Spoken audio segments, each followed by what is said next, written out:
Good afternoon, everyone. My name is Koichi Mizushima. And I'm Sharon Ito. How are you, Koichi? How are you, Sharon? So great to be with you today. I'm so excited for today's show. Well, this would have been the 74th annual Buddhist Church of Sacramento Bazaar, where 30 to 40,000 people are crammed at church on Matilda. Most recently, she was in Soft Power, which played in San Francisco, Los Angeles, and the Public Theater in New York. The pandemic, she's still practicing, but, she's practicing where she can.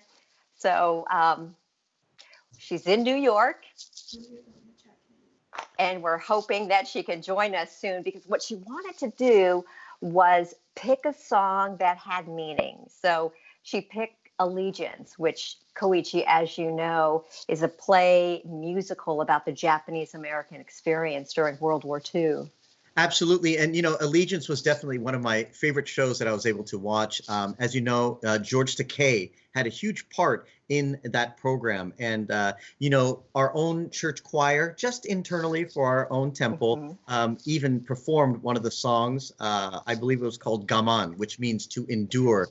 And it was a really lovely piece that they did. Sharon, it looks like we're having a few technical difficulties on the other end right now. So we're going to just keep the show moving along here as best we can. And it looks like we are back. Ladies and gentlemen, this is what it means to be on a live show, doesn't it, Sharon? Here we go. So Kendall Ito. Kendall Ito. Hello, everyone. My name's Kendall Ito, and this is Higher from the musical Allegiance. Enjoy.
Ooh.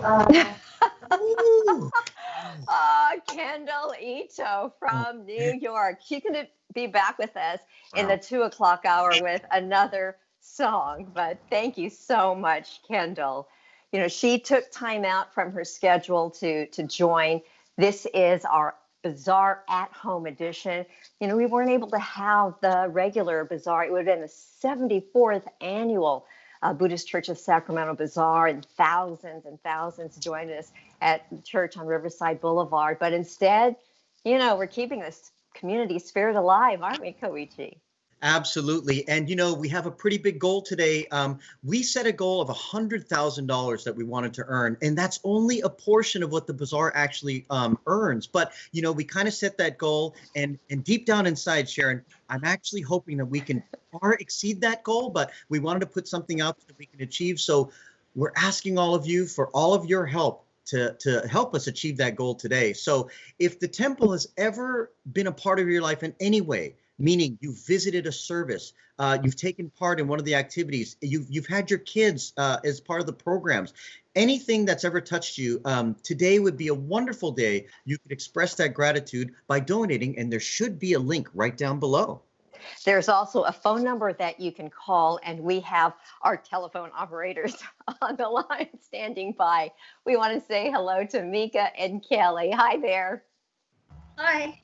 Hi, everybody. We want to get those phone lines going. Absolutely. So Mika and Kelly, why don't you introduce yourself really quick to everybody at home and tell us where you are.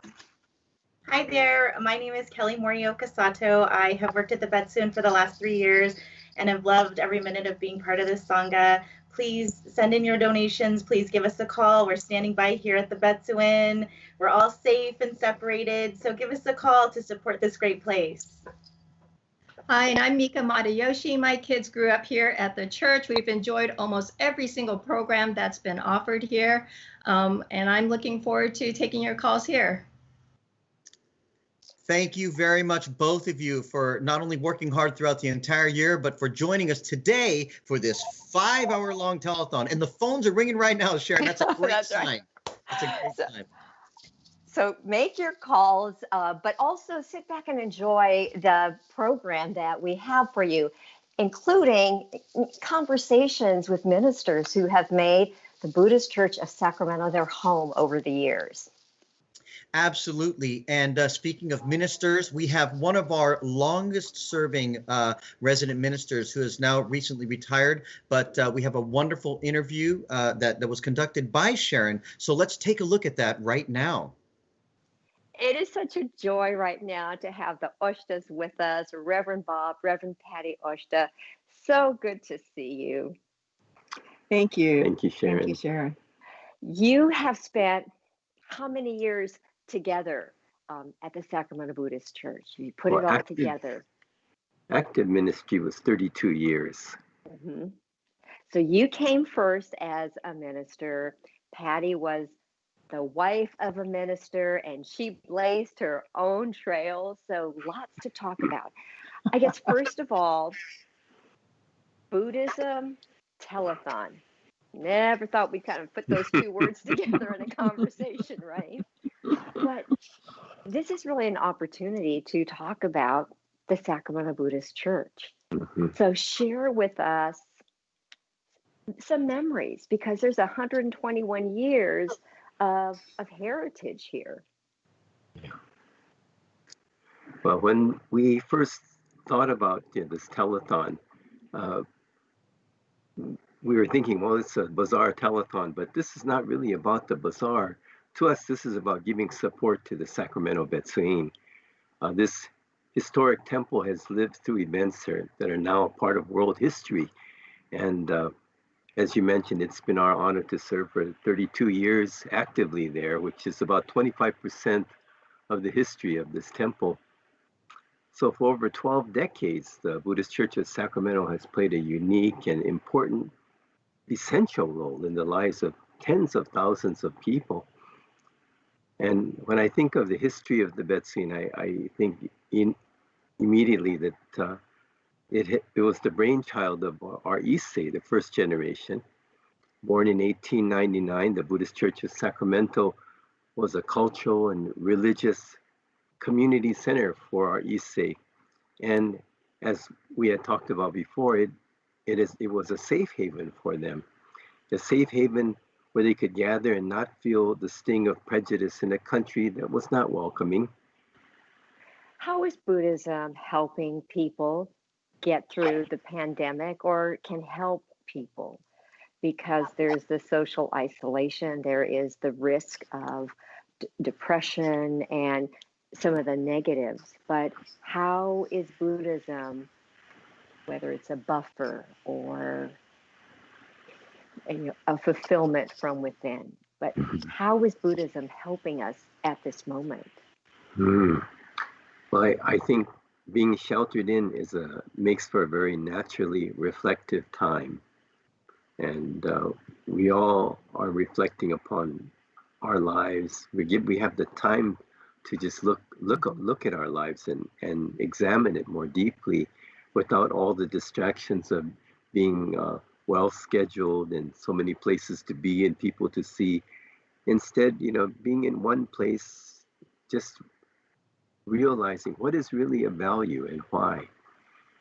So often we think that having things is our happiness, but we realize that those are just momentary thrills. What is really our happiness is just being able to have good health and to be able to spend time with people we care for, and hopefully to make a difference, a positive difference in the world.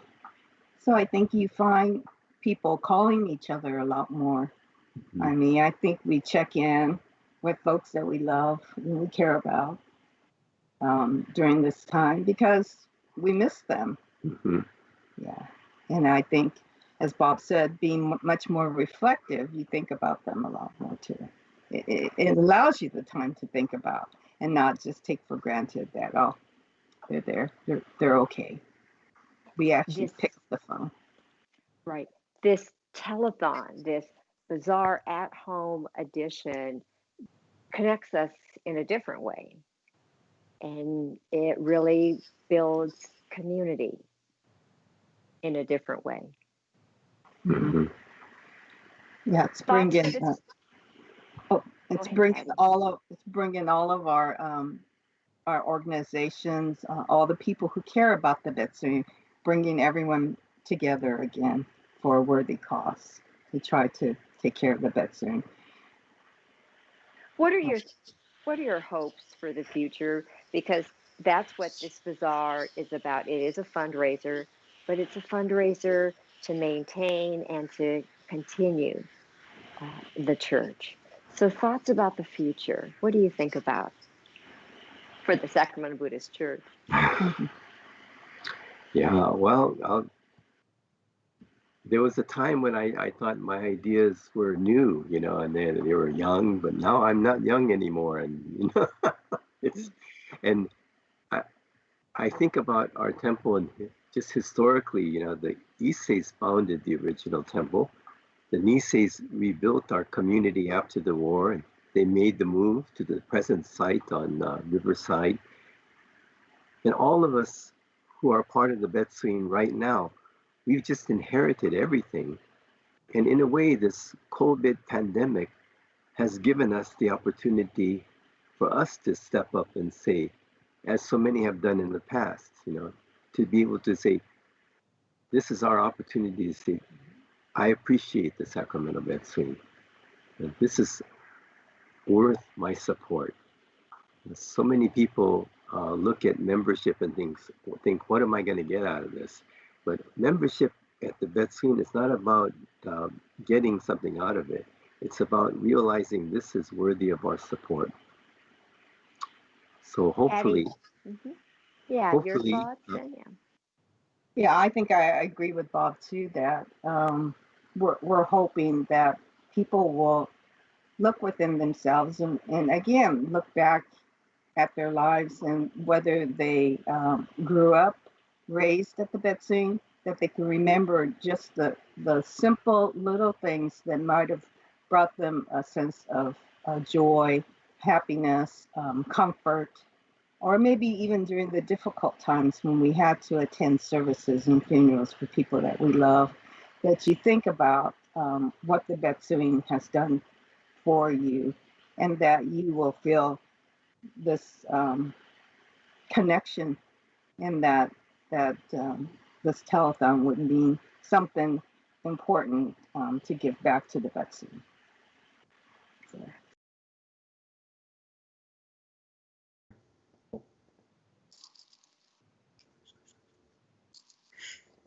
Hey, we're back. Thank What you. was that? I'm getting a text, but I didn't read it. That's okay. Oh, thank you so much for part one of that really, really interesting and historically so relevant interview. I learned so much every time I talk to them. That would be Reverend Patty Oshta and Reverend Bob Oshta. Yes, part two is later this afternoon. And as they said, please give back to the Betsuin, or the Buddhist Church of Sacramento. So Sharon, let's mention really quick to the people at home what they get if they click that donate button. This little guy. Awesome. And go ahead. Oh, I was going to say we have a lot of not only this merchandise, but we also have T-shirts and aprons that are for sale on the BuddhistChurch.com website. So please take a look at that. All of these designs were created by our own youth members, and we'll give a little shout out to them later on in the program as well. And now we want to continue with our Bazaar at Home edition, and we've got someone from the Grateful Crane Ensemble. Here's Koichi's interview. Good afternoon. We're with our good friend Merv Maruyama here today. Hello, Merv. How are you? Hi, everybody. Yes, thank you so much for joining us this afternoon. We're excited to have you here. Hey, tell the folks at home a little bit about yourself and how you came to the temple. I'm originally from Sanger, California, a little farming community outside of Fresno. I went to Sunday school, as we called it back in the 50s and 60s, all through high school and Dharma school. And then I went off to college. I worked, lived in San Francisco, and I moved to Sacramento about 4 years ago and became a member of the church here. And I'm very appreciative of all the great friends that I've made and the people that I've met, particularly singing with the choir. And that's been a lot of fun. That's wonderful. And I know I speak for all of our members when we say how much we enjoy you as well as the rest of the choir at our special services and special events like that. It's really been fun over the years. So, another really interesting thing about you is tell me a little bit about what the Grateful Crane is. The Grateful Crane Ensemble has been a great group of performers and actors and singers who mainly focus on performing for the Japanese American seniors. And so throughout the performances, our goal is to thank the seniors who came before us and the generations before who did all that they did for us to have the lives that we've had here in the United States. So Grateful Crane has performed throughout the West Coast, and we've gone to Japan several times and performed for seniors there, particularly in the Fukushima area, which was pretty devastated by the earthquake and tsunami and nuclear disaster that has happened. Merv, once again, thank you so much for joining us this afternoon. It's been an absolute pleasure just being able to chat with you today. And I look forward to your recorded performance, which will be coming up right now. So thanks a lot, Merv. Thank you very much. We'll catch you later. Take care.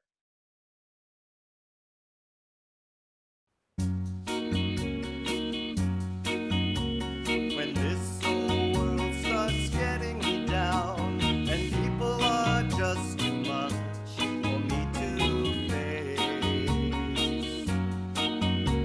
I climb way up to the top of the stairs and all my cares just drift right into space.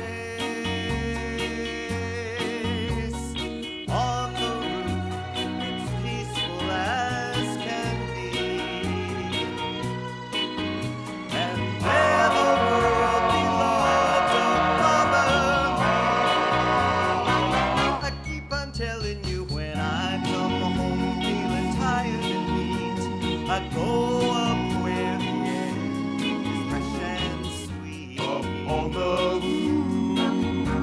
I'd get far away from the hustling crowd and all that rat race noise down in the street. Up on the roof.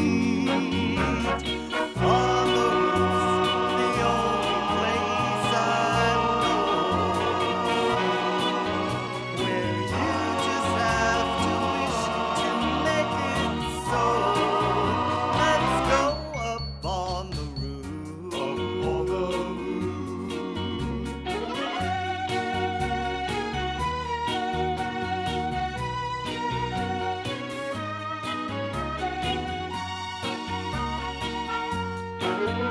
At night the stars put on a show for free. And darling, you can share it all with me. I keep on telling you, right smack dab in the middle of town, I found a paradise that's trouble-proof. Up on the roof.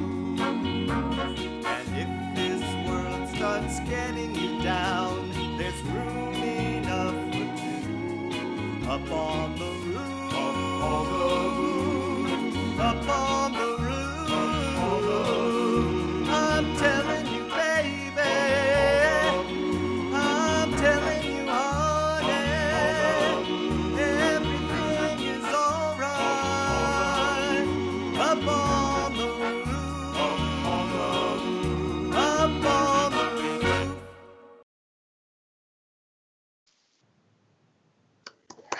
Oh, wow. Merv Maruyama of the Grateful Crane Ensemble. He too will be back with another number. But to folks at home, I want to give you just one hint. Koichi did a number of these interviews, and you should check out all the places that he went. The background, his virtual background, okay? So count all the different places.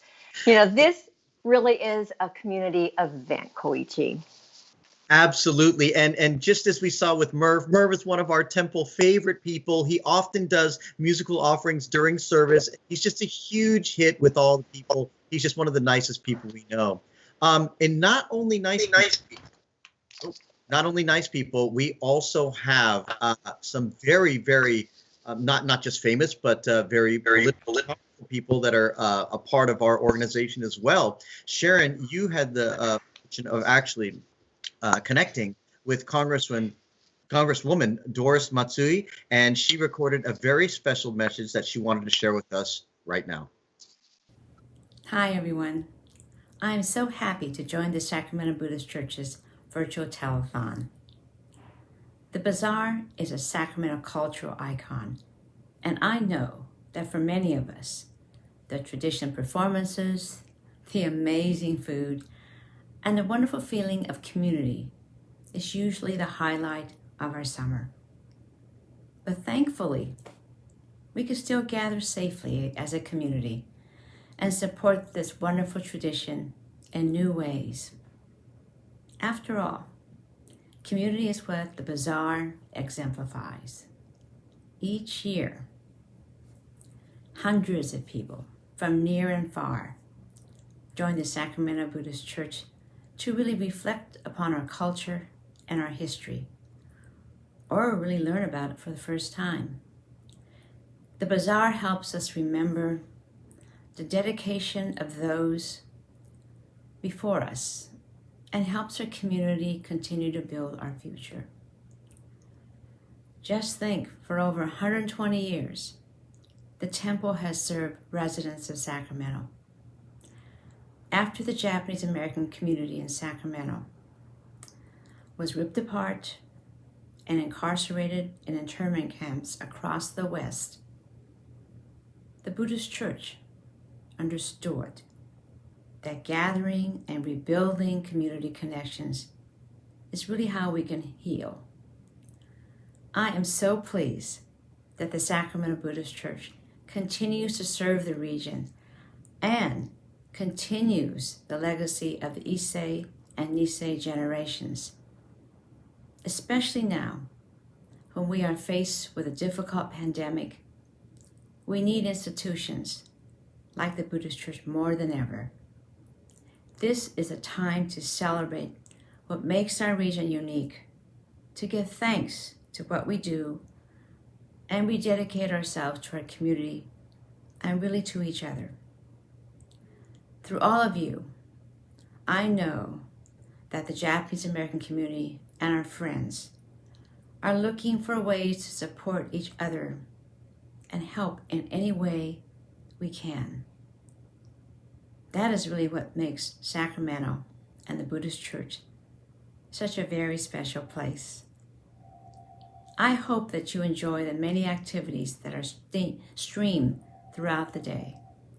I know I look forward to next year, and we can all share and gather again. Thank you for supporting this really wonderful event.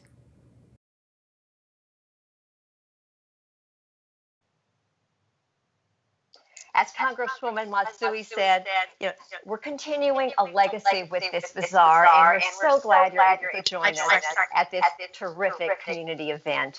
Koichi, I think we want to check in with Mika and Kelly. Do you think so?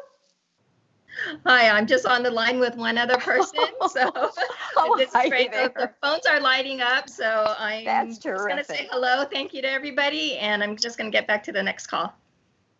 That's what I like to see. People working hard. I love it, Sharon. They're doing a great job over there. Keep those two busy. They love it. That's what they're there for. I wanted to also say that Congresswoman Matsui would often visit us at the bazaar as well. So we do definitely miss seeing her in person this year. But it was nice getting those best wishes from Washington, D.C. You too can join the conversation on the Facebook Live. Reverend Matt joins us at the top of the hour, and he's going to read maybe some of the comments and, say thank you to some of the folks, a lot of folks who are donating. Koichi, this is something brand new. Absolutely.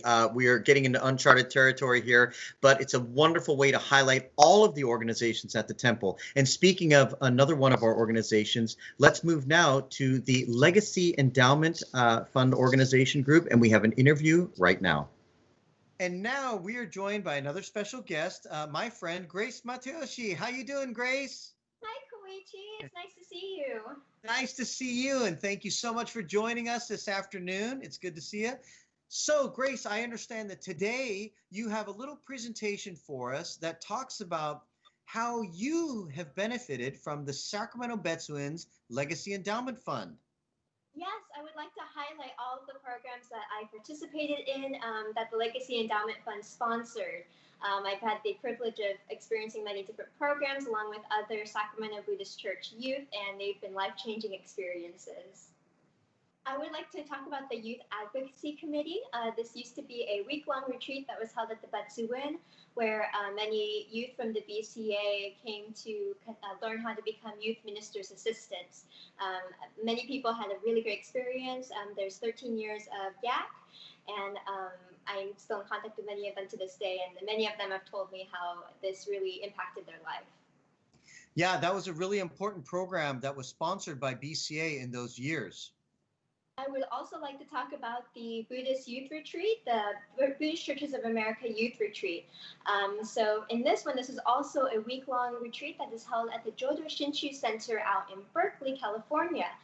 Ministers from many districts come to give workshops and lectures on the many different facets of Buddhism, and we learn more about chanting, Buddhist history and philosophy, and make many lifelong friendships and connections here. We even meet friends from outside of California too.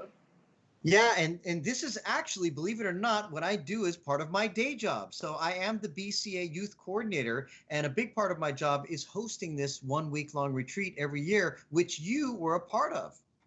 Yes, I was part of it in 2018. I was part of the first group of kids out in Berkeley. We had 20 youth from across the BCA, and we had many really amazing experiences. We got to travel to San Francisco, visit the San Francisco Buddhist Temple and the Berkeley Buddhist Temple, got to see the Asian Art Museum. So it was a very fulfilling week. And that was really special for us because you were the only representative from Sacramento. So we were so proud and lucky to have had you that year. Yes, I was very lucky to be able to go to this, and I made many special friends there, and we're still in contact to this day. Great. Oh, now it looks like you're going to be talking about some of the other activities that the Legacy Endowment Fund has sponsored you to attend. So tell us about these activities. Yes, the Legacy Endowment Fund sponsors these weekend-long retreats and summits. Here we delve deeper into Buddhism, and we learn leadership skills here. So this is a more intimate group setting, and one of the highlights, or one of the big mini retreats that we had was out in Denver, where the Tri-State Denver Buddhist Temple hosted us for a weekend out in August of 2019. So that was a memorable experience, and we got to see some of our Buddhist friends out in Denver and meet the Sangha there.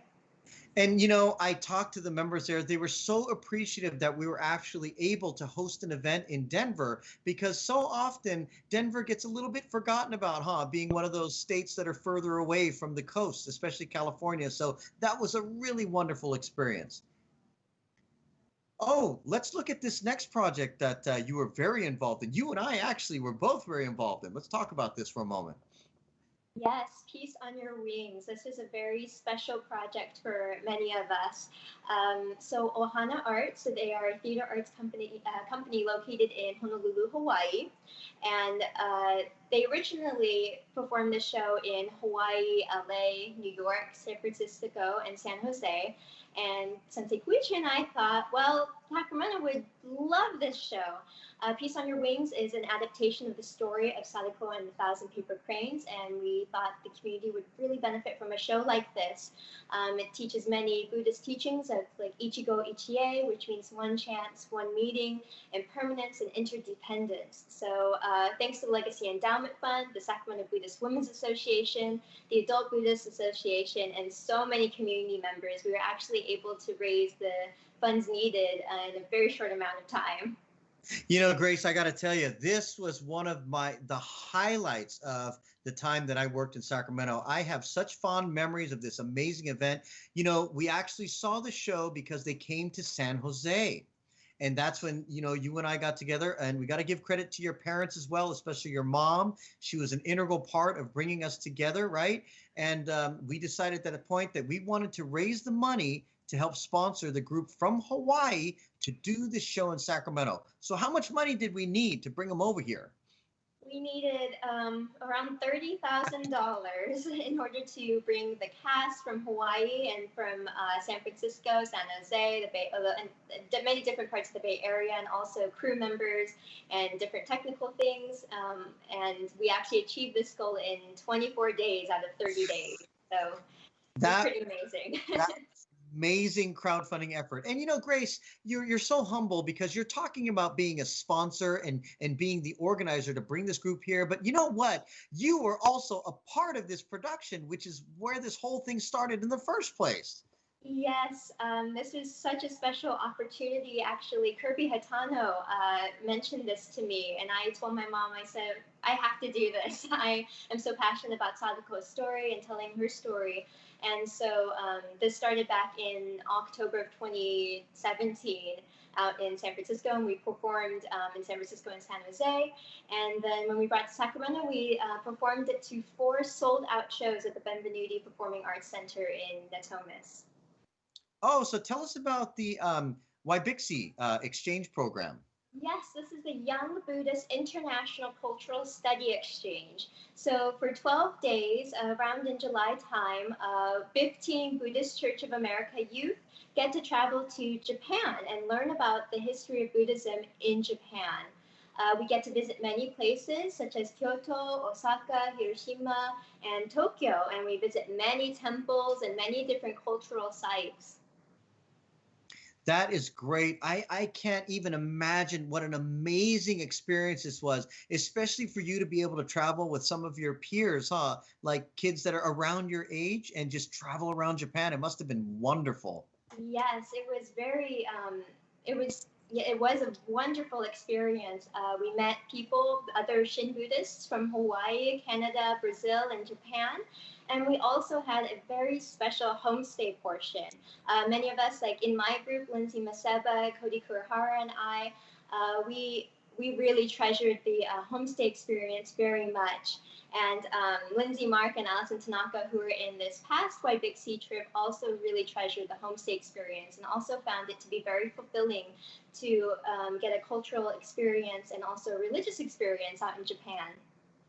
That is so amazing. And just to clarify, we've said throughout this interview that the Legacy Endowment Fund sponsors. What that really means is that the Legacy Endowment Board is a board that creates funding and actually helps with your registration fees. So it helps our temple members and our young students, even adult students that want to expand and extend their Buddhist education and Buddhist educational experiences. So this is what we mean by how the Legacy Endowment Fund helps us. It helps sponsor some of these registration fees, like with the Waibixi trip. That's quite an expensive trip. So we really, really appreciate the Legacy Endowment Fund for their existence.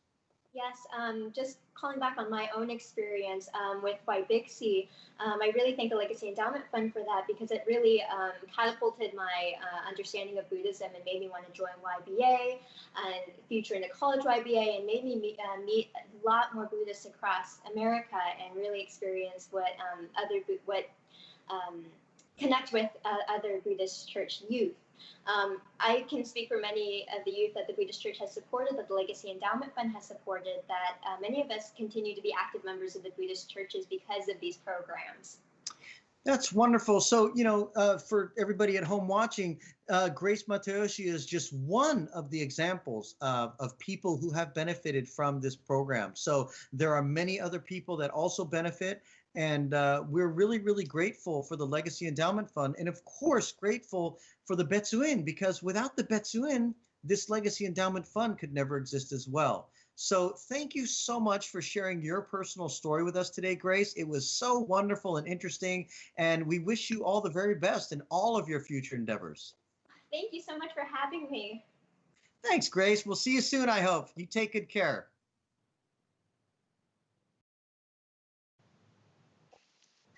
Koichi, this is getting fun. I hear that the Legacy Fund is ready to issue a challenge. They're going to match funds.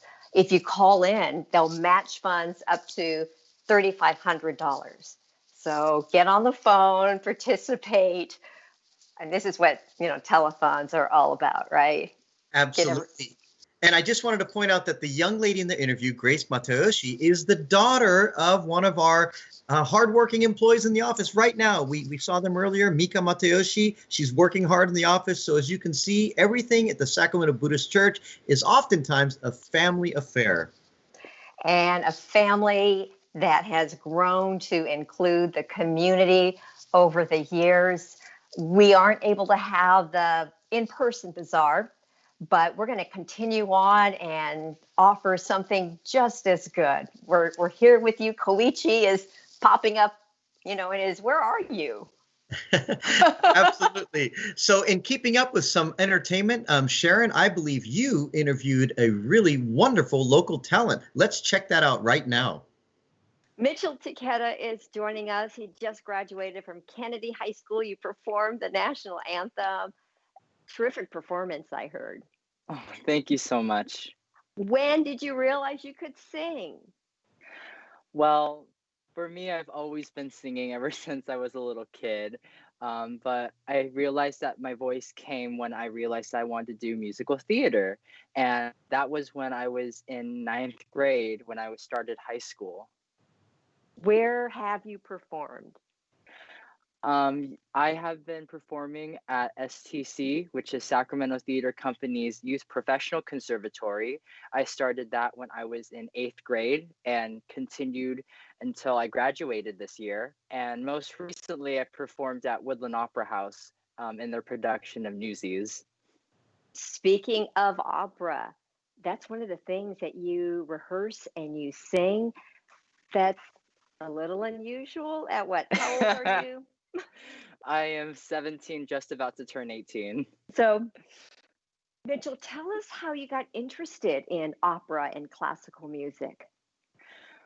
Well, it was ever since I was a baby. Mom would always play Baby Beethoven in the background, and I think being in love with the classical genre, it has grown to as which I would play piano and I would always do classical pieces.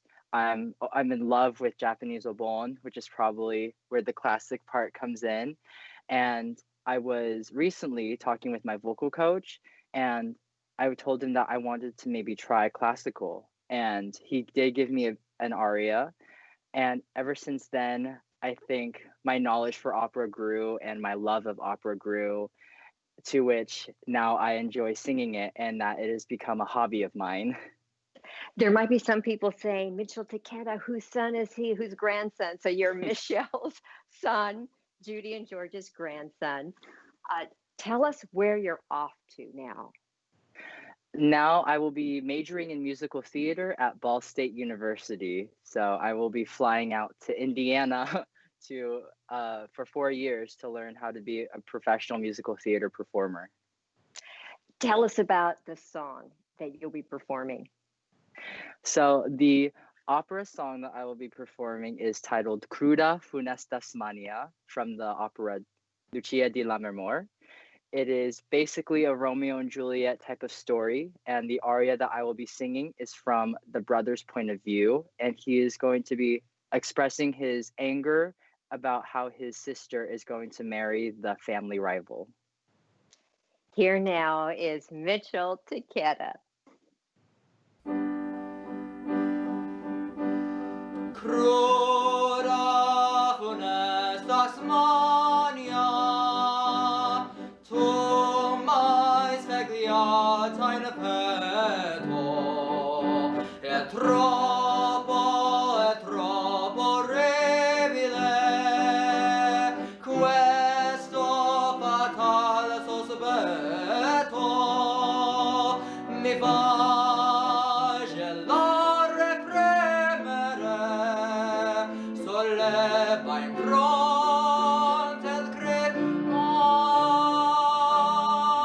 mi fa gelare e fremere, solleva in fronte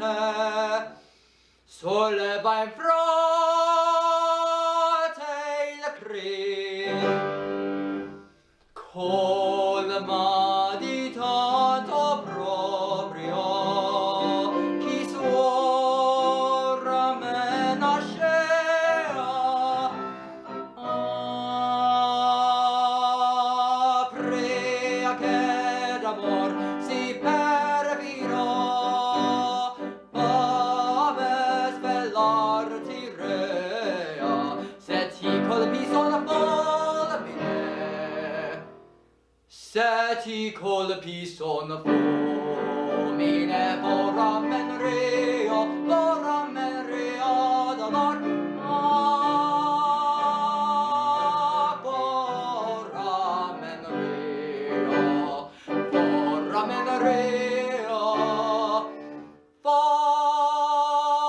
foramen rea d'allor.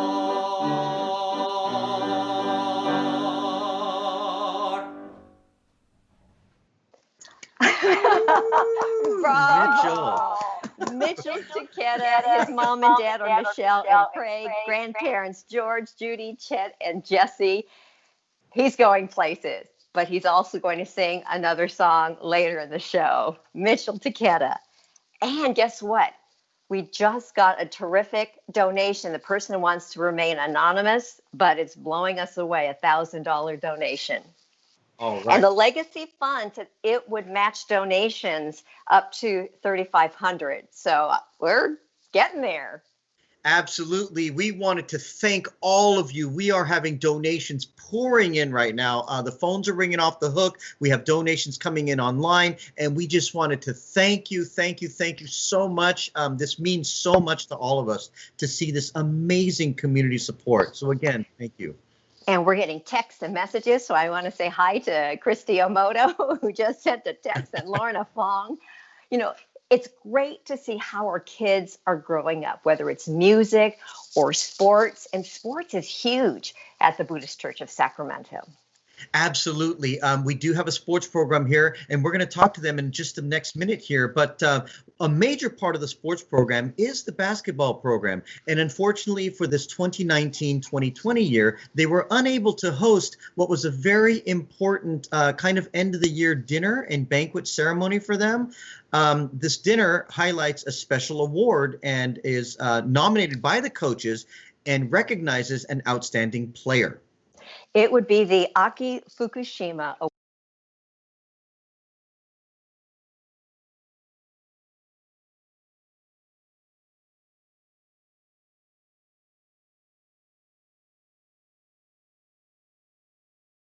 Athletic ability, but also leadership both on and off the court. So congratulations to Tyler. And although we were sad that we were not able to meet in person this year, they did make us a little video which highlights some of the senior players that graduated from the program. So let's take a look at that right now.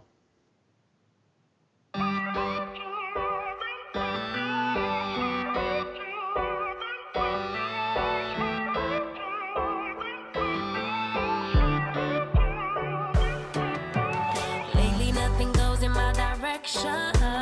Lately nothing's coming my way. Keep drowning every bit of my devotion, sinking deeper every day. And lately I am missing my reflection in every muddy puddle on the pavement, driving every thought into distortion. But I will get it up, work even harder. My mama used to say that it's the way it goes. Feeling's gonna make me smarter, and to realize that the river always ends up in the ocean. Nothing we could ever do about it. Nothing we could ever do but let it flow. The river always ends up in the ocean. Nothing we could ever do about it. No, nothing we could ever do but let it flow. Let it flow. The river could be rising on the mountains, climbing high enough to see the sky, to light up all the colors of its motion, leave every obstacle behind. I promise it could happen any day now, and soon enough I'll also see the light, get a little glimpse of my emotions.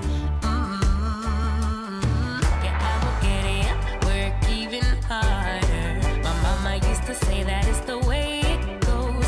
Feeling's gonna make me smarter, and to realize that the river always ends up in the ocean. Nothing we could ever do about it. Nothing we could ever do but let it flow. The river always ends up in the ocean. Nothing we could ever do about it. No, nothing we could ever do but let it flow. Let it flow. Always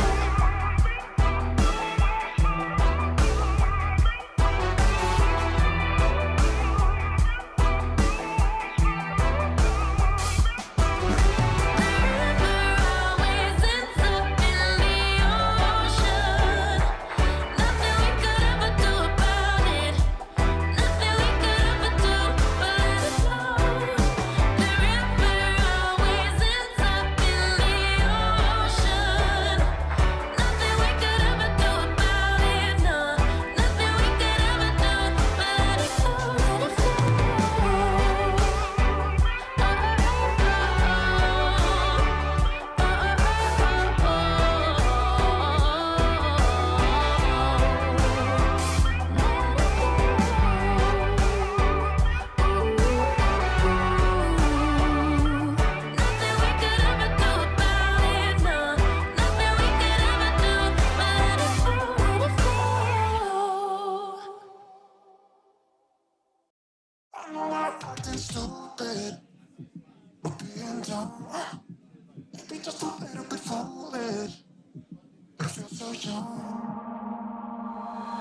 Drunk, I've never seen you clearer than now. We're flying high, floating somewhere up in the clouds. We're Going out of ourselves, can you feel it? Almost like I don't know if it's real. Cause when we're doing our thing, we're like wheels that won't stop turning. So take me on a trip, trip, trip. Now, trip, trip, trip.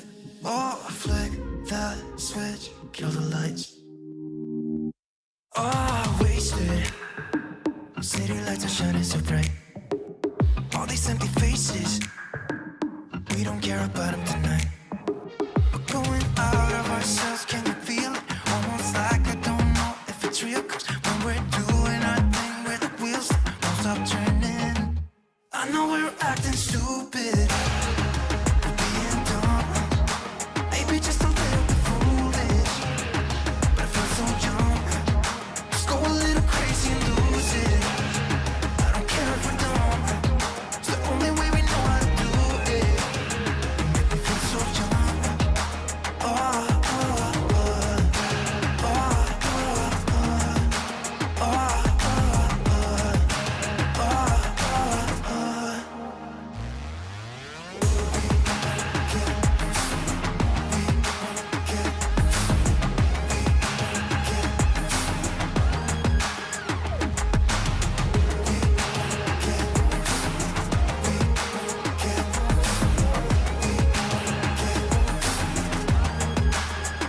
so take me on a trip, trip, trip, trip, trip, trip. Oh, flick that switch, kill the lights. I know we're acting stupid, we're being dumb, maybe just a little bit foolish, but I feel so young. Just go a little crazy and lose it. I don't care if we're dumb, it's the only way we know how to do it. You make me feel so young. I know we're acting stupid, maybe just a little bit foolish. Just go a little crazy and lose it. It's the only way we know how to do it. Kill the lights.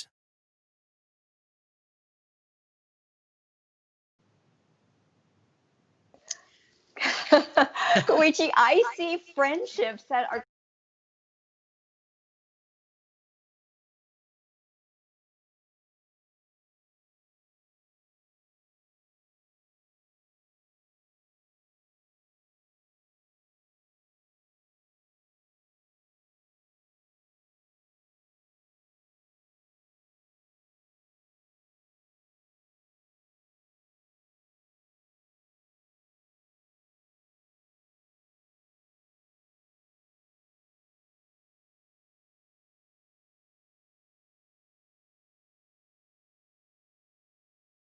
relations to Tyler.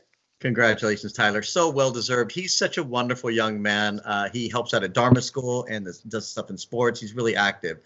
Hey, we are already completed 1 hour, Sharon. Can you believe it? It just whizzed on by.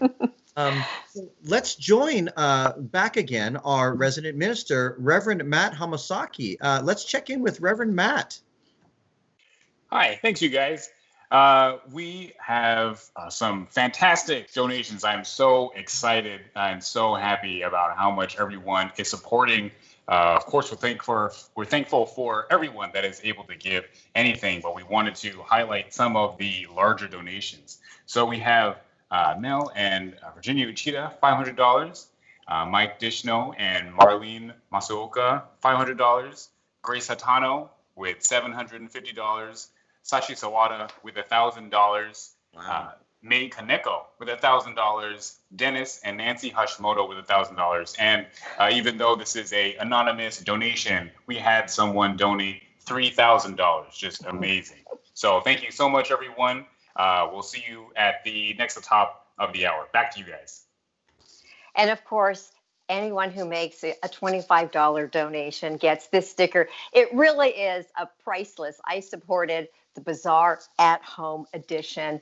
And as Reverend Matt says, participate, but if you want to give what you can. And if you can't, sit back and enjoy the show because there's so much to learn. I want to let you know Alexia Shida will be singing later in this hour. But right now, we had a chance to catch up with ministers who have served the Buddhist Church of Sacramento. And there have been, several ministers, including one who served 2 times, and that would be Reverend Yukawa. And I had a chance to sit down with him. We want to welcome Reverend Kosho Yukawa to the 2020 Bazaar at Home edition. Welcome, Reverend, from Tacoma, Washington. Thank you very much for inviting me. You served, 2 terms at the Sacramento Buddhist Church back in the 60s, and then you returned in the 90s. Take us back to those early days. What was it like? Well, I first arrived in Sacramento from Japan after finishing school in June 1st, 1961. At that time, many of the, or if not all, of the leaders of the temple, the board of directors and the leaders were all Issei yet. And most of the members were Isseis. The Women's Association, the Fujinkai, were run by the Issei, all in Japanese. And Reverend Abiko, who was the head minister at that time, was an Issei minister from Japan and did not speak English too well. So as soon as I arrived, he just said, you take over the English section of the temple. And I didn't know anything about running a temple. In Japan, we never studied about running a temple or managing a temple affairs. So I was lost, but I think I quickly learned. So I was in charge of the Sunday school, junior YBA, senior YBA, and there was a club called Dana Club, and also YABA, the Young Adult Association. And later on, the Boy Scouts were added, and a choir was added. And of course, there were about 20 basketball teams. So it was quite an active temple already. And a couple years later, the board or the leaders of the temple decided we got to do something about adding some classrooms. So Ray Takata was the architect, and he rendered his service and drew up a plan to build the 2-story annex building that we have now. And the little chapel was built. You came to Sacramento as a single man. Yes. And then when you went to your next assignment, you were already married. Yes. Year after I came, in September '62, I got married to Michiko at the Sacramento Betsuin. Then Bishop Hanayama officiated.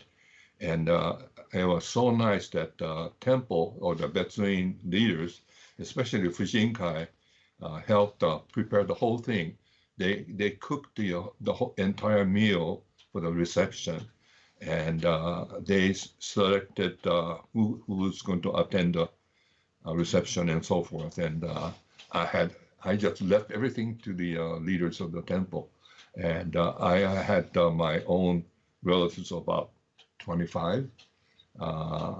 Rest about 400 people were all selected by the temple. But it was very nice that the temple had done everything for us. Both you and your wife come from Buddhist families. Yes. Yukawa family has a temple in Japan, in Wakayama-ken, that's been carried on for generations. I really don't have a specific number, but it's probably around 15 to 20 generations, which goes back about 300, 400 years ago. And my sibling, I have 3 other brothers, and I'm the second. Usually in Japan, the oldest is supposed to take over the temple and run the temple, but he was never interested in being a minister. So I, in a way, it's kind of fell on my shoulder. So I took over, but I had no intention of going back to Japan to run the temple because I'm quite established here in America. So anyway, I have a adopted brother that running the temple now, and it will be carried on for generation yet to come. After your Oh, first, excuse me, my go wife ahead. is a minister. Father was a minister of BCA also. He served at the San Francisco Buddhist Temple. When I first came back from Japan in 1949, when I was 16 years old, I came by myself with $20 in my pocket. And I didn't know anybody, so I used to hang around the temple over there. And Michiko's family, the Sanada family, were the temple ministers there. So that's how I got to know her. Yeah. You came back from Tacoma Right. to serve once again in the 1990s. And at that time, it was Reverend Bob. So the two of you teamed up. What were some of the changes that you noticed when you came back in the 1990s? In 60s, you know, as I said, the Dharma school or the Sunday school was quite a large number of children were attending. And when I went back in 96, I think, many of these children were attending Sunday school are the leaders of the temple in 90s. And it was so nice to see them. In Japanese, we call it yanchaku bozu, you know, the brats. They become settled down and have family and really, I think they love the temple very much, so they continue to help out in any way they can and became leaders of the temple. It was so nice to see them. And so also I was very pleased when the children of the parents that I officiated at the wedding are asking me to officiate their children. And that was a very enjoyable thing. And I was very happy about that too.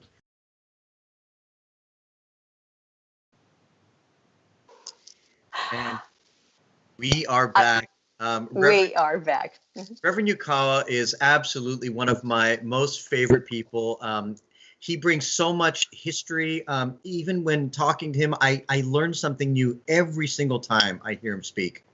And folks should know that Koichi is a minister's assistant at the Buddhist Church of Sacramento. So you wear a lot of hats. You know, we wanted to go back and talk about sports for just a little bit, because we were saying it's a huge program at the church and it takes, you know, families and kids, and somehow it all comes together. And Koichi had a chance to talk to some of the key people who do a lot of the leg lifting. Thank you. So great to have both of you here today. Tell me, again, for those folks at home, give us your full name and tell us what position you hold at the Sacramento Betsuin. So I am Carrie Nomura. I am the chair of the SBC Sports Committee. Our committee consists of many coordinators and various volunteers that help out, and we oversee the sports program, which would be hula, bowling, and majority basketball.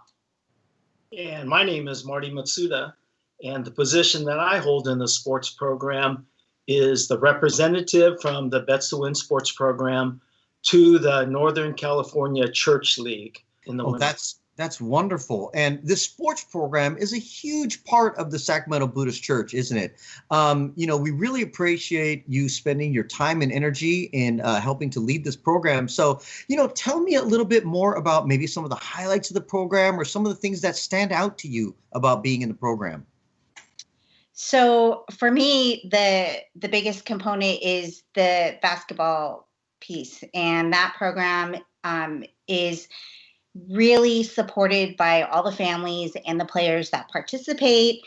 We host an annual tournament, and one thing that we're looking forward to is our 50th annual tournament coming up, hopefully next year in March. So fingers crossed we're able to do that.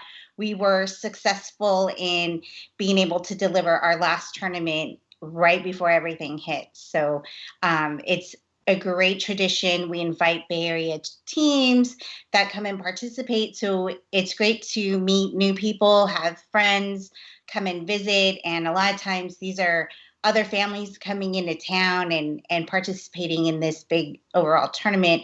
And of course, all the families that play really support the tournament by volunteering their time to watch the gyms and work the concession stands, volunteer donating food. So it's a great team building, family bonding time that we have. So, Carrie, tell me, this tournament sounds huge. How many total teams and total players are involved in something like this? So we typically have over 100 teams come and participate with different various gyms. And so each team is responsible for at least one or two gyms, depending on how big our tournament is and how many teams we're accepting this year. So this past year, we had at least 11 teams of our own that supported that many gyms times two, because we were doing double duty this year. That is amazing. Sounds like a lot of fun. I'm sure the kids enjoy that. Marty, you are not only serving as a representative now, but you are also the past sports committee chairperson as well, weren't you? So do you have any other highlights or comments that you'd like to talk about? Yes, well, Carrie mentioned about the basketball program, but we also have Keiki Hula and family bowling as part of our program for within our sports program. Keiki Hula is for young kids, boys and girls, aged 5 years and older. And our instructor for Keiki Hula is Auntie Amy Cornelia, and she's been our instructor since the program started. Family bowling is just that. It's not only for the youth, but for our parents and grandparents also. And that program starts in September and ends in November. And it is a sanctioned recreational league, and it has been very successful since we started it in 2009. You know, I wanted to add that we are at the church, we are so appreciative of the sports program and all of its members, because as you mentioned, the volunteerism, but you know, we're talking about Bazaar today. This is the Bazaar at Home edition. We have so many wonderful families that help us out during the Bazaar and other events at the church, and a lot of them come from the sports program. So we wanted to give you all a shout out and a great big thank you for your wonderful efforts. And everybody comes in and does it with a smile, and we all do it together. So we really appreciate this program. So one final question for the both of you. What are some of the things that maybe you have gained by being a volunteer for this organization, or maybe something that you've noticed some of your participants have gained? I know for me personally, one of the things that I've always appreciated is when I was younger, I came to church and I participated in the basketball league, and I had a great time. And I have lifelong friends that are parents now that have come back, and we've put our children into this program. So I really wanted to give back and support the church and the program in a way that is sustainable, because this is something that I appreciated growing up, and it's an experience I wanted to share with my children. And so just being able to volunteer, not only as a parent for the sports committee, but then also for the Bazaar. The Bazaar is always a lot of fun for me, running from shift to shift, trying to like buy food in between. So, you know, unfortunately, we don't have that experience this year, and it's saving me money. So that money I can donate to the church, and that helps me out a lot. Wonderful segue and wonderful plug there, Carrie. It's saving you a lot of money. So you know what? That money has a home to go to still. It does. Click that donate button below. Marty, how about you? Any thoughts on that as well? Anything you have gained or anything that your participants have gained from the program? Yes, I also grew up in the program as a player, then later on as a coach, and then now as a sports committee member and past chair. To me, it's all about giving back to the program and giving back to the temple and the families and the youth Dharma school kids that participate in the program. I feel that it's very important. Both of my boys participated over the years also, and I wanted to make sure that they had that same experience and had the opportunities to build those friendships and lifelong friendships. many of our coaches and many of our sports committee members right now grew up in the program and are, currently big participants, and not only parents, but even their kids are out of the program, but they continue to participate. And that's very important to us too. They all have that giving back to the program type of attitude and feeling. So that's really wonderful, Marty. And I know that both of you as leaders promote that attitude of good sportsmanship, doing your best, and probably most importantly, being a part of a team. So I thank you both for joining us this afternoon for this amazing event. And I thank you both personally, too, for just being friends of mine throughout all these years and for influencing so many wonderful people and young people. So thank you both for joining us today. Carrie, Marty, thanks again. And we hope to see you very soon. Thanks. Take care. Take it thanks, easy. Luigi. Thank you. Carrie. Involved in Dharma School. Absolutely. Let's watch a brief clip about Dharma School right now.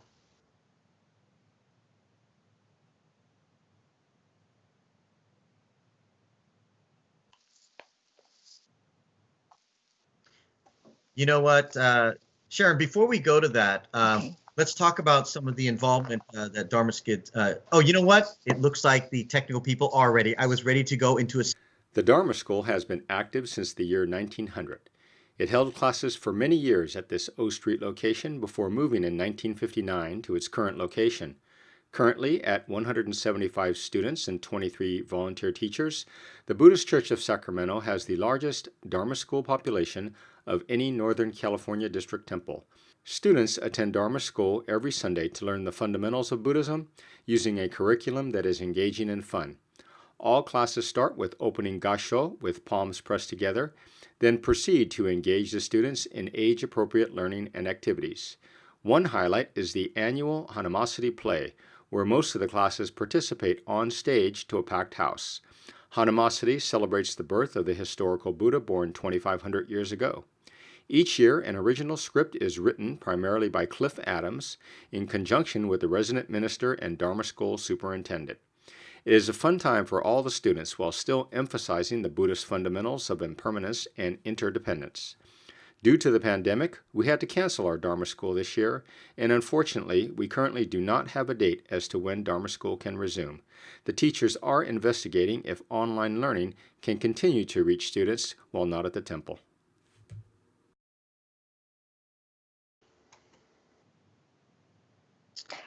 We are going to see several of our Dharma School students perform as the afternoon goes on. But right now, I think we've got our first performance.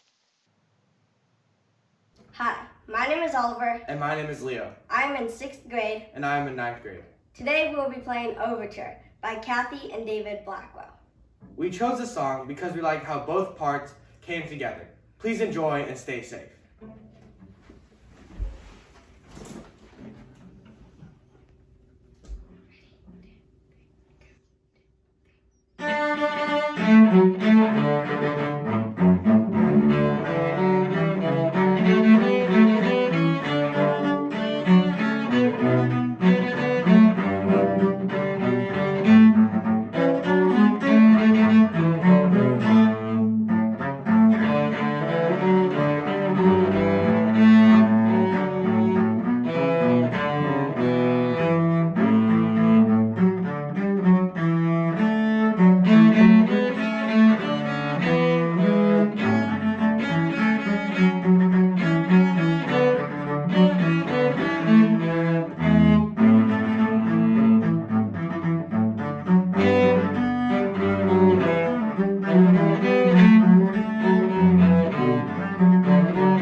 We are so fortunate. They're great. We're so fortunate to have so many talented Dharma School students at our temple. And once in a while, you can actually find them performing during a Sunday service, which is at 9:30 on Sunday mornings. So we do have 2 more performances coming up, and I think one has to do with karate, and the other is a beautiful piano piece. So that's a brother-sister combo coming up. But we want to thank Leo and Oliver Sue for that performance, definitely.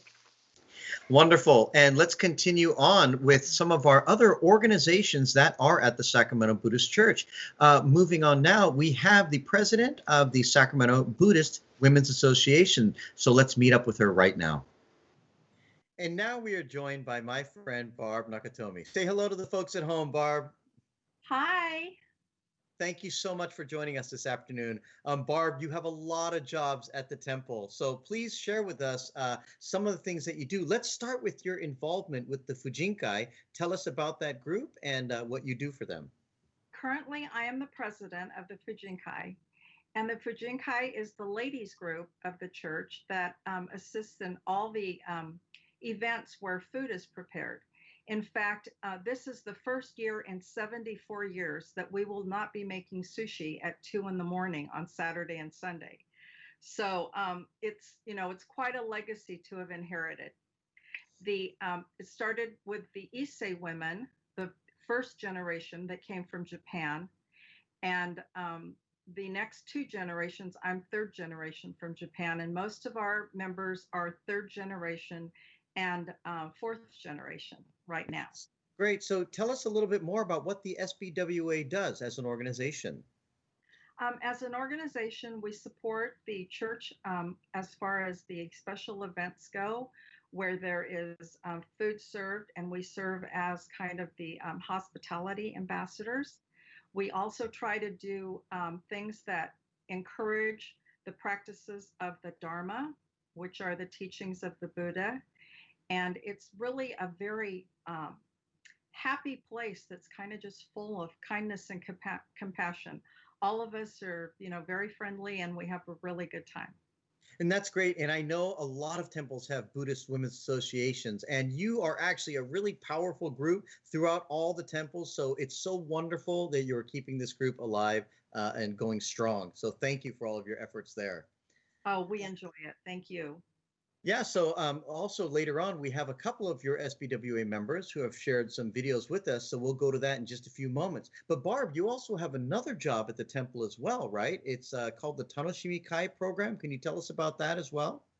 Amiko Kashiwagi was actually the coordinator of Tanoshimi-kai, which is a luncheon group for the seniors on Friday. And she was the coordinator for over 30 years.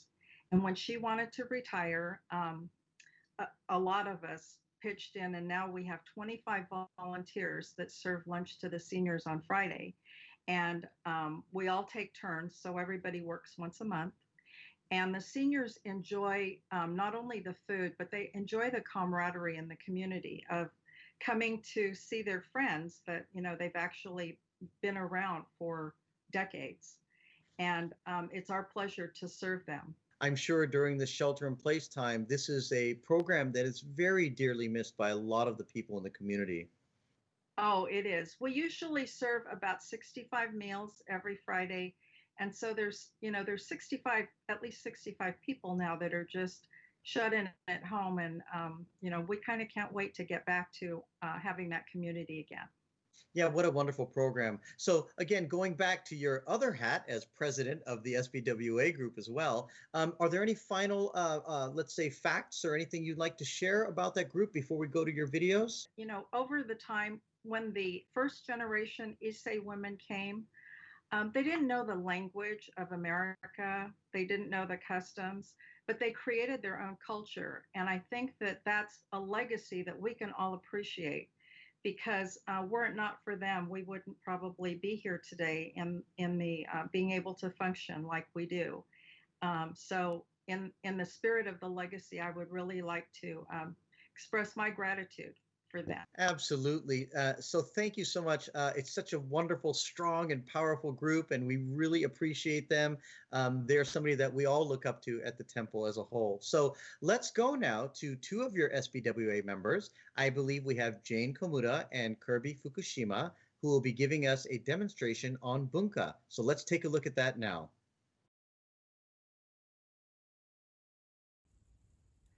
This demonstration is about bunka shishu, a type of Japanese embroidery normally taught here at the Sacramento Betsuin. Kirby Fukushima is the teacher, and she will be showing us the art of bunka shishu. This is a kit, and it's a unicorn. And here is the final picture of what it will look like once I am done. Bunka shishu uses a special needle. It's a punch needle made specifically in Japan. It also uses a special rayon thread that you pull apart, and you'll notice how curly it is. The curl is needed because there is no knotting on this type of embroidery, and you just scratch the back, and in the back is where you'll see all the thread and how it anchors to the fabric. So it'll never come out. Once you scratch, it will stay there. I'm just going to show you one type of stitch today. There are many different types of stitches, but the easiest or the most basic one is the straight stitch. And you just slide your needle, you cover the lines, and then you just follow the lines, and then you go all the way, and then you turn the needle around, and you go back. And what you try to do is try to get as close as you can to the line before it so that you have no holes. But you can always go back and fix the holes. There's no problem with that. So that's all there is to this type of embroidery.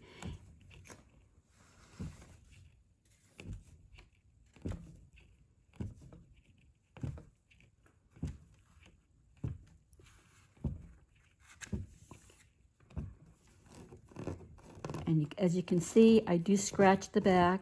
Make sure the thread is anchored firmly in the back so that when we get it framed, when we get the picture framed, it will not get loose or come out.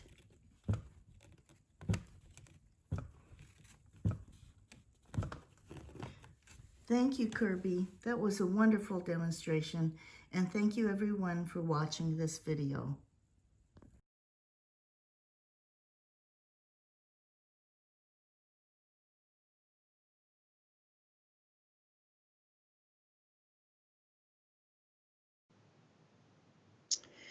Wow, Sharon, the Buddhist Women's Association is such a vital and important part of the Sacramento Buddhist Church. They are always helping us with their leadership and participating and supporting all of the events. And part of that is attending service. You can always see all of them going to Sunday service.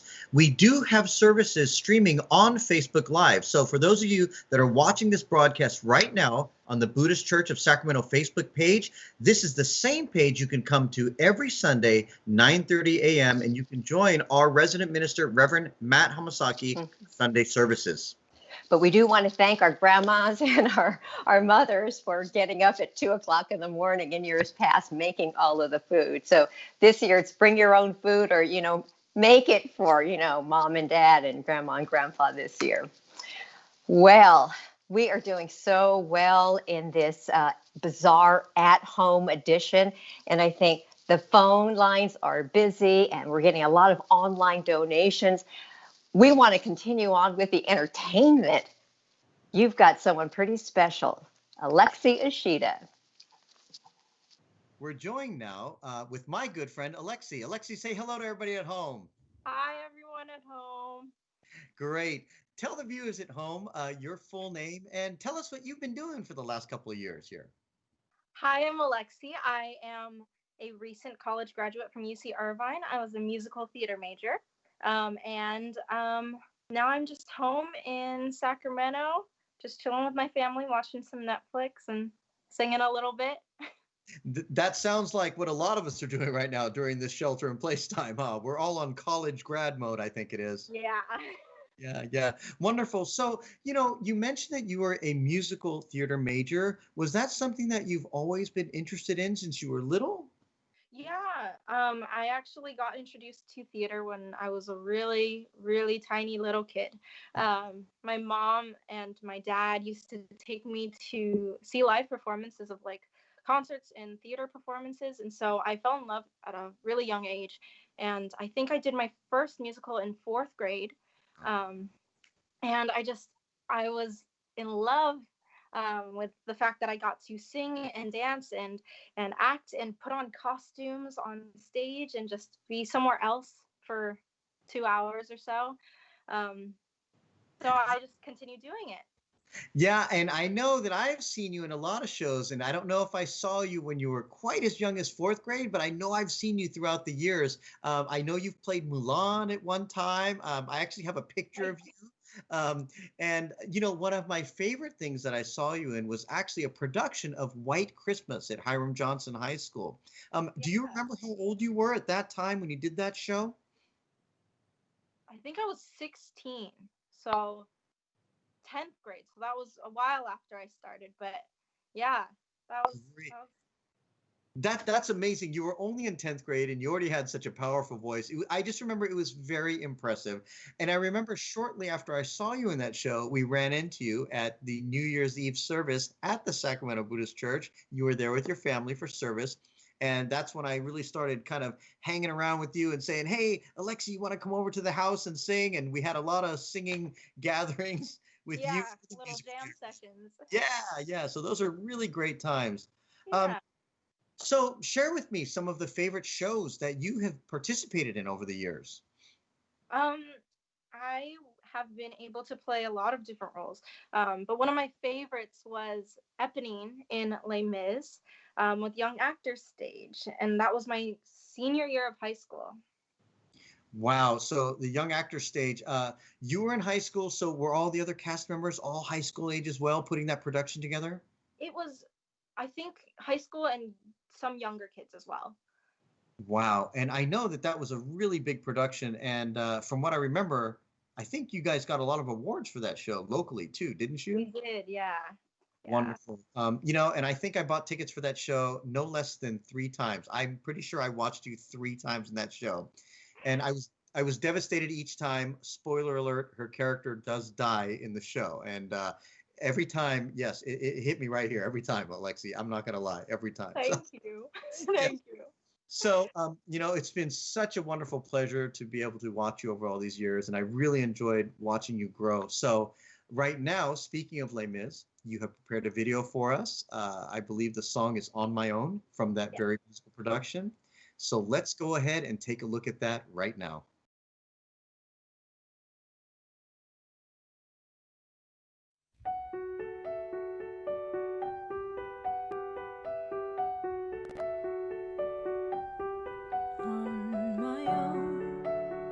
Pretending he's beside me. All alone, I walk with him till morning. Without him, I feel his arms around me. And when I lose my way, I close my eyes, and he has found me.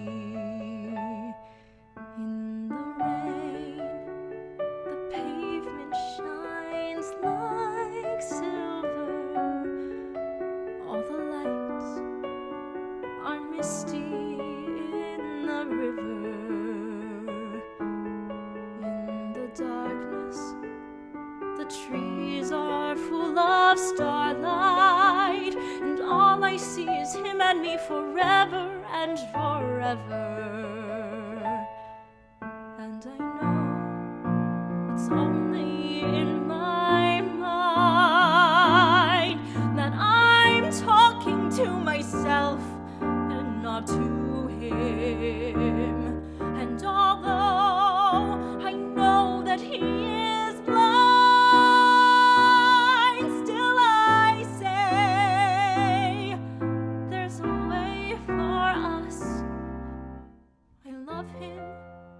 But when the night is over, he is gone. The river's just a river. Without him, the world around me changes. The trees are bare and everywhere the streets are full of strangers. I love him, but every day I'm learning. All my life I've only been pretending. Without me, his world would go on turning, a world that's full of happiness that I have never known. I love him. I love him. I love him, but only on my own.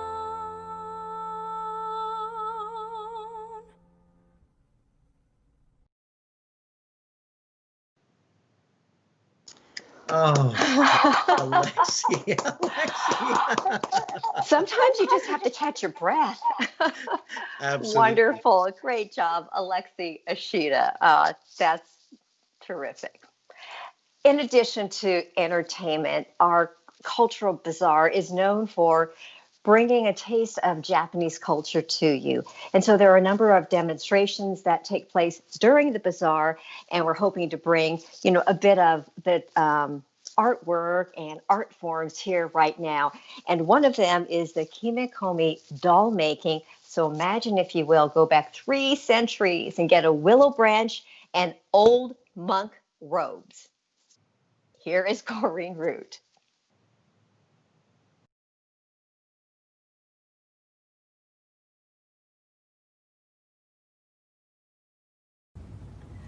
The Kimekomi style of doll making began 280 years ago at the Kamo Shrine in Kyoto. Tadashige Takahashi carved doll bodies out of wood and covered them by using fabric from old monks' robes and tucking the fabric into the grooves.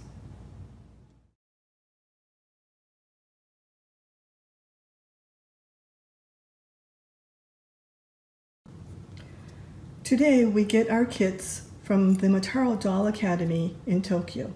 The kit includes the bodies, the fabric to cover the dolls, the doll heads, hands, and any accessories that you need to complete the doll.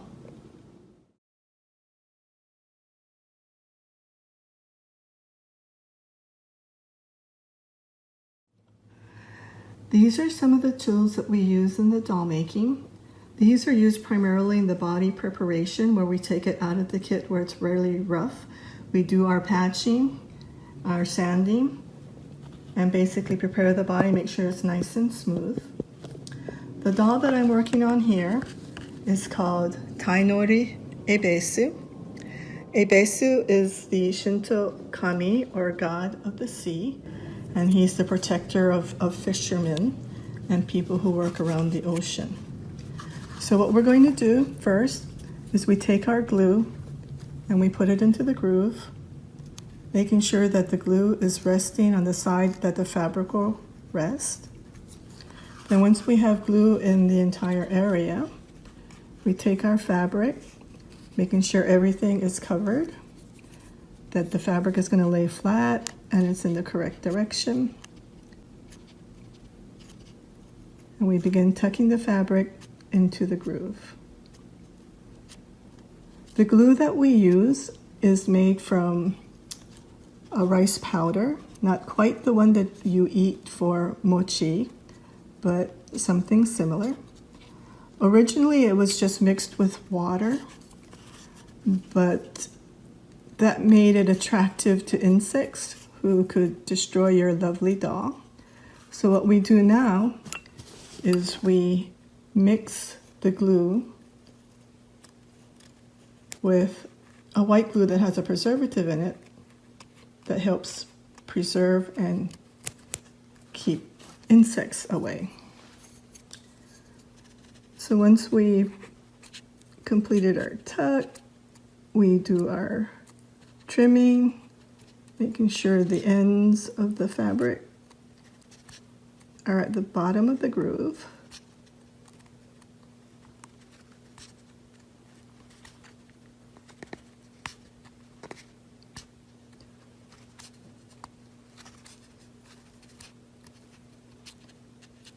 Okay.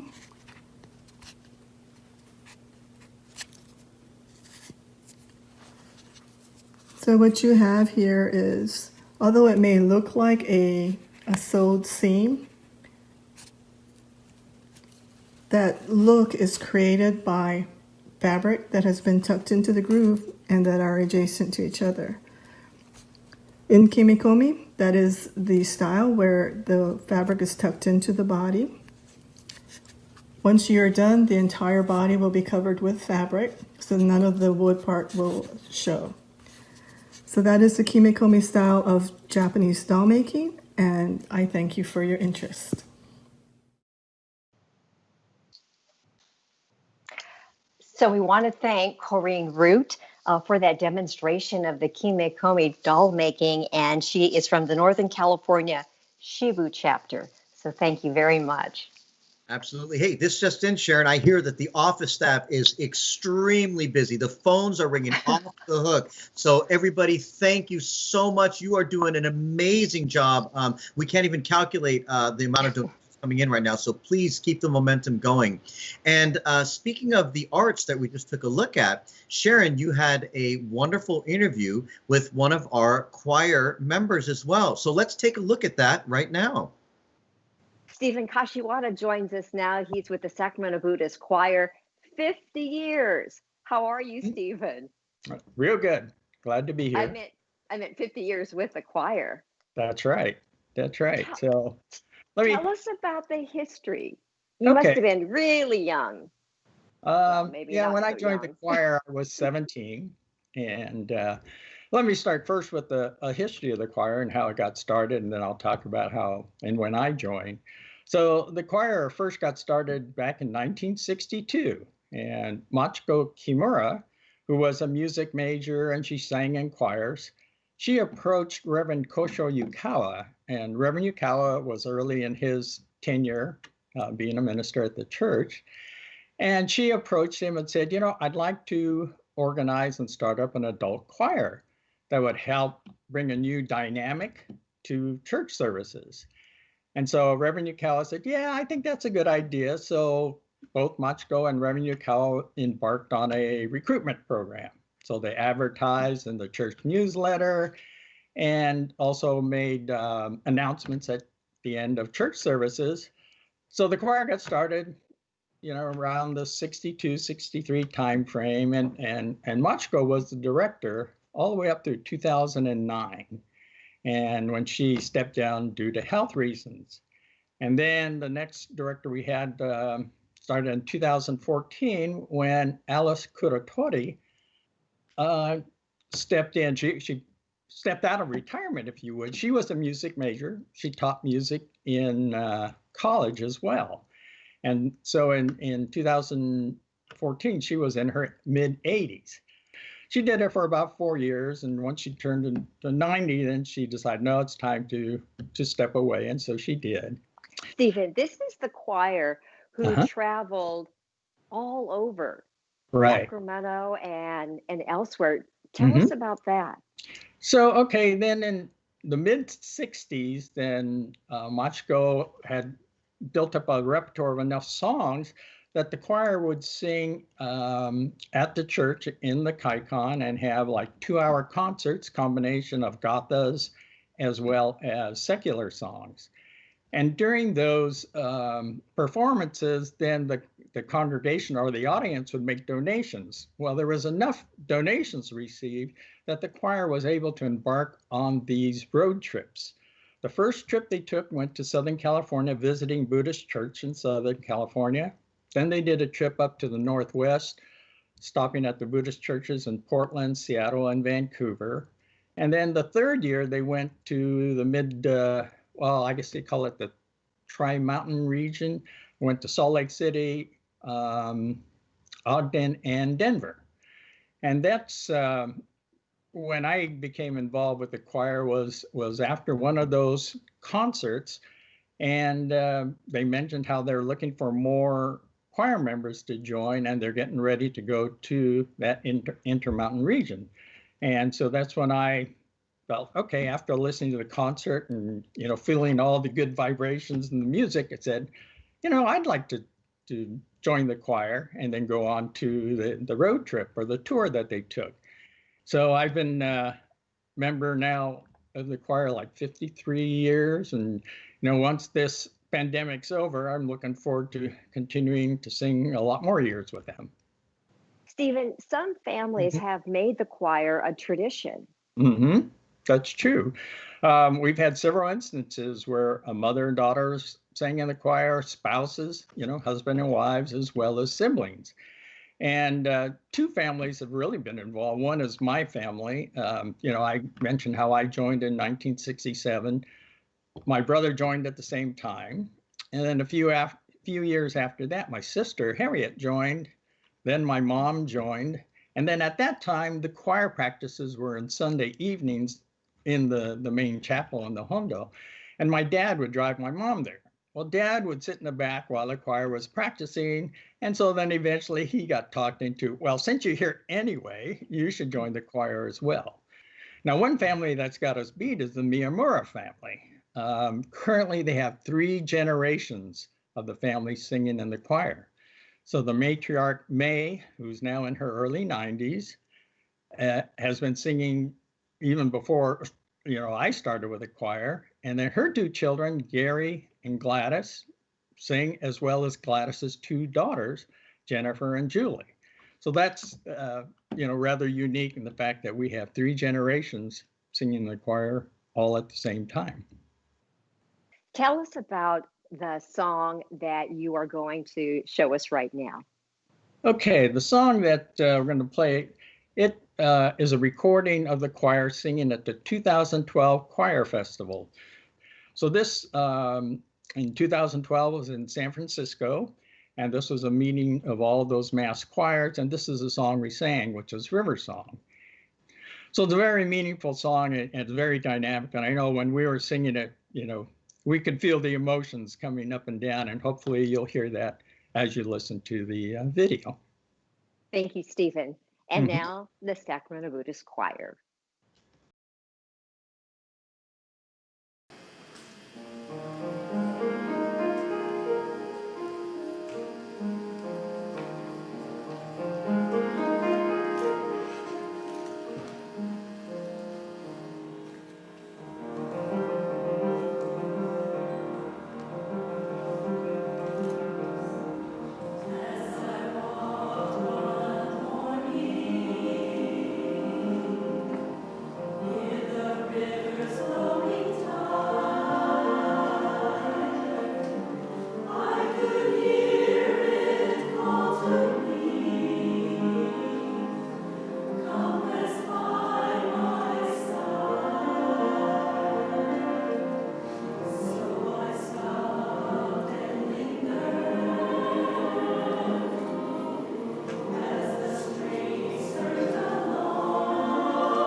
That was beautiful.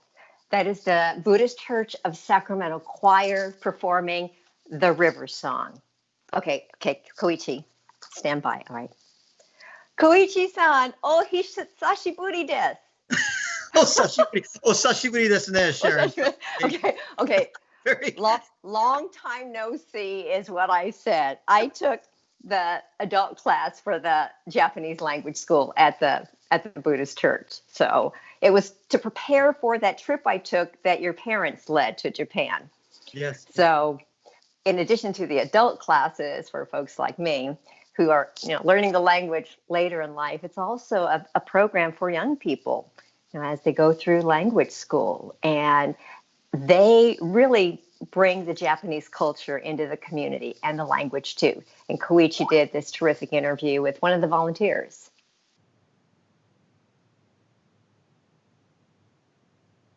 And we are joined here today with my good friend Nari. Nari, say hello to all the folks at home there. Hey, thank you so much for joining us for this really important event. Nadi, thank you very much too for joining us this afternoon. We really appreciate you being here. Could you please introduce yourself to the folks at home and tell them what you do at the Sacramento Buddhist Church? Absolutely. Well, my name is Nari Gawa. I'm the current president at Sakura Gakuen. Sakura Gakuen is the nonprofit Japanese school that's affiliated with the Buddhist Church of Sacramento. They've been really kind to host us every year, and I'd like to spend this time now to talk a little bit about our program and how we're related to the Buddhist Church of Sacramento. Oh, that's wonderful. Hey, Nari, did you know that I am also a Sakura Gakuen graduate many, many years ago? I've tried to forget about it, but it's been mentioned several times. So yes, I was aware. Thank you so much. Unfortunately, I've forgotten some of my kanji as well from those years. But again, this is how long that program has been a part of the temple, much before my time.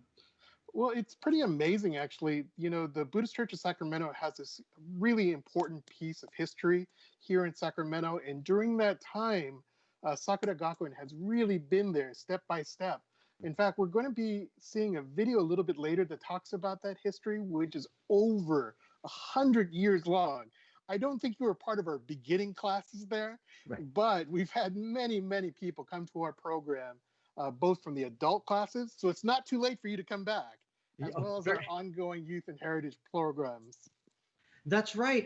You did mention that you do have adult classes as well. That's not often something that's highlighted. Could you talk a little bit more about maybe how many students are participating in that? Roughly every year, we do 2 terms. We do 2 17-week terms. We do a fall term and we do a spring term, usually at the Buddhist Church of Sacramento. Unfortunately, because of the stuff that's going on, this year is going to have to be a little bit different. Right now, we have virtual programs that are going to be starting up in the fall, same 17-week program. We usually have about 100 to 120 adult students participate, but we're going to see how many we get this year. Right now, our teachers are developing their curriculum. That is really amazing. And I know that you have been putting together, or not just you, but all of your predecessors before you as well. It's been a huge effort to really put something like this together. So again, you did mention that we have this wonderful video that's going to tell us a lot more about the Sakura Gakuen. So are there any final thoughts you'd like to add right now before we go to that video segment?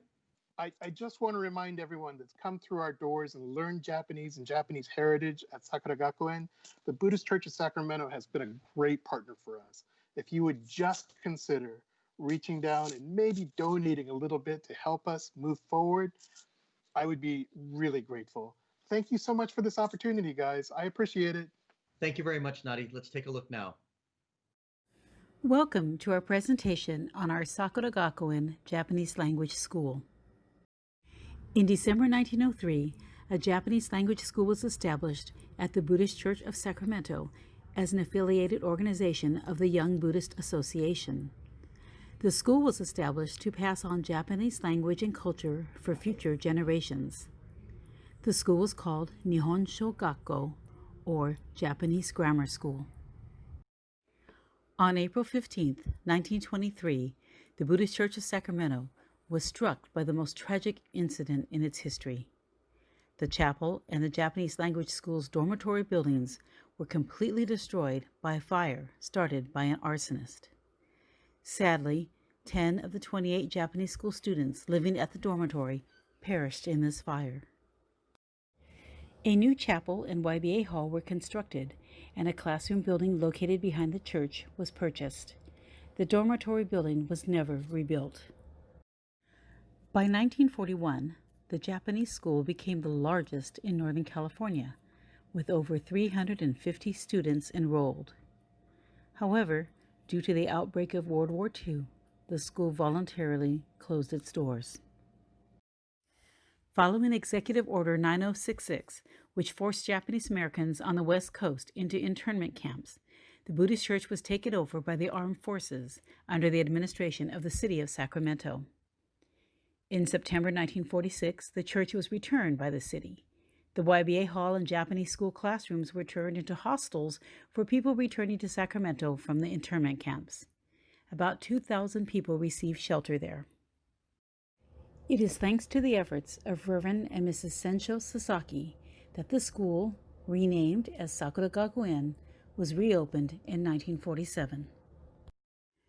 Due to urban renewal in the downtown area of Sacramento during the late 1950s, the Buddhist church was forced to relocate from its site on 4th and O Street to the current site on Riverside Boulevard. In 1968, the Buddhist church expanded its facilities and added an annex containing 11 additional classrooms due to the rapid growth in church membership. Sakura Gakuen classes are held in this annex. In the 1980s, as more public schools began to offer Japanese language courses, the number of students studying at Sakura Gakuen declined. At that point, most students were coming from homes where Japanese was not spoken, and Sakura Gakuen shifted its focus to teaching Japanese as a second language. In 1986, the school was reorganized to be a Saturday school for children with class levels based primarily on ability, not age. Adult classes were added on Monday evenings. Today, Sakura Gakuen's mission is to promote the sharing and appreciation of the Japanese language and culture with everyone in a safe and welcoming climate, with the purpose of promoting global understanding and value diversity. Our youth program provides classes for children ages 4 through 18 with little or no knowledge of the Japanese language. Grammar is explained in English with emphasis on sentence structure and constructing useful phrases and expressions. Hiragana, katakana, and basic kanji characters are introduced. Elements of Japanese culture and traditional games reinforce lessons and keep learning fun. Students learn about calligraphy, Japanese games and toys, and Japanese arts and crafts. An annual speech contest is held where students can demonstrate how they are mastering the Japanese language. One of the popular annual school-sponsored events is a celebration of Undokai, or Sports Day. On this day, students participate in various games and races.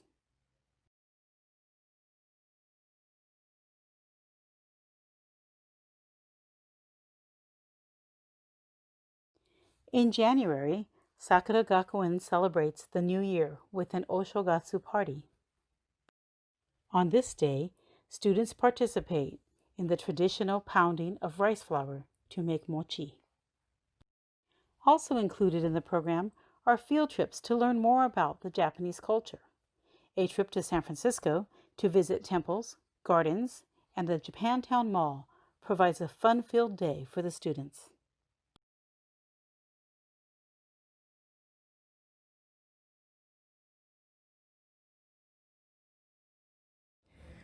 Recent Sakura Gakuen graduate Mitchell Madayag shares his experience of going through the program. Konnichiwa.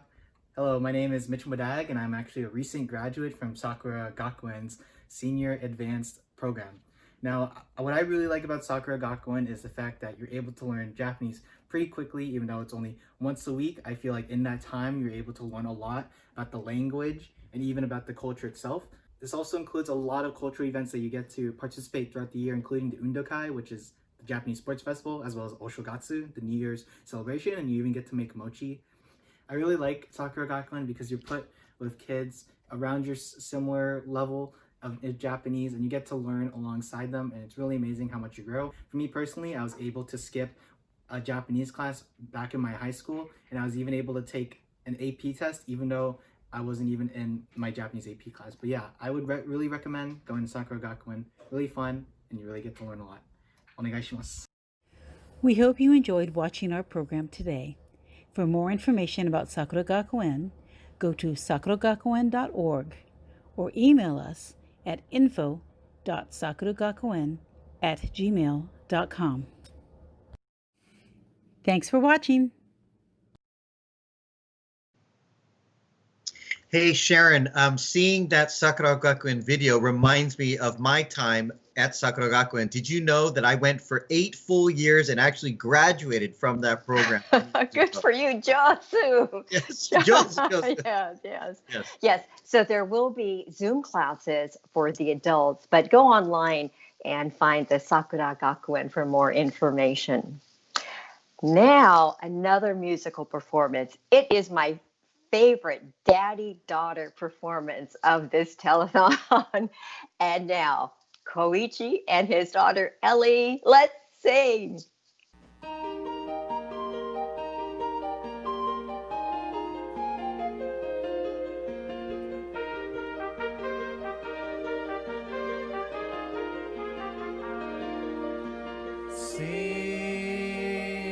Sing a song, sing out loud, sing out strong,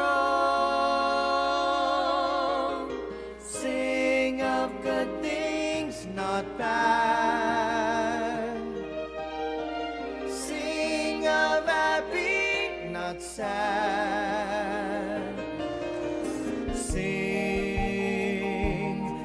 a song, make it simple to last your whole life long. Don't worry that it's not good enough for anyone else to hear. Just sing a song.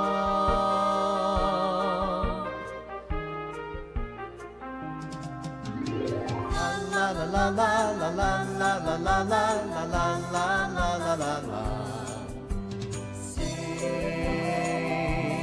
Sing a song, let the world sing along. Sing of love there could be. Sing for you and for me.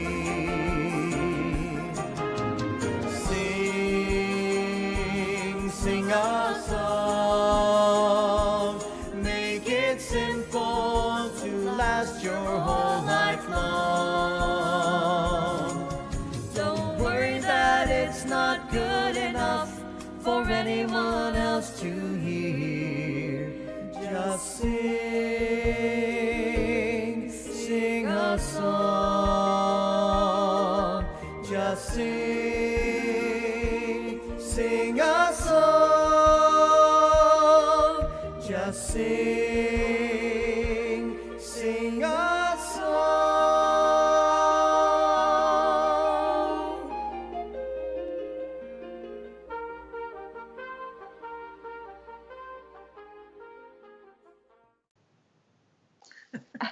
Makes you want to dance.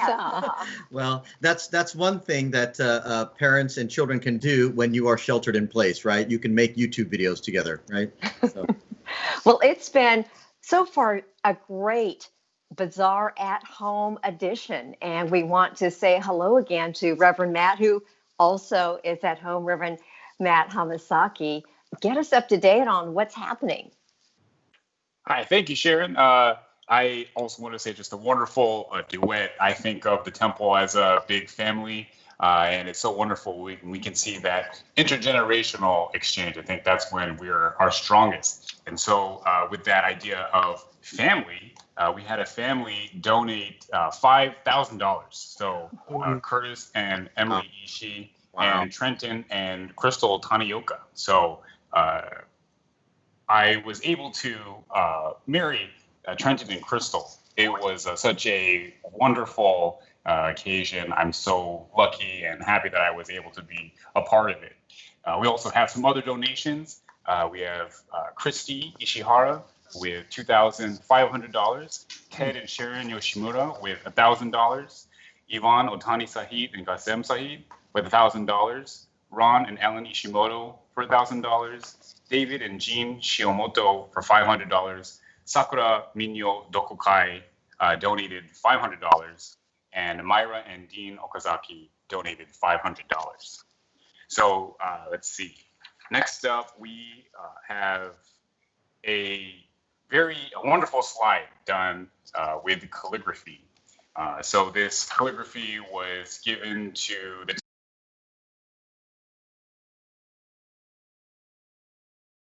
this feeling of being apologetic, I think, goes hand in hand with the Buddhist ideal or understanding of gratitude, where we understand that we only exist because of the efforts and the sacrifices of other people. And so when we're grateful, then it comes out in this kind of apologetic sense where we understand that we only are able to do anything because we inconvenience others.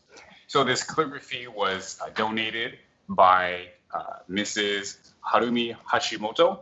So we have a picture of her, and also her assistant, Yumi Kiyama. And also, of course, before the pandemic, but hopefully later in the future as well, they had been giving classes also at the Bell Coolidge Community Center here in Sacramento. So we're so lucky to have them participating with our bazaar. We're so lucky to have them in our community. And I think, Koichi, I think you also have some relationship with that family. Absolutely. You know, the Hashimoto family, her son, Jack, was quite the mighty high school wrestler back in the old days. And thankfully, we didn't ever have to go against each other because he was much bigger than me. But then again, everybody was bigger than me. So. Well, thank you, Reverend Matt. A beautiful presentation of one of the cultural events that usually takes place at our bazaar. And, you know, we're fortunate to be able to stream this online. And other things that we are bringing to you are conversations with ministers who have made the Buddhist Church of Sacramento, their home and contributing so much. And Koichi caught up with one of the ministers. Good morning, Reverend Marv. Thank you so much for joining us today. As for those of you that do not know Reverend Harada, he is now serving as the Bishop of the Buddhist Churches of America. So we're so fortunate to have him here today. So Reverend Marv, I'd like to start today by maybe asking you to share with us a little bit about maybe your life and your career. Well, I was born and raised in Eastern Oregon. My father was not a minister. He was a farmer there. Grew up on a row crop farm where we raised potatoes and onions and sugar beets and cattle. It was a great place to grow up. I attended the local temple in Ontario, Oregon, Idaho, Oregon Buddhist temple, and typical Dharma school, YBA, and all that. But wasn't really interested in Buddhism until I got into college. And in college, I got quite interested in Buddhism, and then thought about pursuing the ministry. And then went on to study at Institute of Buddhist Studies in Berkeley, and then spent 5 years in Japan. And then was assigned to Orange County, was my first assignment, and served there for 33 years until taking this office in April. Tell us about your time and your experiences when you were at Sacramento. Well, really, it was a real pleasure to go there once a month. To experience a different Sangha, since I'd been only at OCBC all those years. And it was really enjoyable to get to know everyone there, to spend 3 or 4 or 5 days once a month up there. Everyone was very receptive and open, and we were able to initiate some things that Sacramento didn't have before, like a Buddhist education program, meditation services we started on Sunday mornings, adult discussions, and then a monthly study class. So I hope that some of those programs will continue even on into the future. But it was really a pleasure to get to know everyone there. In this long career that you've had, this amazing, successful career with so many different hats that you've worn, are there any not memories, but feelings or anything that really stands out for you throughout your career? Any impressions or anything like that? Well, I always think about this, something I read by this Shin Buddhist professor, this Kaneko Daie, and he said that a minister is made by the Sangha. You know, a minister is made by the Sangha over the course of many years. And he was a minister, and he felt his Sangha really made him what he is. And so I feel exactly the same way, that I was fortunate to have been nurtured by Orange County Buddhist Church Sangha over many years, and then given the opportunity to go to other temples like Sacramento and to be nurtured by members there. Any final thoughts or any final words for us today? But I just wanted to wish everyone the best at their virtual bazaar. I think it's terrific that you're thinking of other innovative ways to have a bazaar and to supplement the loss of income of not having the in-person traditional bazaar. But I hope everyone the best, and I'm sure it will be a huge success. Have a great rest of your day. Okay, thank you. And my regards to everyone there. Thank you. Thank you.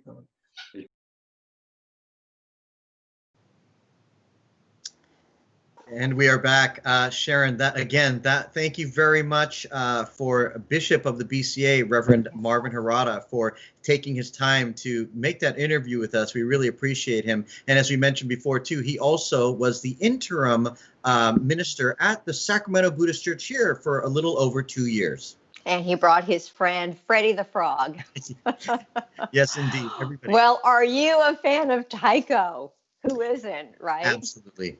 I think many people got their introduction to taiko at the Buddhist Church of Sacramento Bazaar, and this particular group, led by Tiffany Tamarabuchi.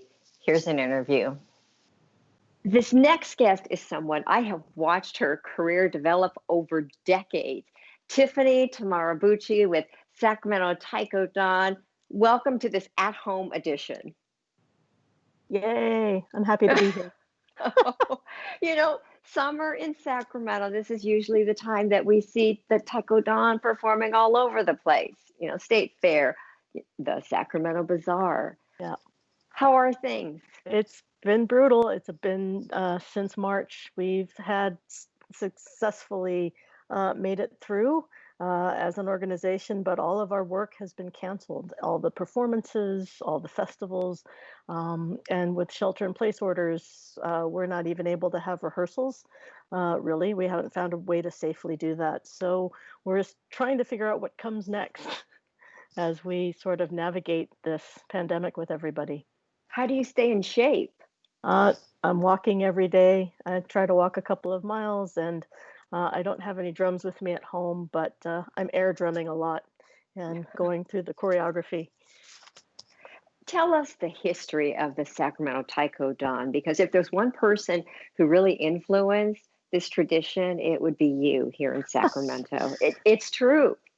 Well, we were founded in 1989. I actually started playing with the Sakura Minyo Dokokai at Obon in Placer, up in Penryn at the Placer Buddhist Church, and then at the Sacramento Obon because I'd always wanted to play taiko.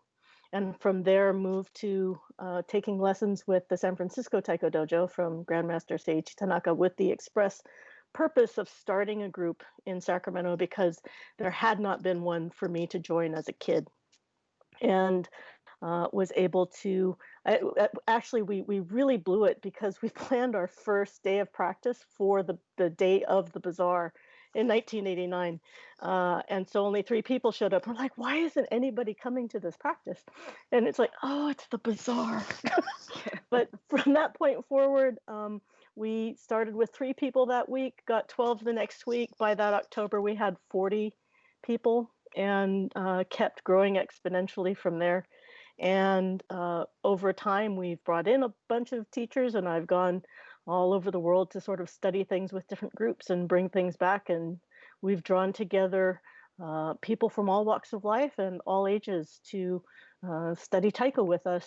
And 31 years now, going strong. We're celebrating our 31st anniversary this year, although unfortunately no concert. Tell us about this performance that you're sharing with us. So we're going to be performing, we have a recording of a performance of a piece called Danjiri Bayashi. And this was actually, we were taught, was created at a point in time in Japan where there was a cholera epidemic. And this particular piece was created to drive the kami, the spirits of this cholera, away. And in the festival, they, as in many Japanese festivals, they have these very highly decorated carts that they pull through the streets. And the community members are invited to put their, not garbage, physical garbage, but their bad luck into the cart. And the cart is driven to the edge of the town, and the bad kami and bad spirits are sent away. And so we thought it was a timely thing during the COVID pandemic that we could play this piece in order to, in our way, pray for everybody's good health and longevity. So thank you, Tiffany Tamarabuchi. And now the Sacramento Taiko Dawn.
The Sacramento Taiko Dawn.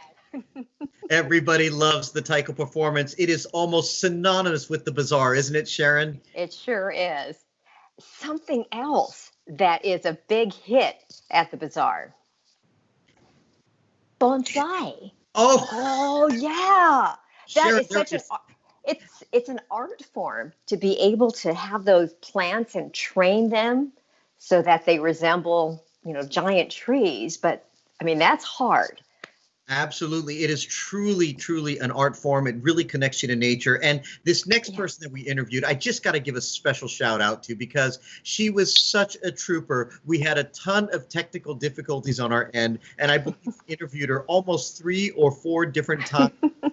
She was so wonderful. She approached it each time with the same amount of just enthusiasm and energy. So, you know what? That's enough. Let's just take a look at that right now. And now we are joined by our good friend, Lucy. Lucy, say hello to everybody at home there. Hello. Thanks for coming out. Thank you so much for joining us this afternoon. So could you please tell the viewers at home your full name and tell them what organization you are involved with?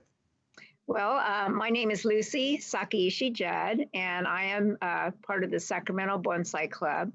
And we meet at the Sacramento Buddhist Church monthly, and we have an annual show in the first weekend of May. We are regarded as probably the oldest club in the United States. We started in 1946. Next year will be our annual show, which will be our 75th anniversary. So, Lucy, share with us why bonsai has such special meaning to you and your involvement with it. Well, the special meaning, especially of our garden, is that it has a lot of memories. As I said, places we've been, people we knew are all over, and it takes me 2 hours to water. So you go through a lot of memories during those times. And I wanted to say tomorrow just happens to be the first anniversary of my husband, Gary Judd, his passing. And so I know he would be so delighted that we've been asked to share these special trees. And so I picked the heritage trees because these were special to him. And bonsai is very young. And so we always told people that it was an old art in other countries, China and Japan, but here in the United States, it's very young. So the oldest trees we have would be pre-war, and they would be a third generation.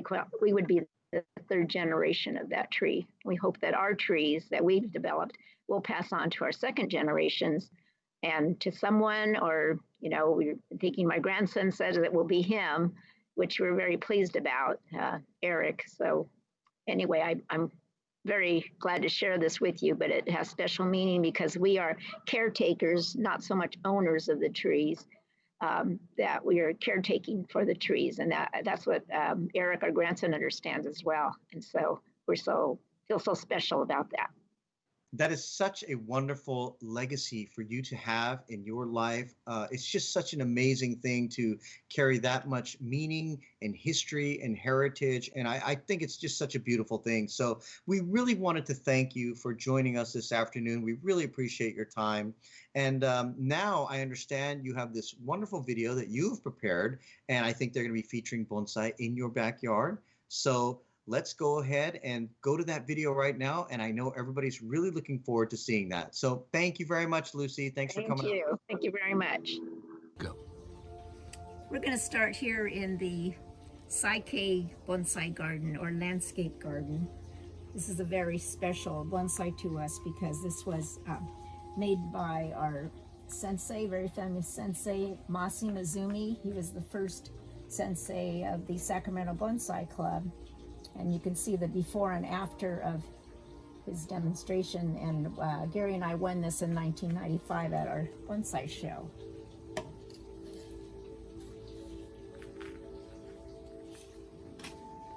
As we go around to the pomegranate, this is very special because it was collected by 2 famous senseis here in California.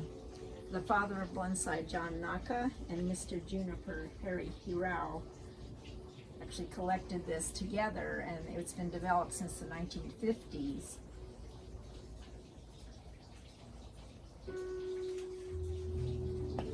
And as we go around the corner here, we have a tree in a rock. This juniper has a very special story because it was made by Tadami Yamashiro in Placer County, and his family was interned in the camp. And when they returned after about 4.5 years with his family, they found that the property was taken care of by a good neighbor, and some of his bonsai survived. And his son, Tadao, and his wife, Miwako, cared for this tree. So now we'd be considered third generation. I'm going to take you down this pathway.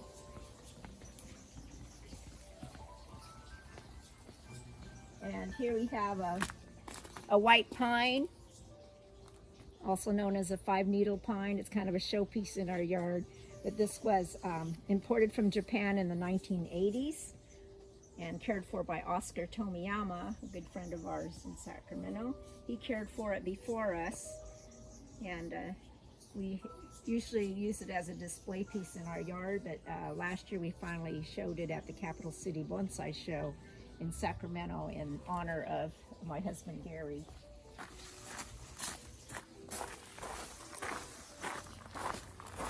Here we have all the Satsuki azaleas, and this particular tree was imported from Japan. It was cared for by our good friend Walt Brainerd in Sacramento, and it is a combination of several tree trunks together that had been fused. And this particular variety is a chinzan, little pink flowers.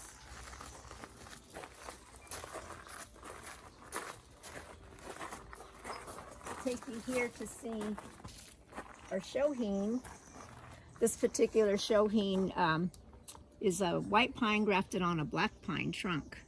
And this is very special to us because it is first generation. Gary and I had a success in it and got to train it, and so we'll keep it as first generation, and second generation hopefully will be our grandson Eric. So shohin means 8 inches from the top of the tree to the top of the pot. 8 to 9 inches. So let's go down here.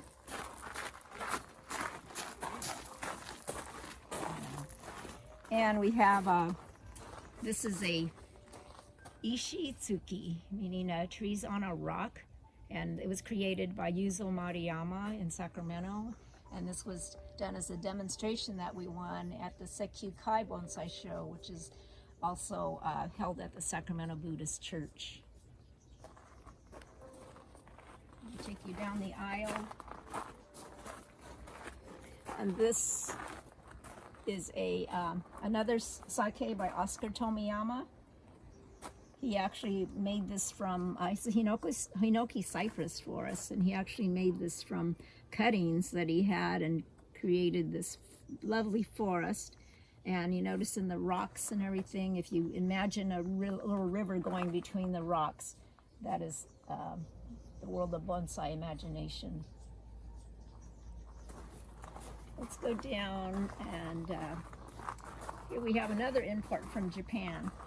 We're very proud of this because this tree was imported and we purchased it in the 1990s, and we finally showed it just a few years ago at the Golden State Bonsai Federation in fall color. And so the trunk is massive, and it came to us with no branches, and so we've been developing the branches, and that's why these long stalks are here. We're just trying to get the branches to get thicker, and later as they thicken we can trim those off.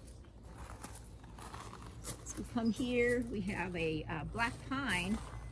It's very special. This is a black pine from Fukashi Ikoto, which is the uncle of my mother, and his wife Hiroko asked us to care for it, and so we've cared for it since for her. And so this is another old placer tree, so we're second generation. And this is my husband's favorite tree. This is from the collection of Haru Otao, a good friend of ours who is in Sacramento. And we just, this is called literati or bunjin style. The long, straight, curving spine going straight up, and the It has been decandled last month, and so the new needles are just coming out. As we go down a little further, here we have my mother's pride and joy, as it is a oak. You see the little oak leaves? It is actually grown from seed. So this is in the 1950s. She planted a seed, and eventually we made a bonsai, and so now I have it as second generation. So lastly, I have this tree is my father's creation. Again, another tree inside a rock, and it is a shore juniper. And the roots are actually inside the rock and down into the pot. So my mother asked Gary to take care of this, and so it's been wired and trained since and repotted in a smaller pot, and now it's in a beautiful show pot, candy show. So thank you for coming today, and enjoy the rest of the cultural programs. But this is the Judd Bonsai Garden.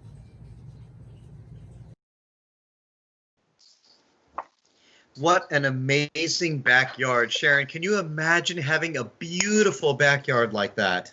That is breathtaking. And it takes, what, 2 hours to water all those plants every single day? Gives you a lot of time to think, doesn't it, Sharon? It sure does. We are halfway through. Can you believe it? I can't believe it. We're taking this to 5 o'clock. Donations have been wonderful. Are the ladies, Mika and Kelly, too busy to give a shout out, or they're pretty busy? Okay. Yeah. Well, I want to let you know that in the next half hour, we have Candelito, who is someone pretty special to me, Troop 50, group of guys, boys special to you, and also some karate by Hunter Yasuda. So that's coming up in the next half hour. So coming up next, as you mentioned, we already saw her a little bit earlier in the program, so this is going to be her second song. And this particular song that she's performing is really special just to me because it comes from the Broadway musical Shrek. And my daughter and I were actually a part of that in community theater many years ago. So, but that's hidden, so we're not going to ever show that. But anyway, let's go to the real professional and take a listen to Kendall Ito. We want to say hello to Kendall Ito from New York. How are you? Hi, everyone. I'm good. How are you all? We're doing just fine. Thank you for singing the first song from Allegiance. You know, right now, Broadway is on pause, but you are a Broadway performer, singer. Get us up to date on your career. Yeah, so I moved out to the city when I was 18. I graduated since. And in terms of career, I've been doing various projects, gigs in various places. I've performed throughout the country. I've performed in Toronto with Matilda on tour.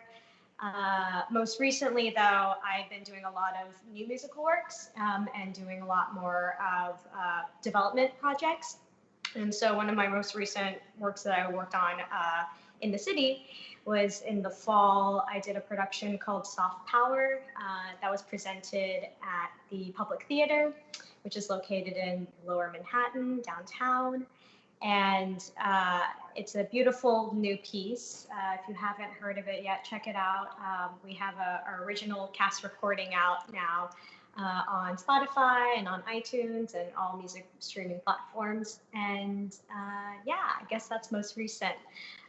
But these days now it's learning how to do everything virtually and getting to do a lot of Zoom readings. Tell us about this second song you selected. Yeah, so I decided to sing something kind of related to soft power. So the writers for the show are David Henry Huang and Janine Tesori. For those who do not know Janine Tesori, she is a beautiful composer who has contributed so much to the musical theater world and troupe. And so I thought I would do a little ode to Janine by singing one of her songs. So one of the shows that Janine has written in the past is a production called Shrek. For those who are familiar with the DreamWorks movie, they made it into a musical, and Janine Tesori was the composer for the piece. And so I thought I would sing a piece from the show. It's one of my favorite songs called Who I'd Be. and I'm doing a little gender bend version of it. So it's normally sung by Shrek, but the message of the piece is something that I really connect with, and I hope you guys will all find some joy in it too. As Shrek, here's Candelito.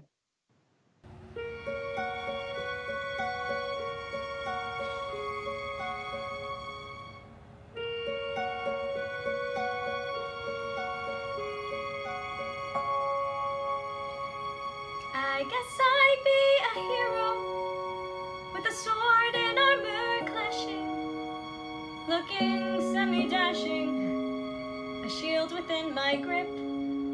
Or else I'd be a Viking and live a life of daring, while smelling like a herring upon a Viking ship. I'd sail away, I'd see the world, I'd reach the farthest reaches, I'd feel the wind, I'd taste the salted sea, and maybe storm some beaches.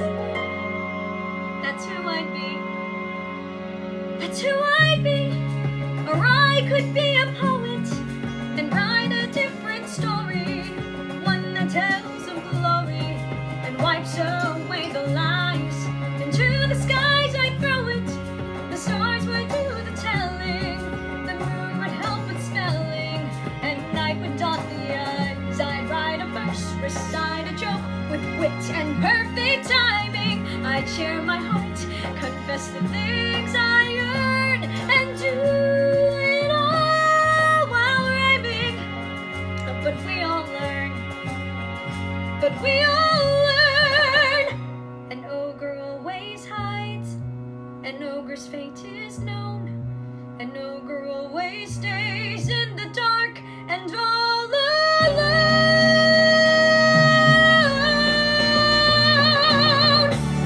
So yes, I'd be a hero, and if my wish was granted, life would be enchanted, or so the stories say. Of course I'd be a hero, and I would scale a tower to save a hothouse flower and carry her away. But standing guard would be a beast, I'd somehow overwhelm it. I'd get the girl, I'd take a breath, and I'd remove my helmet. We'd stand and stare, we'd speak of love, we'd feel the stars ascending, we'd share a kiss, I'd find my destiny, I'd have a hero's ending, a perfect happy ending, that's how it would be, a big, bright, beautiful world, but not for me.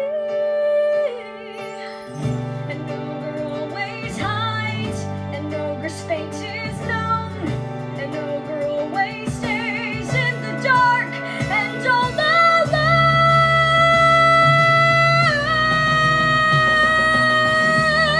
So yes, I'd be a hero, and if my wish was granted, life would be enchanted, or so the stories say. Of course I'd be a hero, and I would scale a tower to save a hothouse flower and carry her away. A perfect happy ending, that's how it should be.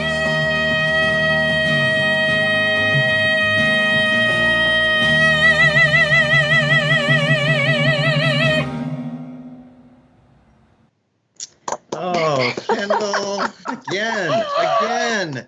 Kendall Ito amazing. as Shrek. Amazing, amazing. Her mom and dad are Karen and Larry Ito, and Kendall is my niece.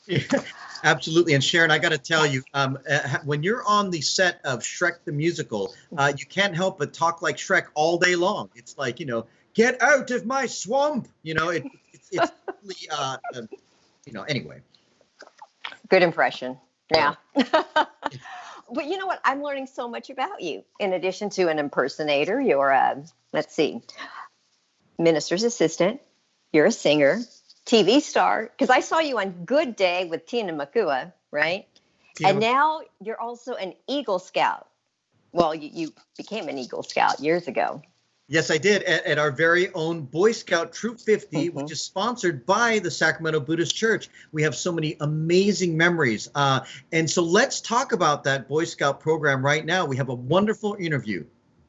And here we are now joined by my good friend and old colleague, Steve Itagaki. Say hello to everyone, Steve. Hi, everybody. So Steve, tell us what your role is with Troop 50. Right now, I'm currently the co-advancement chairperson for the committee.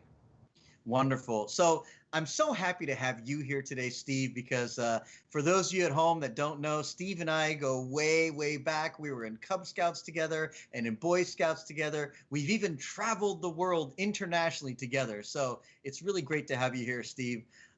So tell us all at home, how did you first get involved as an adult leader in Troop 50? Well, being back in Sacramento and being involved with the church, my son actually got involved with the Cub Scout pack.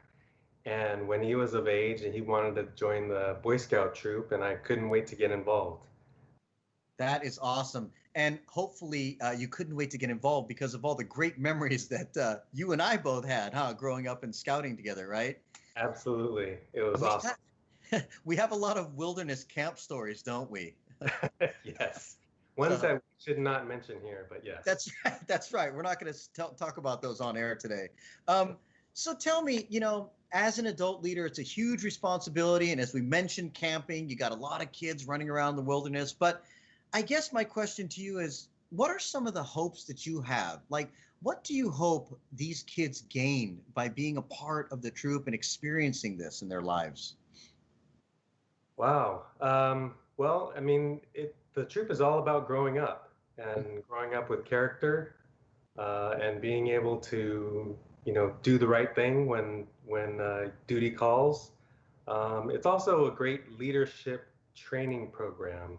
The kids get to take different leadership positions in the troop, and I think it really prepares them for life after high school. Yeah, I can't agree with that statement more. Us being together, having the opportunity to be leaders in the troop was definitely something that has been a part of my life and has benefited me throughout my entire professional and personal career. So, I agree with you 100% on that. So last question I kind of want to ask you is maybe not what are some of the surprises you've had, but what are some of the things you've enjoyed being an adult leader in the troop? I just really enjoy working with the Scouts, seeing them grow from 5th graders in the program, learning all of the things that we do and becoming young adults. By the time they exit the troop, they're usually 18 years old, and it's just amazing to see their progress. That's true. Most Scouts usually start the program around 10 and a half years old or that range, huh? So you really get to watch them develop truly from boys to young men. So what an incredible service. And we really appreciate you taking your time and dedicating yourself to this wonderful troop that you and I both enjoyed so much growing up. So thank you very much, Steve. Absolutely. Thank you. Now let's go ahead and take a look at this wonderful video that Steve and the rest of the troop helped produce. So let's go to that now. On my honor, I will do my best to do my duty, to God and my country, and to obey the Scout law, to help other people at all times, to keep myself physically strong, mentally awake, and morally straight.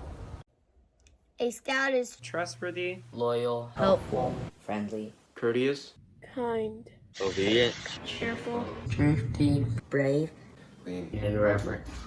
We are Troop 50. Troop 50 is a unit of the largest National Youth Development Program, Scouts BSA, which was formerly known as the Boy Scouts of America, and it's chartered by the Buddhist Church of Sacramento.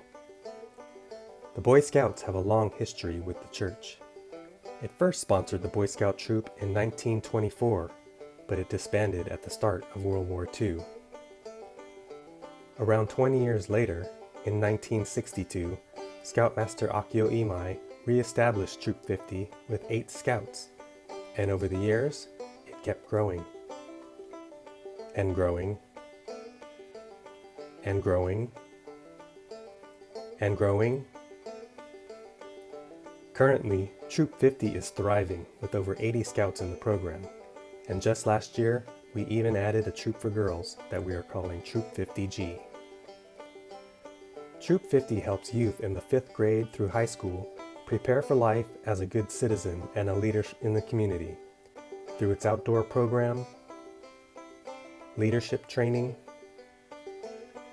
and community service. The main goal for many of the scouts is to attain scouting's highest rank, Eagle Scout. To earn that, you have to take leadership positions in the troop and, of course, earn a lot of merit badges. There are more than 135 merit badges that scouts can earn by learning life skills like first aid, cooking, and communication, doing fun stuff like canoeing, archery, or fishing, and by exploring their interests like environmental science, engineering, and the law. Eagle Scout is a nationally recognized award that only 4% of all scouts nationwide are able to achieve. But in the past 60 years, Troop 50 has had over 170 scouts earn the rank. One of the unique things about Troop 50 is its participation in an international scout exchange program with Sacramento's sister city in Japan, Matsuyama. That scout exchange started in 1983, and it's still going strong to this day. In 2018, scouts from Matsuyama came to Sacramento and experienced American life with the Sacramento Scouts.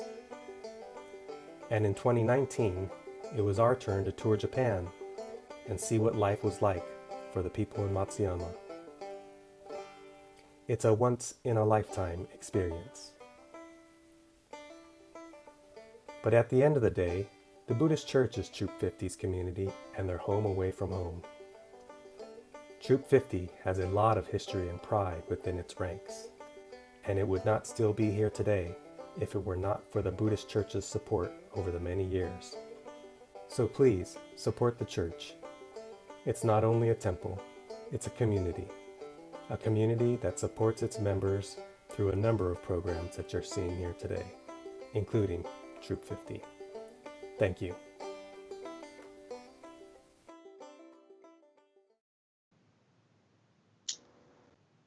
Wow. So how many badges did you earn? You know, Sharon, I can't remember, but even if I could, it'd probably be too embarrassing to tell you. It was a low number. So, Well, maybe you got one for cooking, because I found out another thing you do. You roll sushi, right? So you're a sushi chef. I don't know if I'm still on because someone is trying to call me and it says scam likely. So I hope I'm still on because I wanted to introduce Russell Okubo, who has a new restaurant, and he is making us a recipe that's quick and easy, guaranteed. Absolutely. We're doing an old school batayaki. It's a lot of Japanese restaurants used to do it back in the day, but we kind of put the new today twist on it, and it's a very simple dish. So I'll show you all we do is add some butter, some onions,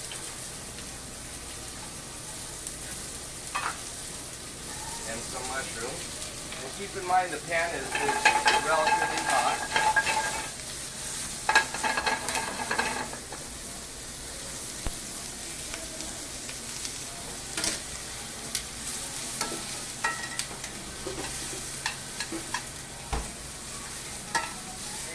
And you want to cook it so the onions are still a little bit crisp. And then we're going to add some ponzu sauce, about 1-2 ounces.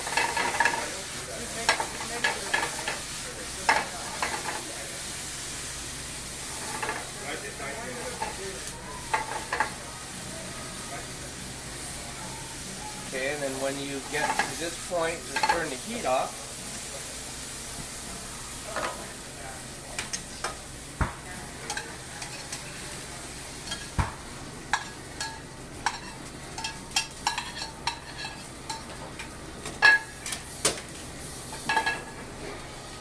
And then we're going to add a little more oil to the pan. more butter. And then get that melted. And then we have your sukiyaki meat, which is pre-sliced, and you know it's on paper. And this is going to cook very fast.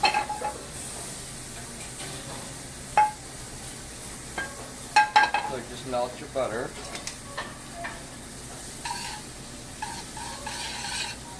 So batayaki actually, you know, means cooked in butter.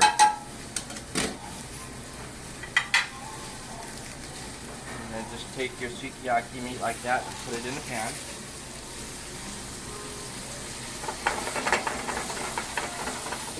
And then we want to cook this very fast. And then flip it. And that's it. But we serve it medium rare here, but you're welcome to cook it all the way through or well done if you choose.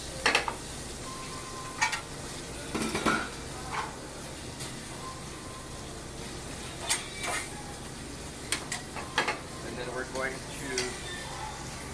slide it onto the plate. And then we top the onion mix and mushroom on the top.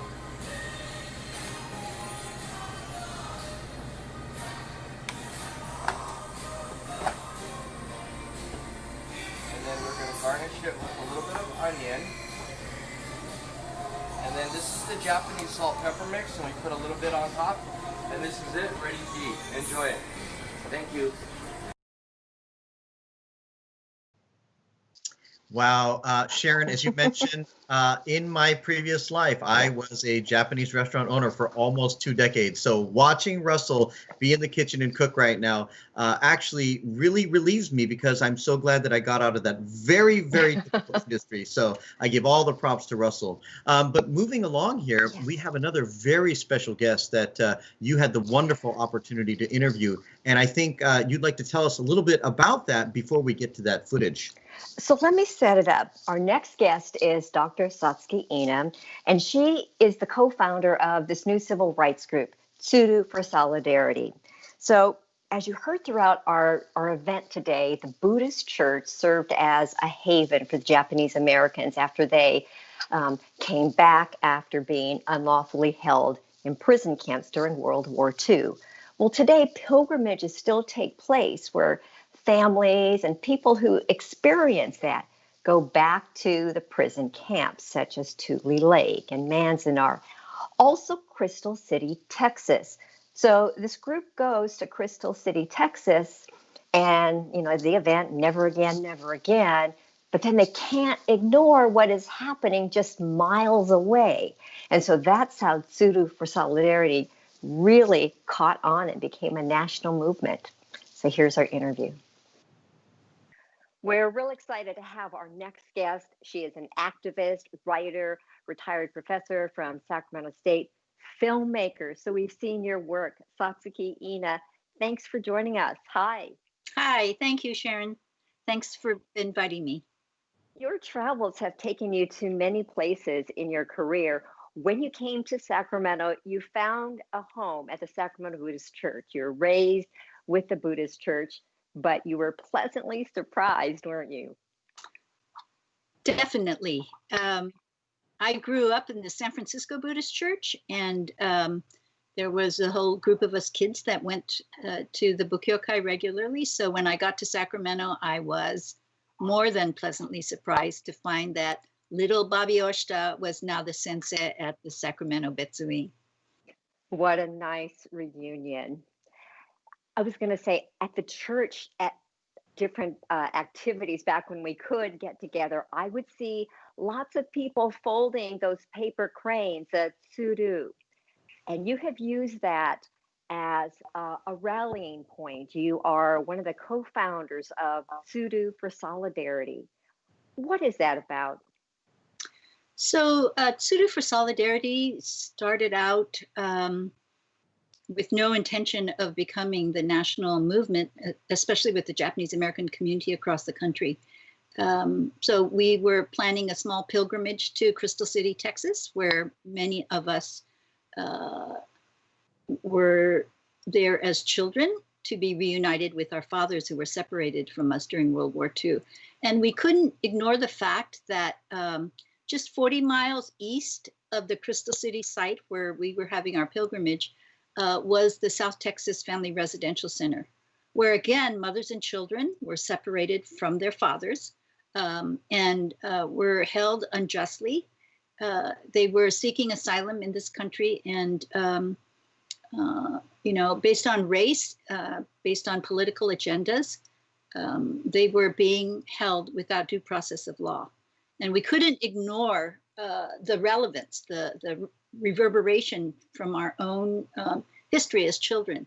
So we decided that after our pilgrimage, we would take the bus and go to the Family Residential Center, euphemistically called. It actually was a prison.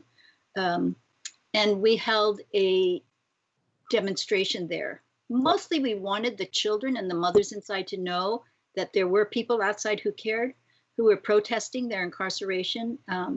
And so we were thinking about what would help the children who are from a distance be able to know that we were there. So we wanted to draw on our Japanese cultural traditions, and the tsuru was one of the ideas, that we would hang tsuru on the fence, brightly colored paper cranes, so that because they symbolize peace and compassion.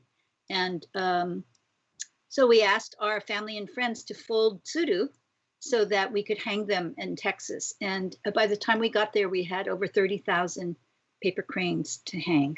And we had taiko drummers that came all the way from New York and Denver who performed so that the children from the distance could hear that there were people whose hearts were beating for them, demanding that their rights as human beings be respected.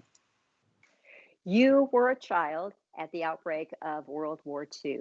So you were among the families that were uprooted, imprisoned in the, as we, the government said at the time, war relocation centers, but imprisoned behind barbed wire. And so you are seeing something happening again that feels like something that should not have happened. You actually went inside.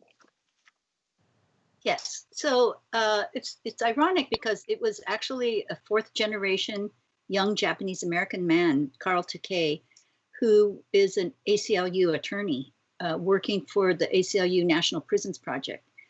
He called me very distressed about what he understood was happening at the border and the incarceration of people who are lawfully seeking asylum. And many of these asylum seekers were mothers and children escaping violence in Central America.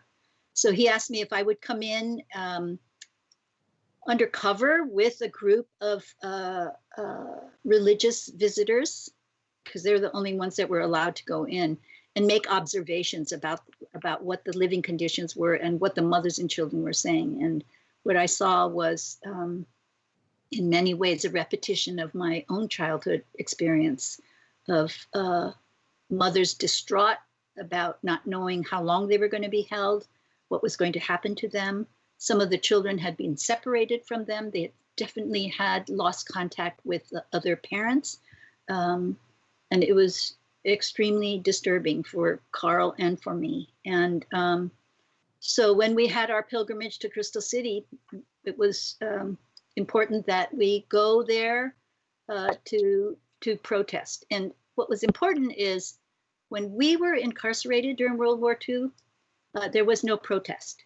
There was no organized marches, petitions, mass efforts to protest the violation of our civil rights. And when I've interviewed people who were Japanese Americans who were incarcerated, that was one of the greatest wounds that they talked about, that nobody outside stood up for them. There were certainly people who helped, church groups that sent Christmas presents and did things like that, but no outrage and organized protests. So we felt that it was important that we use our historical experience to educate the public, the American public. And so this event was a press event so that we could tell our story and talk about how it was being repeated again. And our demands was to the government to stop repeating history. It's a movement that has caught on, and among those supporting you are Buddhist ministers. Did that surprise you?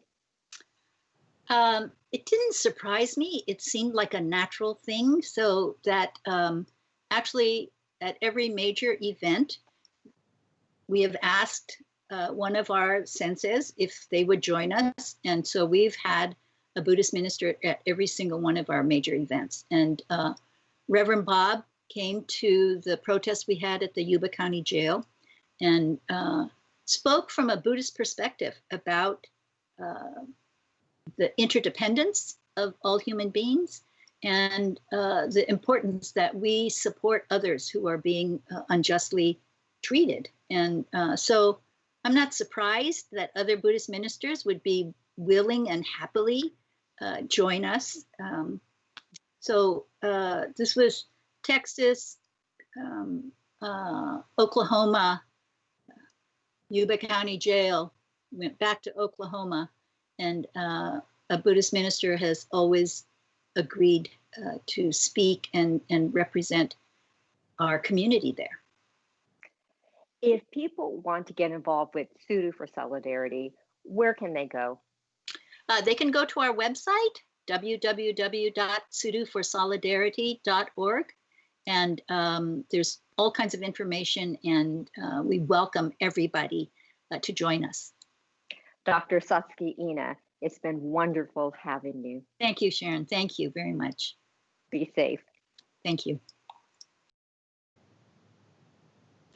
Sharon, what an amazing body of work Satsuki Ina has had in her life. She's just such an amazing person, and she's also been a wonderful mentor to us as ministers' assistants at the Buddhist Church of Sacramento as well. And she's always been all about the children. Absolutely. Speaking of children, Dharma School children, we have more performances, and this one, you got to stand back, okay, for this next performance. Here is Hunter Yasuda.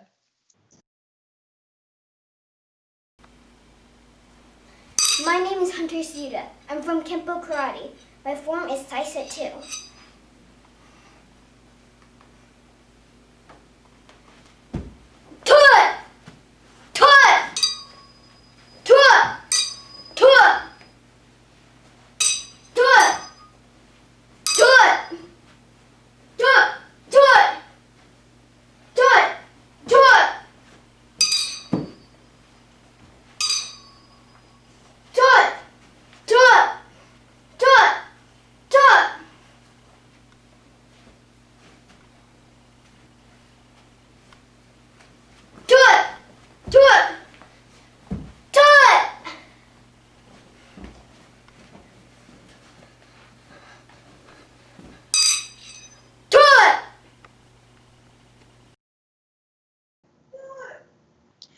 Sharon, we have actually made it to the 3 o'clock hour. Can you believe we have already been at this for 3 hours now?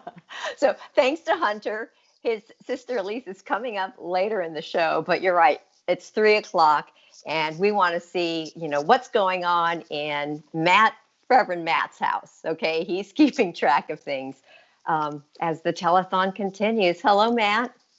Hi, thank you, Sharon. Yes, the donations have been coming in. They are fantastic. So we have the North American Food and North American Trading Company donated $1,500. We have a big family donation from Mike and Rachel Nagai, Tim, Leanne, and Carrie Castle, the whole family getting a donation of $1,000.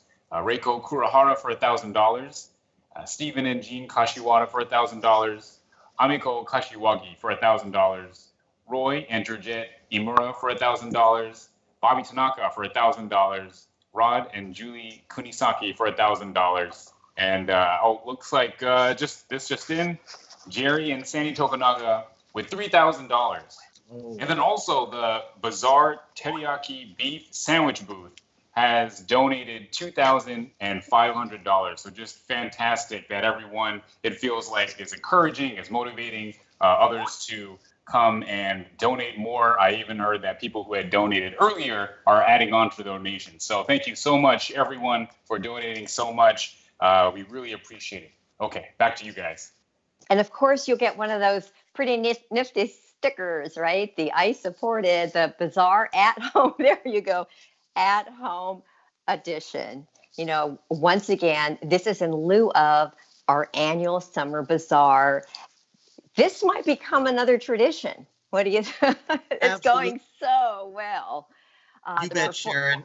Also, in addition to the donations and getting stickers, we also have a wonderful merchandise purchase opportunity. Again, we mentioned that our youth participants developed the design.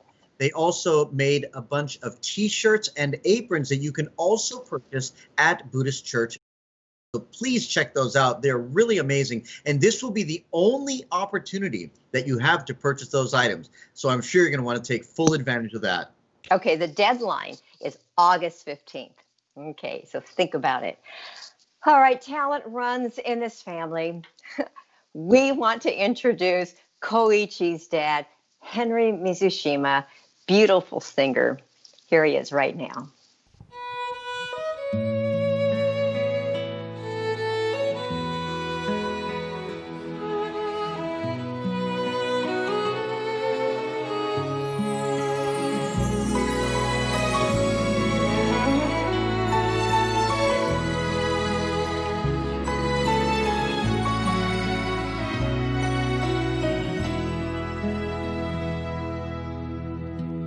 雪解けの窓に映る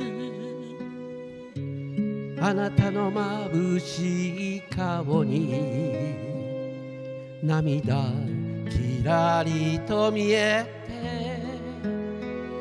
また春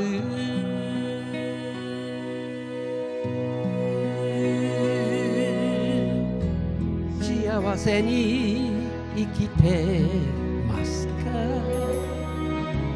誰かと笑ってますかもし一人でいるなら今すぐ会いに行きたい今年もあなたを探して春風を見てるもうすぐ岸辺に愛しいほど花びら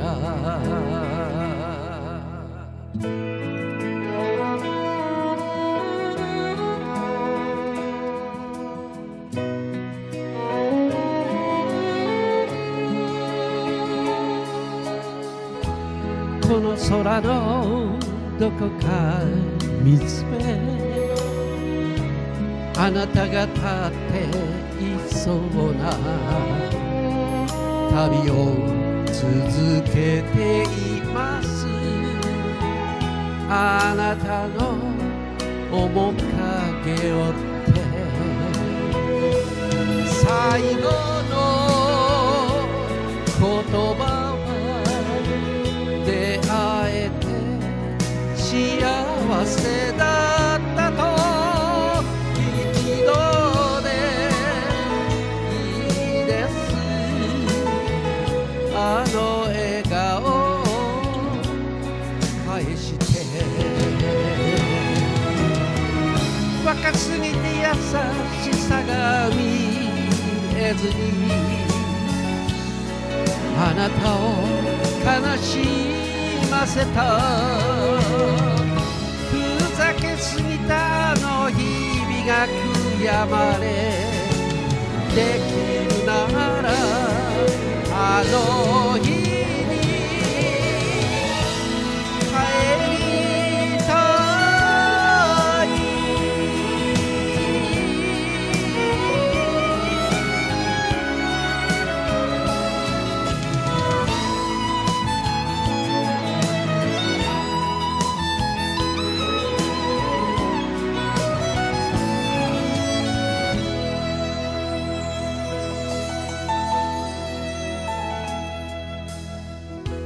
この空のどこか水辺あなたが立っていそうで旅を続けていますもうすぐ愛しいほど花びらが降りかかる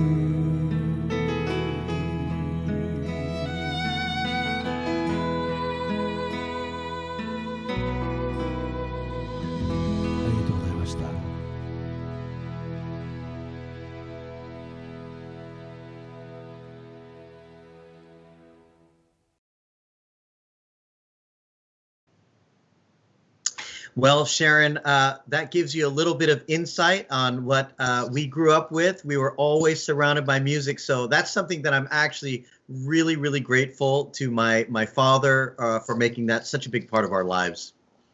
Yes, and pass it on to his granddaughter, to your daughter Ellie. Yeah, that's terrific. The Bazaar is known for cultural events. I mean, it brings people from all over to see the different art forms, and you've continued conversations with people who have made presentations at the Bazaar. So I'll let you continue on with this. Ikebana. And now we are joined with our good friend, Helen. Helen, say hello to everybody at home. Hi, everyone.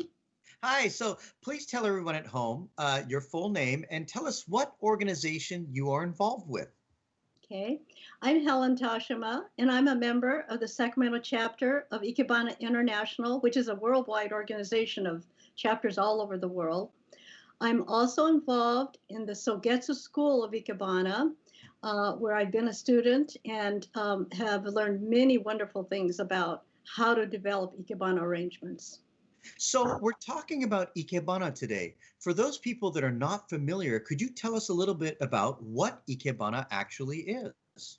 Yes, Ikebana is an art form of flower arranging. It is not putting together a bunch of flowers in a vase, but really using various forms and structures and angles in how to place the materials.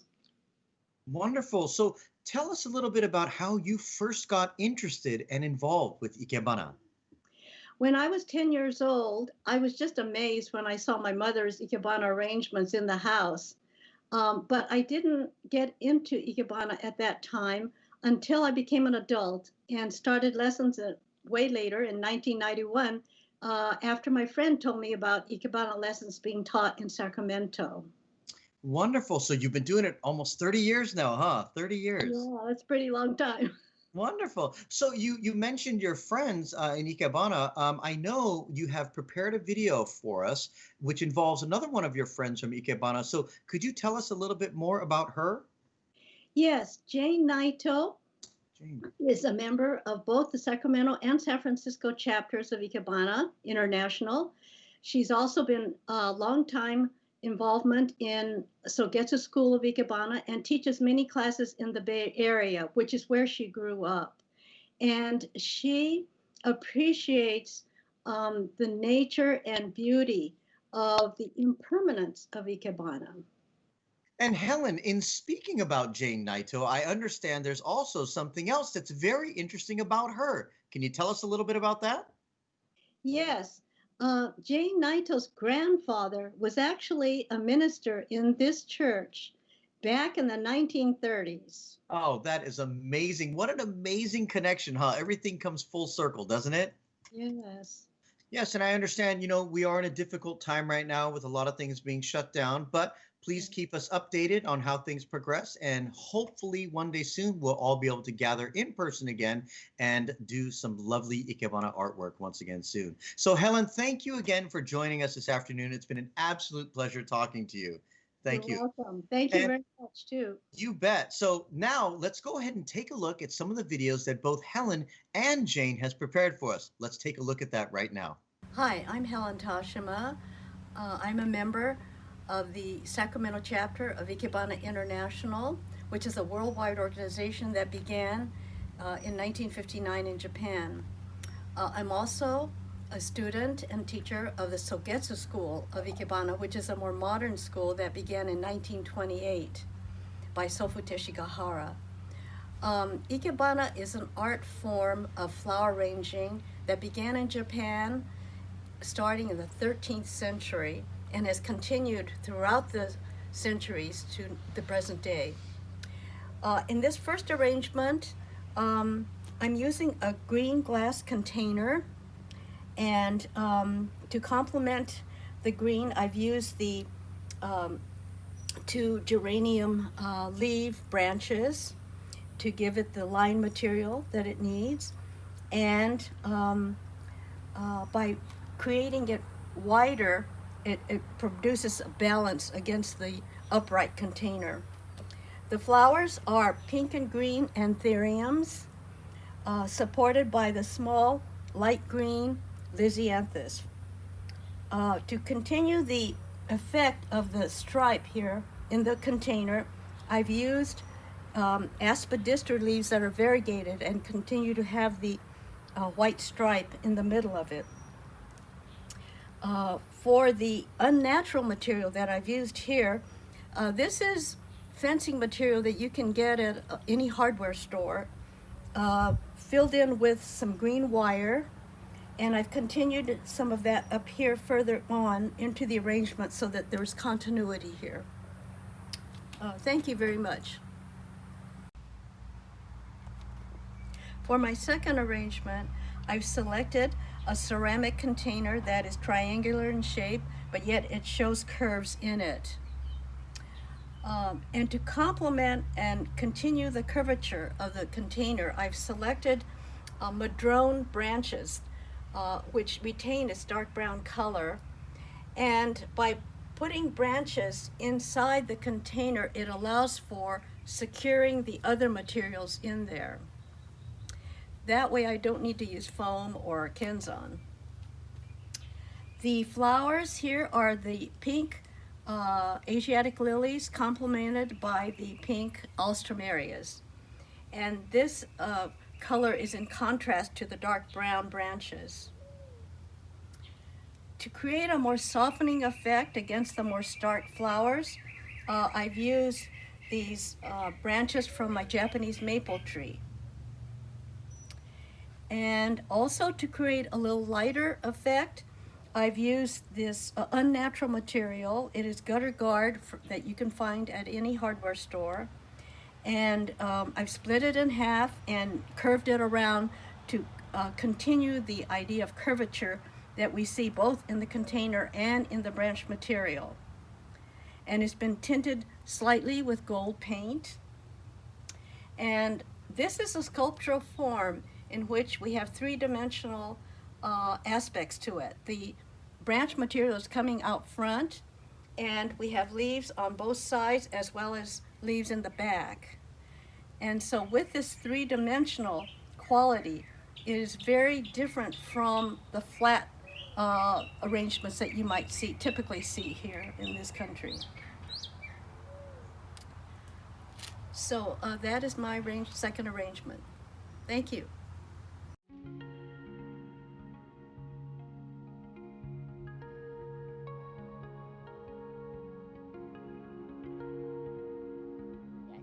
Hi, I'm Jane Naito. Thank you for joining me in my garden today for an Ikebana demonstration. I hope you're all well and safe at home. Well, let's begin. I teach Sogetsu Ikebana, and oftentimes we use unconventional materials. Today, I'm going to use a sake bottle that I've already filled up with water as my container.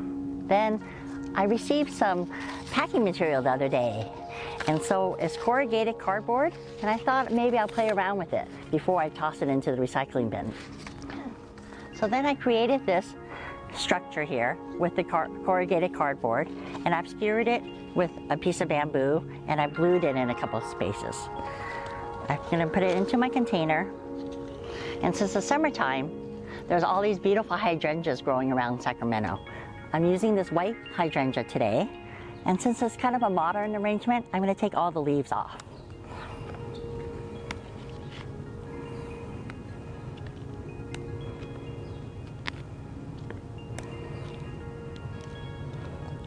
head's a little too big, so I'm going to trim it off a little bit. Let's see.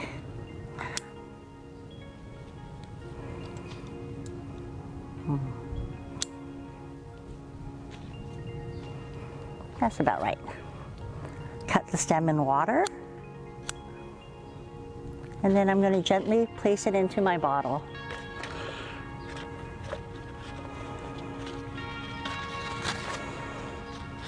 And there you go, my first arrangement using unconventional materials. Now moving on to my second arrangement. I'm going to use this glass container and tropical material. It's been so hot here in Sacramento, I thought maybe the glass container and tropical material would make me feel a little cooler. This beautiful heliconia, I'm going to place it in my container upside down today to add a little interest. Now, I think it's already striking as it is, but I'm going to add some more material to it. I was looking for different types of tropical material. There's so many orchids and ginger, so many beautiful flowers. But then I thought, well, bananas are tropical, so why not? I'm going to put some bananas in here, just so. Hopefully it'll balance. And then while I was in the kitchen getting the bananas, I saw these beautiful tomatoes here, cherry tomatoes. So I put a little toothpick in them, and I'm going to stick them here. I thought the red would go really well with the heliconia, but also in these stressful times, I thought a little whimsy might help as well. We all need a little whimsy. Let's see, I'm going to put it here. And then maybe another one here. Let's see, another one? No, I think that's good. So, and then I'm going to fill it up with a little bit more water, because I don't want to see this water line here on my arrangement.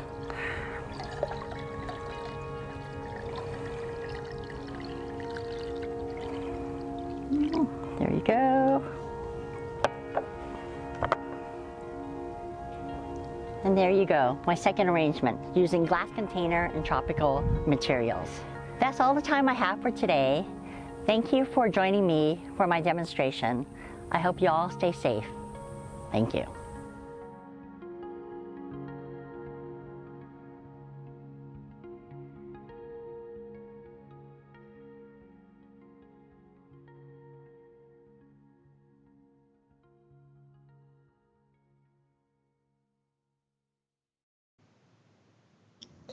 Those demonstrations were really cool because it shows you could use practically anything and make a beautiful arrangement that depicts nature.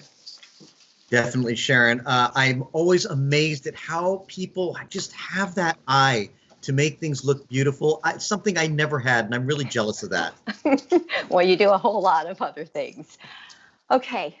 Is the fatigue factor setting in for you? We've been at it for 3.5 hours. Not at all, Sharon. This is fantastic. This is exciting. The amount of support that we are getting from the community through the Facebook chat, through the telephones and text messages, this is truly overwhelming, Sharon. I'm genuinely emotional about how many people are really coming out to support the Sacramento Buddhist Church, and it just means the world to us all. Yeah, thank you very much. I was going to say that fan favorites include the different taiko groups, and the Koya-san Children's Taiko group is another favorite. So I had a chance to chat with the director of the group. The Bazaar is known for a lot of cultural activities, and one of the fan favorites is the taiko performers. With us right now is Kaori Kubota Sakawa, and you're with the Koya-san Spirit of Children Taiko group. So thanks for joining us. You're welcome. We're going to miss your performance this year. You know, that's not true because you brought a performance to show us. But as far as live performances go, that's on hold for the moment. What are you carrying? I have my bachi, the drumsticks, and I have a couple of drums by me. Are you practicing at home? Yes, I do Zoom taiko lessons. I have 5 classes every week. Well, tell us about the Koya-san Spirit of Children group, because you performed at I don't know how many bazaars. Yes, this is our 27th year as a Koya-san Spirit of Children Taiko group. And then the group was created on 1993 with former Koya-san ministers. And then we have members, about 30 active members. And the youngest are 5 years old. And oldest, it's probably 60s or 70s, I'm not sure. But we welcome anyone who wants to play taiko. What is it that you're teaching? It's not merely playing drums. There's so much more that goes into taiko. Taiko is all about playing together, have fun, create music. And as you see, it's not only about the music. We move around and dance. It's a really good exercise as well. So this is for anyone. Like I said, our youngest are 5 years old, and they're pretty young, but they are able to, listen to my instruction very well, and then they improve so much in just a short time period. So they are supposed to play this year for the first time at the performance. So maybe next year they'll be on the stage. Tell us what we're going to see on videotape. Yes, so we usually play for 40 minutes at the between performance, but we created the highlight of about 9 minutes video clips, and then we included 4 songs, and we added some still pictures of the group pictures, so I can put all my students in a presentation. Well, good to see. Kaori, Koya-san Spirit of Children Taiko group. Let's hear them.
And that would be the Koyasan Spirit of Children Taiko group. Well done.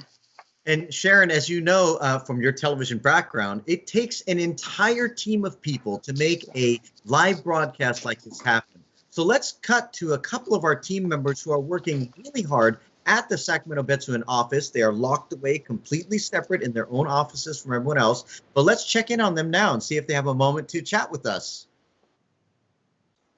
Hi, Mika. Hi, Kelly. Hi there. I just got off the phone with somebody, and the woman I just talked to said that you guys are doing an amazing job, and she has loved every minute of it. She says that it has gone seamless, and she cannot believe how wonderful this program has been. It's been a pleasure speaking to so many people on the phone, so thank you all for calling in. I know Mika's busy on a phone call right now.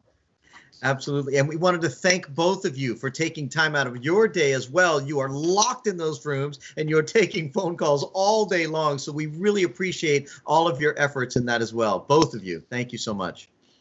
So coming up in the next half hour, we will hear from Mitchell Takeda once again, who is an up-and-coming musical theater star. But I wanted to tell you, Koichi, about the interview that I had that continues with Reverend Bob Oshita and Reverend Patty Oshita. So we talked about how the Issei, the first generation Japanese immigrants, built the Sacramento Buddhist Church. The Buddhist Church of Sacramento had a couple of locations before, being at the Riverside location. But we talked about the Issei in California trying to make a new life and why the church was so important to their lives. And it's a story of systemic racism. Today, we talk about what's going on in the world. And what you're sharing with us, Bob, are stories that many of us don't know. But when we talk about racism, and I was just showing you, I was reading, this book about Japantown, and Japanese could not marry whites. That was a law. Segregated schools for Japanese. That was the law. Issei could not own land. That was the law. And then when Nisei could have property in their name as American citizens, that too was taken away. And it still hurts because we're talking about our grandparents, the ones who came here and made our lives possible. Mm-hmm. And the Sacramento Buddhist Church is a huge part of that history. But where the church is now on Riverside Boulevard is not where it initially was. It was in the heart of what was Japantown. Mm-hmm. Yeah, it was on 4th and O Street. And I think that was the second site. The first was just a small house. Then they purchased that building, and then they built the temple there. And then in the 1950s, the redevelopment agency decided they were going to have urban renewal. And Sacramento was the first major California city to undergo urban renewal. And what they did basically is they redeveloped Japantown and Chinatown in Sacramento out of existence. And so, what we have now is no longer really, you can't call it a Japantown, or, a few shops and restaurants don't make a Japantown. The story that you told me, so you have a church which is on O Street, right? So this is the, I say, original location, but you have the Buddhist church in Japantown, and then World War II breaks out. And you shared with us, or with me, another story that I had never heard. Yeah, this was pretty remarkable. This was about 20 years ago I first heard this story. Toko Fuji, who many of the older folks would recognize, he was a tremendous community organizer. Toko was one of those people you could never say no to, because if he asked for your help, it was always to help a greater cause. And I did not realize that he was this kind of organizer from the time he was young.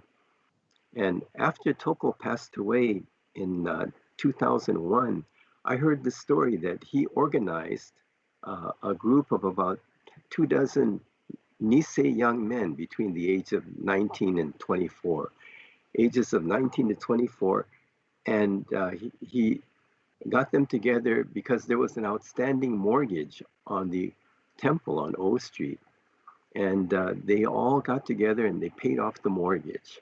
Can you believe that? These young Nisei guys, no older than 24, some as young as 19, they got together and paid off the debt for the temple and thought nothing of it. So many quiet heroes, huh? They've done so much to help maintain the temple through the most difficult times. And after the war, when the camps closed, the Japanese community was coming back to Sacramento, and the temple was a site where they stayed and helped them get acclimated and find lodging and jobs. And it was, it could easily not have been here. So the camps do close. Families come back to Sacramento. The Sacramento Buddhist Church was the place that was a haven for them. So pick up the story. I don't know if Patty wants to pick it up, but pick up the story after World War II. Well, I think the first bazaar was in 1947. This was after the community had come back and started to reform for about a year. And this was their first attempt to bring the community back together, to have an activity, and also kind of outreach into the neighborhood surrounding the temple, and to let them know, we're here and we want to be good neighbors. And the bazaar became kind of a cute event every summer. But in the early 60s, the Niseis took it over, the bazaar, and it became so successful that the Issei and Kibe leaders just gave it up and said, you guys, you Yangu, you run it now. And, when I think about the Niseis getting so involved to keep the temple vibrant, it was because of the Sansei children. The baby boomers were, really filling the temple with vitality. And they looked at all of the children and saw that there's no doubt that our temple has a future as long as there are kids. When somebody asks then, what is Buddhism? What is Buddhism? Oh, that's a great question. Well, hopefully if you ask any of the kids that we were able to teach, they will tell you Buddhism is the teaching of impermanence and interdependence. Or more simply, Buddhism is the teaching of change and oneness. That all things are constantly changing, impermanent, yet all things are one and interconnected in the karmic fabric of life. And those two are the essential teachings of Buddhism. And the way the Dalai Lama shares this, he says, when asked, what is Buddhism? He says, my religion is kindness. So simple. And this is a reflection of our interconnectedness. When you're connected, of course you care more. We care about the things we care about because we feel connected to them. And I think we would go further when, Patty and I, as the chaplains for the State Assembly, when we close the assembly, we close with Nembutsu saying Namo Amida Butsu, which is the essence of Buddhism. And we define it as with kindness and gratitude beyond words. Buddhism is to try to live with kindness and gratitude beyond words. So if we feel connected, as I mentioned, we will be kinder. And if we really understand the reality of impermanence, then how could we not feel grateful? How could we take for granted this moment we have? So understanding impermanence makes us realize we have much to be grateful for. So if someone were to say, what is Buddhism? We could say kindness and gratitude beyond words. since I had you here, I wanted you to expand a little bit more. You see the Sacramento Buddhist Church as our inheritance. And there's a responsibility that goes with that. Yes. Yeah, it is now our turn to be the caretakers for this temple, so that 80 years from now, when they celebrate the bicentennial, that the members, the young families, the children at that time, they won't remember our names, but they'll be grateful for our efforts to maintain the temple through 2 centuries. Yeah. Would you like to lead us in Gasho? Can you please join us in Gasho? Namo Amida Butsu. Namo Amida Butsu. Namo Amida Butsu. Namo Amida Butsu. Namo Amida Butsu.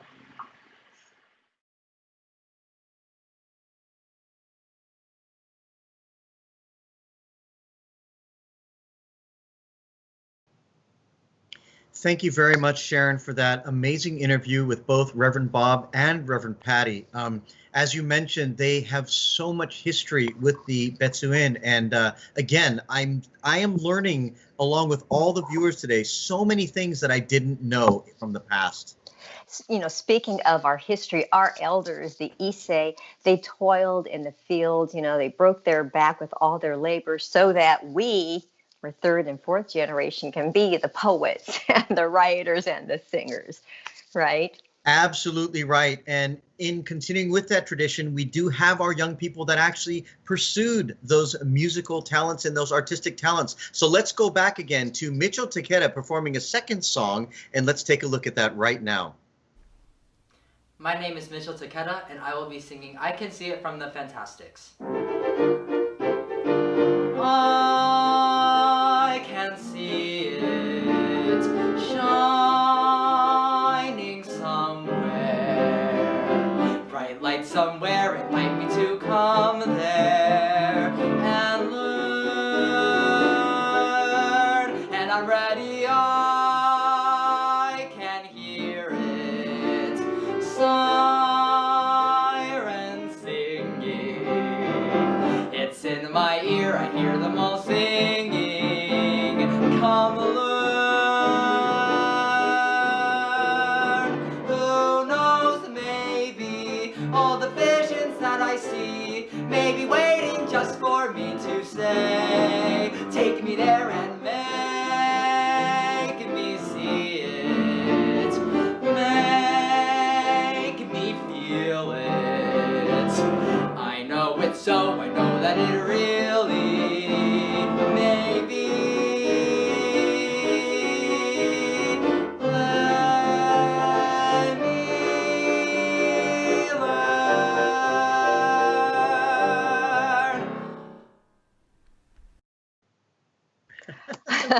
Mitchell Takeda, Kennedy graduate. He is headed to Ball State University, Muncie, Indiana to study musical theater. Wonderful job, Mitchell. It's always so impressive to see young people have the courage to get up on that stage in front of hundreds of people and just sing their hearts out. It's always amazing. And it's great to see the kids growing up in the Buddhist Church of Sacramento. And there's so many activities that they can take part in. And one of them is scouting. There's a terrific scouting program through the church, and you don't have to be a member, right? Absolutely. So not only do we have the Boy Scouting program, which we mentioned earlier, but we also have a wonderful Cub Scout program. And we're going to talk to the Cub Master right now. Okay, and now we're back today, and we have our next guest, Greg Yamamoto. Hello, Greg. How are you? Thanks for joining us this afternoon. Thanks, Koichi. Yeah, wonderful. Greg and I have a long history together as well. We actually both were in the scouting program at the temple together. Yeah. Yeah, correct. And we were also in the YBA program, the Youth Temple program as well. So Greg has been a longtime family friend of ours. So we're really glad to have you here today. Great, thanks. So Greg, what's your official title with the pack there? I'm with the Cub Scout Pack 50. I am the Cub Master and also the den leader for one of the dens. Wonderful, wonderful. So tell me a little bit about Pack 50. Give me some details. How many kids, when it was formed, stuff like that.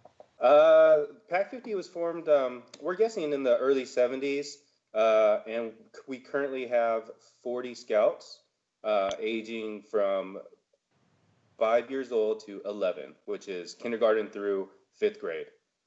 Great. And are these scouts like just kind of from all over the community, or do you have to be a church member, or how does that work? No, you actually don't need to be a church member. We have scouts from all over the Sacramento area, all the way up to the foothills, to Elk Grove, to West Sacramento, and Davis area. That's wonderful. Sounds like a little bit of diversity there in the group. That's great. Right. Yeah, definitely. So tell me, how did you first get involved as a leader at this level in the pack?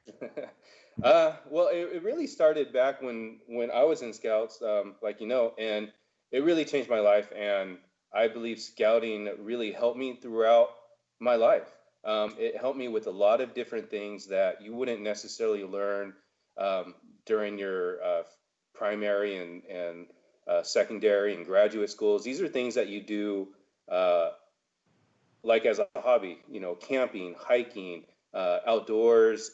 You also learn a lot of science and engineering, and that really helped me. And I believe that when I had kids, that I wanted them to be in Scouts, and here we are. I currently have 2 kids in Scouts right now. My first, he's in 5th grade. This will be his 4th year, and then I also have a 7-year-old who's in his 3rd year. That's wonderful. And speaking from experience, being that you and I were both in the scouting program together, we did learn a lot of things, not all of them necessarily above board, but no, that's for another day. So tell me, one final question. What are some of the hopes that you have for kids that are part of this scouting program? What do you hope that they take away, Leadership, definitely. Leadership. Scouting really helps to build that confidence to lead, especially groups when they first start their own age. And then they can expand from there when they go on to Boy Scouts. They'll be leaders for scouts younger than them and to help develop them as well. Citizenship is definitely a big one, and also physical fitness. There's a lot of outdoor activities to get them out there and get them exercising. That's great. And those are definitely many of the things that I took away from the scouting program. So again, Greg, thank you so much for being a leader of the pack and volunteering your time and energy and leading these wonderful, wonderful kids. So thank you for that. I understand you have a little video prepared for us. So let's go ahead and cut to the little video at this time. Thank you, Greg. All right. Thank you, Koichi.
name is Ethan. Hi, my name is Mason. And we're from Pack 50. We're doing a Mentos soda experiment.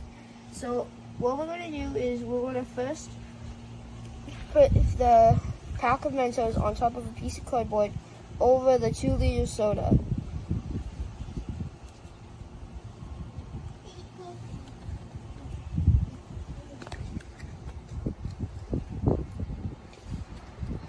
And then on the count of 3, we're gonna take the piece of paper off it. Ready? 3, 2, 1. Oh! That totally worked out. I'm gonna drink it. Well, that's so good. That's one soda.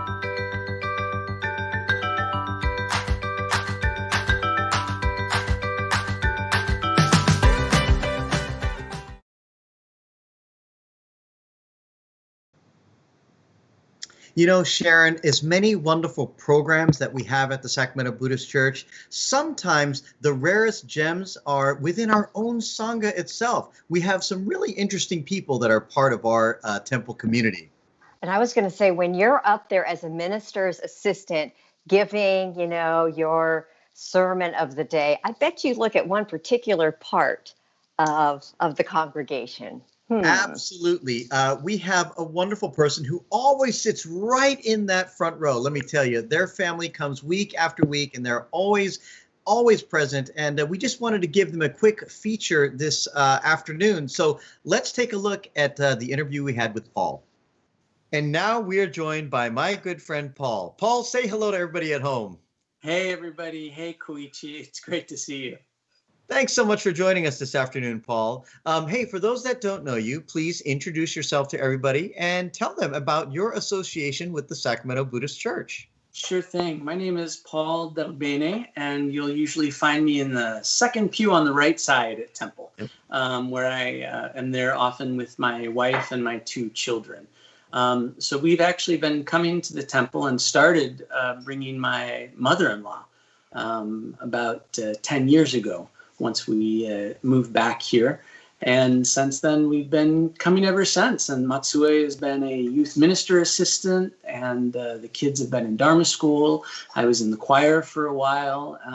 So yeah, that's where you'll usually find us, up there in the second row. And I can totally attest to that, Paul. You guys have one of the best family attendances I've seen, and you're always right up there front and center. And just to clarify, Matsue is your daughter, and she's very involved. And she also rings the kansho bell most often.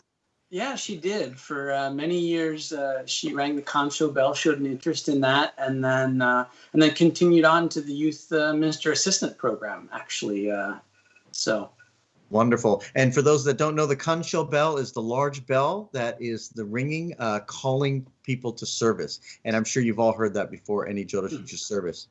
So Paul, also tell us about your Buddhist studies and your personal journey. Well, actually, I came to Buddhism through my mother-in-law. My mother-in-law was the daughter of Reverend Tamakuni, and so grew up in the Jodoshinshu temple.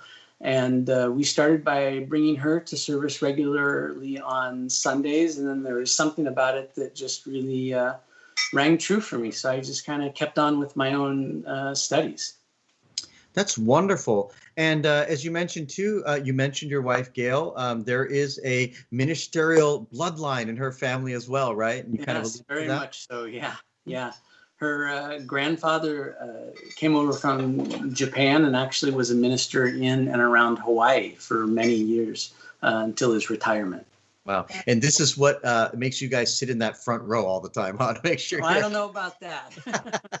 That's wonderful. Oh, no, but your family's been a wonderful pleasure. Paul, you and I have shared a lot of time together in book clubs as well, all kinds of educational classes as well. So Paul, the reason you're here today also, as you have a very interesting profession, could you share with some of the people what that's about? I do. I'm a professional fool.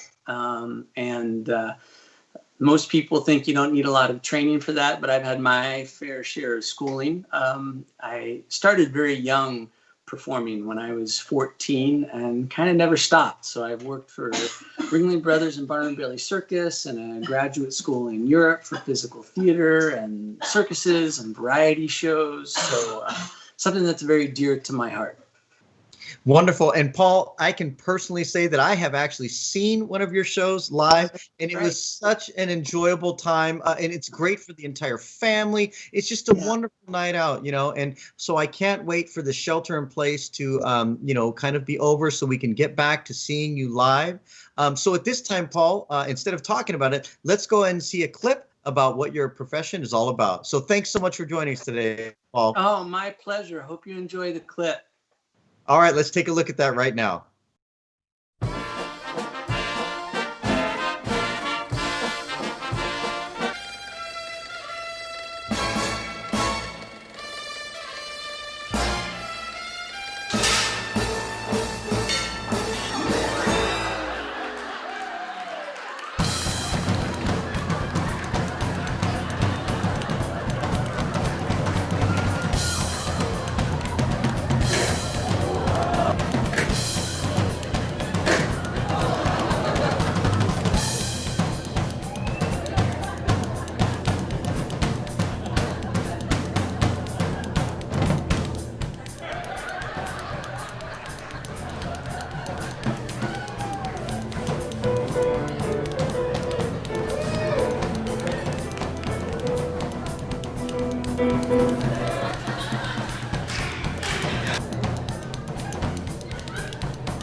What?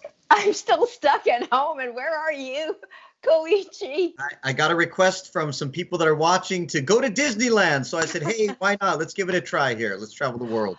Oh, well, we want to say thank you to Paul and your comedy routine, and thank you to the Cub Scouts. I have a bunch of moms saying, oh, how cute are those cubbies? Absolutely. Sharon, can you believe it? We made it to the 4 o'clock hour. We've been at this for 4 hours. It feels like the time is just flying by, doesn't it? Yeah, we've got one more hour to go. Think you can do it? Absolutely. So before we get to that, let's turn to Reverend Matt and let's get some updates. Thank you, Koichi. Time really does fly when you're having fun. I know I'm having fun, so I'm glad that it's also passing quickly for you too. We've got Shigeko Tanaka with a donation of $1,830. Karen Ariyasu Ito with a donation of $1,000. John and Elaine Yoshikawa with a donation of $1,000. Richard and Pearl Kai for $1,000. Marianne and Michael Kashiwagi for $1,000. Ernie and Jenny Takahashi for $1,000. Keith and Shirley Kato for $1,000. Bev and Ernie Tanaka for $1,000. Wayne and Cindy Kitade for $1,000. Henry and Fusako Mizushima for $1,000. And while we absolutely appreciate all of the individual donations, they have just been coming in and so supportive.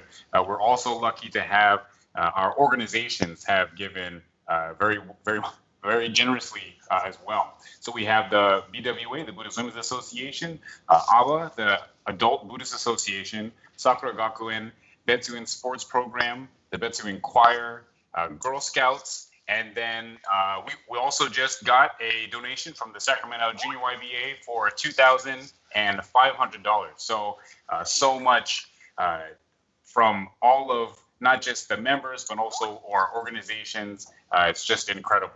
All right, for the last hour, back to you two. You're kind of locking up. And so, do I have to? Oh, there. You know what? I do have to admit, I am pooping out just a little bit with this final hour. But I wanted to say, if you can make even a small donation, right, to support the bazaar. And we're really asking, if you can, then please donate. But we also know that it's a tough time, because the whole reason we're having this, online bazaar is because of the pandemic, and we couldn't meet in person, and some people have lost their jobs. So we completely understand, as long as you're here enjoying this community with us. And Koichi, when I had a chance to talk with the different ministers who've made the Buddhist Church of Sacramento their home, we had such, deep, heartfelt conversations, but a very basic conversation. What is Buddhism? So here's Reverend Yukawa.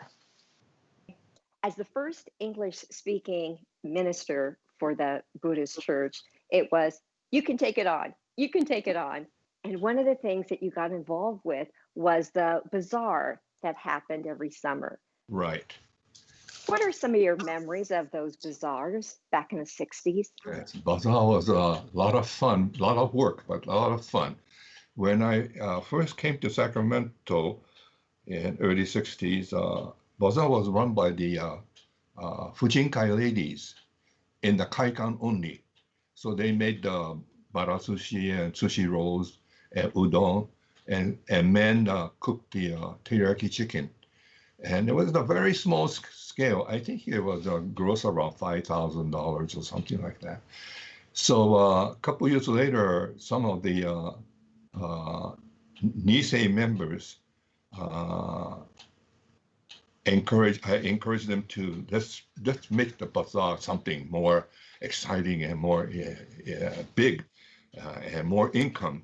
So they got together at my home. I had a parsonage right next to one parsonage right next to it. There was an old house, and there were about 10 of them used to come to our house and have some few drinks and talk about planning of the bazaar. And this went on for about several times, and we got excited, and new ideas were incorporated. And they said, let's do raffle tickets. Let's have something for the children too. So we created a booth for the children, and let's just expand the whole thing. So gradually the bazaar expanded, and added new things. Later on, the sushi bar, the beer bar, and tempura bar, all these were added, and took about several hundred members to run the whole thing. And when I went back in '96, I was really realized how big the bazaar, and became the festival of the city of the Sacramento. And as you know, it's so big right now. And sorry that we have to cancel, or you have to cancel the actual bazaar this year and do something like this. In a way, it's only the young people of mine could come up with something like this. I think my mind, at our age, it's impossible to think about something like this, but this is wonderful. People would follow the teriyaki smoke, and they would know the Sacramento Betsuin was having its annual bazaar. Yes. What else did you notice about the changes about the summer bazaar? Well, first of all, the operation of the bazaar became so large. And when I found out that there was a shuttle bus from the parking lot to the temple, I said, wow, that's something that we could never think of. They used to rent or borrow the parking lot under the freeway and shuttle the people to the temple. And it's really, I think the Sacramento Bazaar became the biggest in the BCA of all the temples. And the interesting thing is that at one time, I remember a Christian minister came and asked me, how do you do it? He saw several hundred members working together, young and old together. And this is very hard to see in a Christian temple, he said. He was quite surprised that we are able to get even the children and the older people working together and smiling and enjoying themselves, helping the temple raise the fund. And so the spirit of oneness, spirit of togetherness, in the bazaar. I think some people say, well, bazaar is so tiring, we should just quit. But I always believe the bazaar should continue on, because just to bring the people together as one family, one big family, children and elderly people all together, it's a wonderful thing to see. And that's a spirit of Buddhist oneness, togetherness, connected. And that's what we're trying to do with this online edition. Can you imagine? Yes, that's why I think this is in spite of the situation, this is a great idea, and I hope all the success that of this event, and it will be interested by a lot of people. I really hope it works out. These past months, we've been in our homes, social distancing, not being able to get out and see people. Mm-hmm. When you talk about oneness and what Buddhism teaches us. Well, this is kind of my personal opinion, but through this pandemic issue, I'm really realizing how much support, how much understanding, how much love, how much patience that my family members, as well as my friends and everybody else around me, offers to me to exist in spite of this condition. And I feel very much grateful to my children and the spirit of what we, you see this was given to me by Ruth Sale. When we had a memorial service, she had somebody write this down for me, because I always talked about it. It's called Okage-sama. Okage-sama. Okage-sama means, literally, it means under the shade. Under the shade, that we are like under the umbrella of a shade that protects us. Former Bishop Ogui, Koshin Ogui mentioned or said, and you probably heard this before, our life is made of understanding, compassion, and patience, and love of everybody around us. And I think this is the spirit of Okage-sama. And I think I always said it's the spirit of the Jodo Shinshu Nembutsu teaching, to truly, truly realize how much we are indebted to all the things around us, especially our family members, our friends, Sangha members, and just everything else, not just the people, but things around us, always continuing to help us sacrifice themselves to make my life live each moment, each day. And that's really the spirit of Okage-sama to me. And I always profess this concept or the belief of the Okage-sama as a main teachings of the Jodo Shinshu. Growing up as kids, we heard that the interconnectedness, our reliance on one another, compassion and gratitude. For people who are joining us who may not be members of the Sacrament of Betsuin, we put our hands together in Gasho. Do you want to lead us in Gasho? Certainly. We wrap up our conversation. Okay. Well, first of all, thank you very much for this opportunity to be part of the Sacrament of Betsuin, and it brings back many, many memories. Please join me in Gasho. Okage-sama de, I am aware that I am continuously receiving the care of others, patience of others, love of others, compassion of others. Okage-sama de, おかげさまで、I am able to live this day because of all things around. Namo Amida Butsu. Namo Amida. Thank you very much, Sharon. Very nice. Thank you, Reverend Yukawa from Tacoma, Washington. Thank you.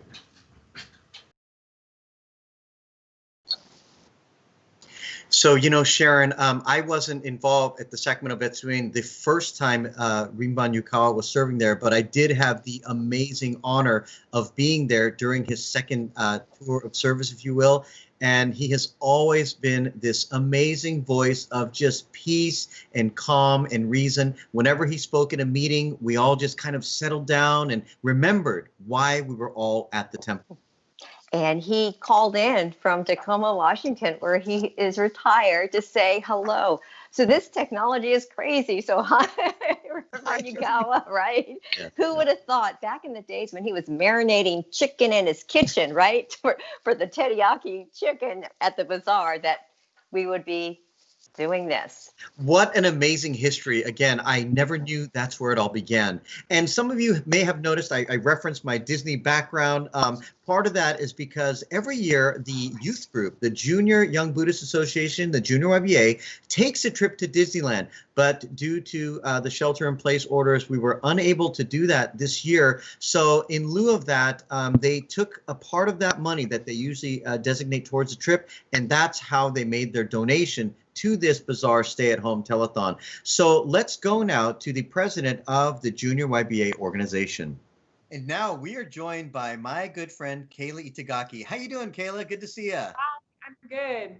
Great. Thanks so much for joining us this afternoon. We're so happy to have you. So Kayla, let's begin by telling the folks at home your name and maybe what school you attend. Yeah, my name is Kayla Itagaki. I'm 18 years old, and I just graduated from Intercom High School this past spring. And this fall, I'll be taking classes for Cal Poly San Luis Obispo. My major is graphic communications, and I'm really excited about that. Wonderful. How exciting, huh? I know it's a difficult transition with things being so uncertain right now, but still such an exciting time for you. So, Kayla, you're here today, of course, representing the Sacramento Junior YBA. Would you mind telling us a little bit about what that organization is? Yeah, Junior YBA stands for Junior Young Buddhist Association. It's a youth group associated with the Sacramento Buddhist Church for high school age kids to kind of get more connected with their Buddhist background, learn a little bit more about Jodo Shinshu Buddhism, and also meet other people around their age that have those same experiences as they do. And it's kind of funny that I'm asking you what the organization stands for, because of course I have been the Junior YBA advisor for over 20 years now. So I have had the wonderful pleasure of working with you as our president for this most immediate past school year. So great job, Kayla. Thanks for doing that. Thank you. Yeah. Hey, Kayla, why don't you tell us about some of the activities that we do in Junior YBA? For sure. Some of the biggest activities that we do as an organization are the conferences that we attend. We usually attend a big one in Fresno every November, and then one smaller one in the spring, where we meet up with sometimes 200 plus other Junior YBA members from all over the state, and kind of get together and meet people and learn about our Buddhist backgrounds together. Yeah, and you've also got to participate in other programs provided by the BCA as well, in forms of like youth retreats and other things as well. Tell us a little bit about that. Yeah, this past summer, 2019, I was fortunate enough to be a part of the second Buddhist Youth Retreat, which was a week-long program at the Jodo Shinshu Center in Berkeley. There were about 15 of us there, and we all definitely got really close. We became really good friends and got to talk one-on-one with like ministers and other adults in the Buddhist community to really like dive deep into our interests and learn more about Jodo Shinshu Buddhism. Oh, that's really great. So apart from all this educational and Buddhistic learning, anything fun that Junior YBA does every year that you could talk about? Yeah, every summer we like to plan a Disneyland trip. Unfortunately, we weren't able to go this year because of coronavirus, but it's something that all of our members really look forward to at the end of each year to celebrate like all that we've done for the whole year. Yeah, and that's such a really fun and wonderful trip. It really brings a lot of people together, huh? And seeing each other in an environment that we're not used to every day, huh? So, yeah, we sadly we did miss the trip a lot this year, but we all understand it's a sacrifice that's very necessary for all of us. So, so Kayla, I understand that you prepared a little video that you wanted to share with the viewers at home. Could you give us maybe a little introduction to what that video is about, and then we'll cut right to it. Yeah, so the video that Junior YBA created for all of you today is based off of the Obon dancing that we usually have every year, but again, we all missed and we were really sad about not being able to spend that time together this year. So we came up with 3 different Obon style dances to more popular modern music. So we had a lot of fun creating this. Everyone got dressed up and did the dances from their own houses. And we hope that you guys can have some fun. You can dance along with us if you want and just have a good time. That'll be great, Kayla. Thank you so much for joining us this afternoon. It's so great to see you, even though it's only virtually. Yeah, I look forward to seeing you again really soon. So let's take a look at that video right now.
Be a weekend lover. Yeah, I'ma be the best damn lover you got. I wanna mess up your covers. I don't wanna meet your mother. Never ever ask me how I've been. Remember why you have my number. I'm the best thing that has ever happened to you. Here's your time to shine. Now show me what you can do. My hands feel on your body. We were dancing in the dark. With every move I make, you're falling. The way my lips feel on your body. The way we're moving in the dark. With every breath we take, you're falling. I ain't got no time for romance, but baby, I don't want to lead you on. Now I'm looking for something steady, not ready for that. Best thing that has ever happened to you. Here's your time to shine. Now show me what you can do. Make a move. The way my hands feel on your body. We were dancing in the dark. With every move I make, you're falling. The way my lips feel on your body. The way we're moving in the dark. With every breath we take, you're falling.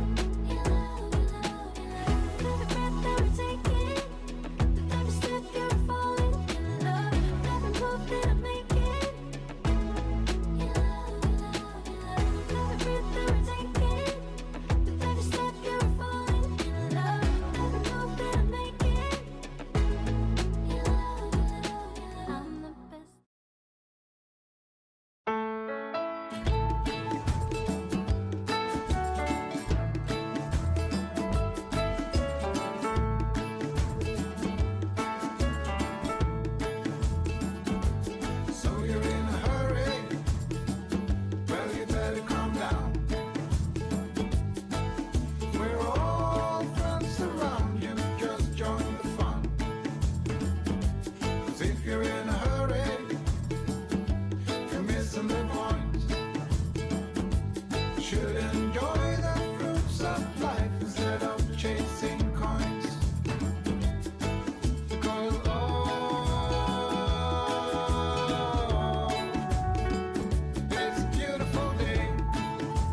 So Sharon, seeing all those high school kids coming together, it's such a wonderful thing, and it really, really makes me realize how much I miss getting to see all of them in person during this time.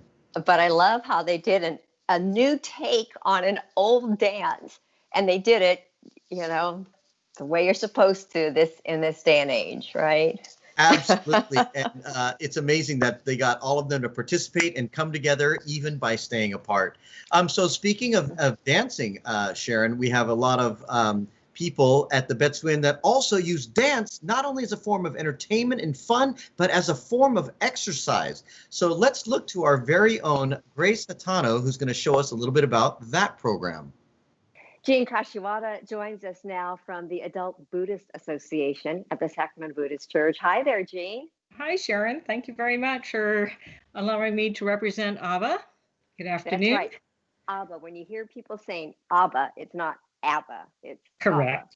ABBA. Tell us about the organization. What do you do? ABBA, which was known as YABA, Young Adult Buddhist Association, was founded in May 1950. And originally, it was formed as a way to communicate between the Nisei and Issei generations. And it was an organization for men because we already had the Buddhist Women's Association. YABA consisted of 24 men, and the first president was my uncle, George Takagi.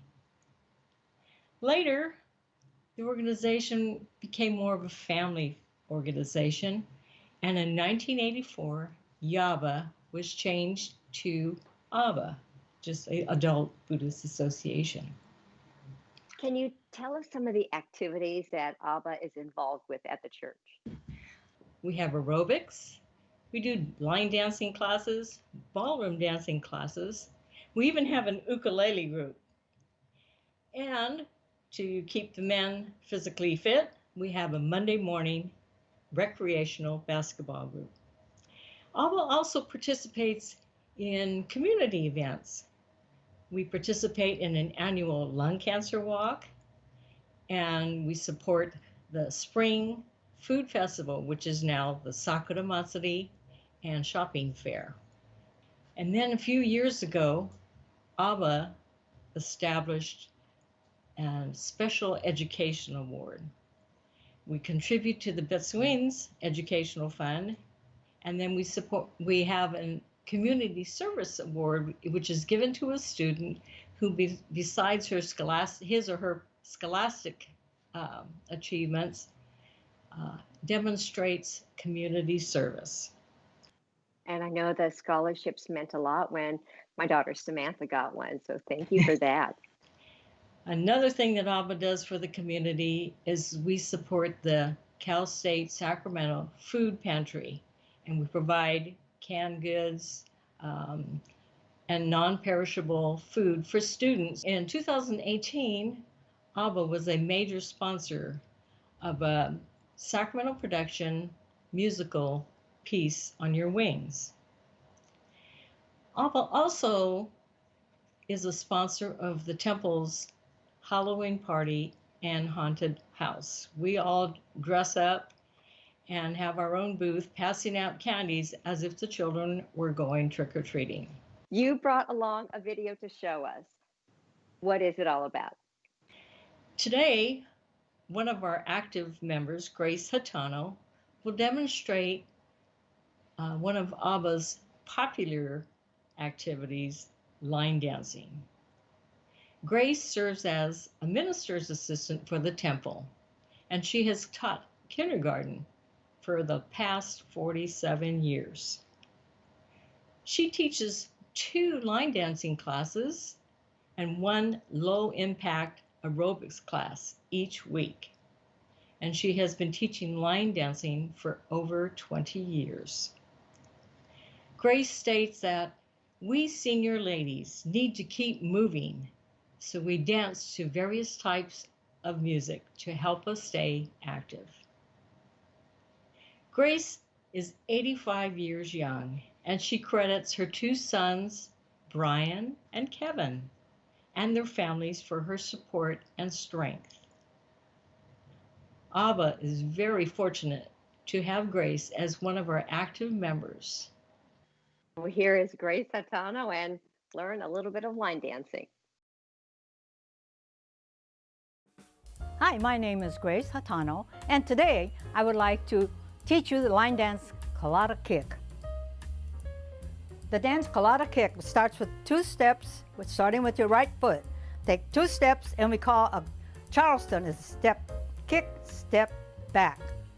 Can we do that from the beginning up to that point? This dance will start with 2 steps and then goes into a Charleston step, okay? So we start with the right foot. Step, step, Charleston step, step, kick, step, back. Now we're going to do a call flick, step with a quarter turn. And the next step that comes is cross, step, cross, out and cross. Okay, let's take it from the beginning up to that. That's a lot of steps to learn. But here we go. Right foot, step, step, and Charleston, step, step, back, step, flick with a quarter turn, cross, step, cross, out and cross. Now we're going to do a side together, back together, side hold. Then you do the hip, right, left. Okay, let's take it up to that point. We're almost there. Starting with the right foot. Step, step, Charleston, step, kick, step, back, step, quarter turn, flick, cross, step, cross, out and cross. Side together, back together, side hold, hip, right, left. Now we're going to do 2 touches. Step, touch, and 4 step to make a half turn. Now we're ready to start. Step, step, Charleston, step, back, step, flick with a quarter turn, cross, step, cross, out and cross. Side together, back together, side, hold, hips, right, left, touches. And 4, 5, 6, 7, 8, and 1, 2, step, kick, step, back, step, quarter turn, cross, step, cross, out and cross. Side together, back together, side, hold, hips, touches, 2 of them, and 5, 6, 7, 8. 1, 2, 3, 4, 5, 6, 7, 8. 1, 2, 3, 4, 5, 6, 7, 8. 1, 2, 3, 4, 5, 6, 7, 8. 1, 2, 3, 4, 5, 6, 7, 8. Okay, let's try it to the music now. Are we ready? Okay, we're starting. Starting with the right foot. 2, 3. 1, 2, 3. Kick, hop, think, quarter turn, step, cross, out and cross. Side together, back together, side, hold, hips. Step, half turn. Step, step, quarter turn. Cross, stand, cross, out and cross. Side together, back together, side, hold, hips, stand, and 5, 6, 7, 8. Walk, Charleston. Quarter turn, cross, cross, out and cross. Side together, back together, side, hold, hips, touches. 5, 6, 7, 8. 1, 2, 4, 5, 6, 7, 8. 1, 2, 3, 4, 5, 6, 7, 8. Side together, back together, side, hold, hips, steps, touches. 5, 6, 7, 8. Was that easier to follow? I hope you enjoyed it. I think that's enough for now, but if you do it repetitiously, I think you'll pick up on it because it just kind of falls in place. Yay, that was Colada Kick. Thank you, that was Colada Kick. The music was played by Gail Kono. I want to thank her for that. And it just turned out very nice. Thank you for joining me today. Bye. Okay, Sharon, I just have to tell you that I've had the wonderful pleasure of working with Grace very, very often. We are both minister's assistants together, and she is just an amazing person. And I got to be honest with you, as she was doing the moves, I was trying to keep up with her in the side here, and I couldn't even get past step 3. I don't know how she does it. She goes too fast, okay? All right, Grace, or Mrs. Hatano, actually. I don't know how Yeah. she does it. She is That- just truly one of the most giving, wonderful, amazing people. And I think we also mentioned that she has been teaching Dharma school. I think she's one of the longest current Dharma school teachers that has been teaching as well. So Grace, thank you so much for all that you do. We love seeing you, even if it's just virtually. And 47 years.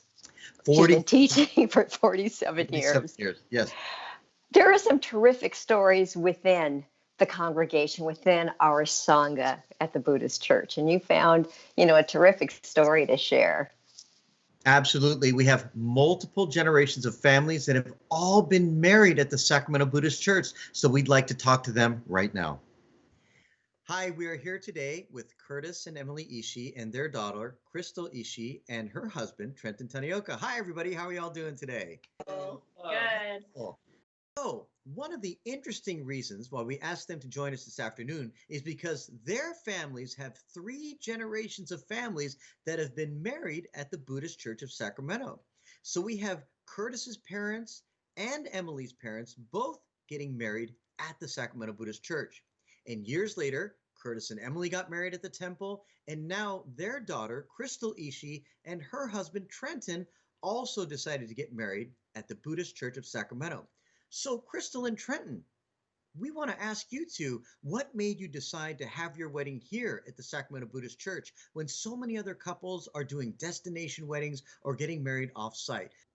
Yeah, so originally I think I always wanted to be married at the Betsuin.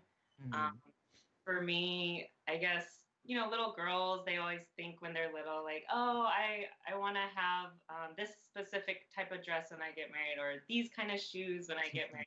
But for me, it was like, oh, I really want to have my wedding at the Betsuin, no matter who the guy that I dated. And so it just happened to be that he's also Buddhist, and so it was just easy choice for him. I mean, it was between OCBC and Sacramento, but because I'm going to be living in Southern California, then I think he was okay having the wedding in Sacramento, which made it easy because that's what I really wanted most out of all.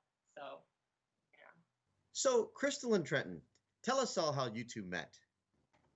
So Trenton and I met at UC Irvine. I was a 4th year student and he was a 1st year. And I was the sports coordinator for the Japanese club.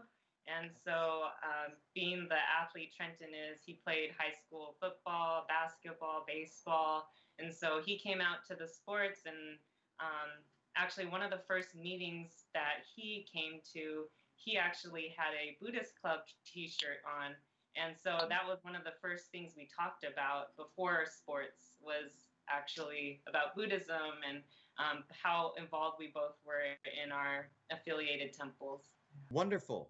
So that commonality is something that actually helped bring you two together, right? Yeah. Yeah. We kind of say, luckily for Buddhism, if we didn't have Buddhism, we probably wouldn't have really gotten along with each other and gotten married.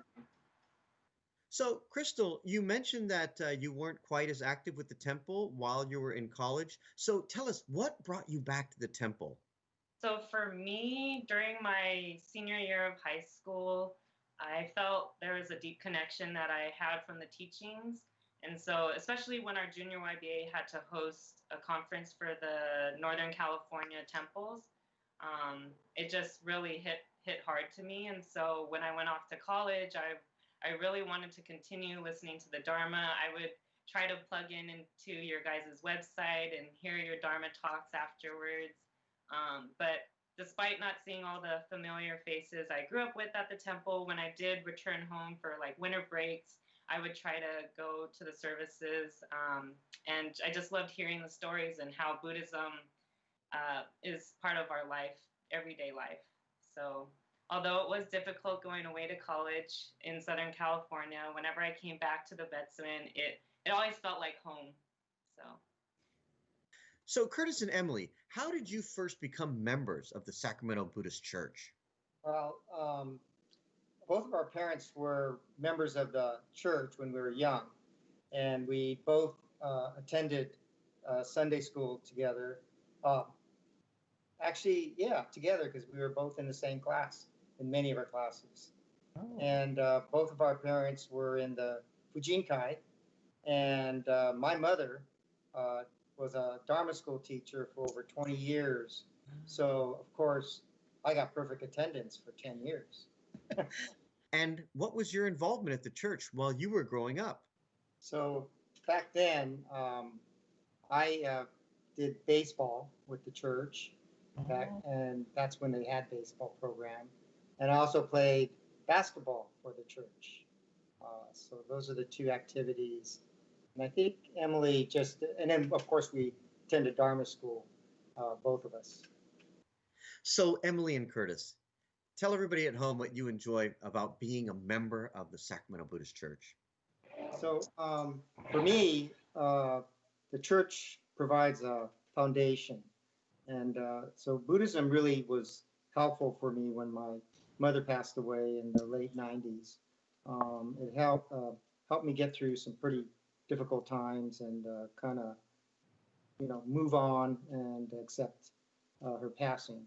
And then also, the temple is a really great place to help reconnect with a lot of the friends I had when I was growing up and in college, and then also develop some new friends. And we have done this, and when we develop deeper friendships through the church functions and fundraisers like bazaars, and rummage sales, and things of that nature. So church has kind of filled us out. So Crystal and Trenton, throughout all of your involvement with the temple, it surely must have had an influence on you. So share with us some of those influences in your life. Yeah, so the Betsun's been a significant part of my life. To start off with, I met my best friend and matron of honor because of the Betsun. Kayla and I have been friends for over 23 years now, and we still reminisce about our days at the church together, whether it was Dharma school or playing basketball or junior YBA. And then another positive experience that came out of the church was actually the funeral and memorial services that our family had. There was a time span of about 5 years where we would just continually see the same extended family a couple times a year for those services.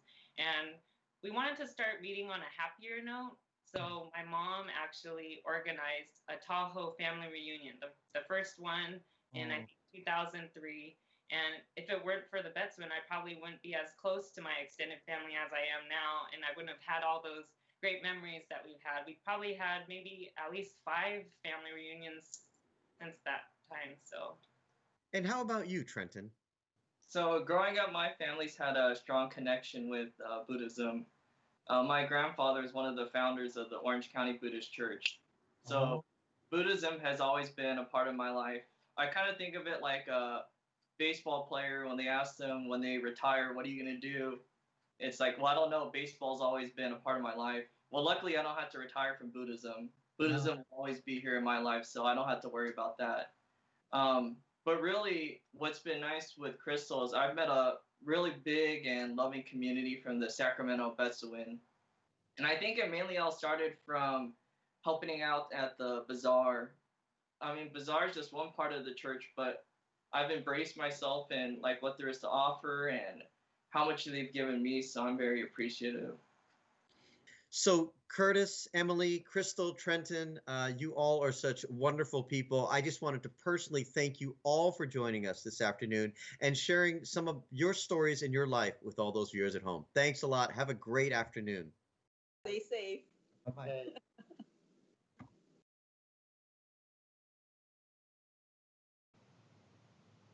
Sharon, what a wonderful family. It was such a pleasure to have been able to speak to all of them. And to really hear why Buddhism is so important to them. So yeah, terrific story. So I know there are many, many aunties of Elise Yasuda who are waiting for her to perform. I know many, many aunties. Absolutely. She's always a favorite of ours. She often also shares her musical ability during Sunday services as well. So we're so pleased that she can join us again today. Here she is. I'm Elise Yasuda. I'm 13 years old and I'm going to be playing Primavera.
Yay, Elise.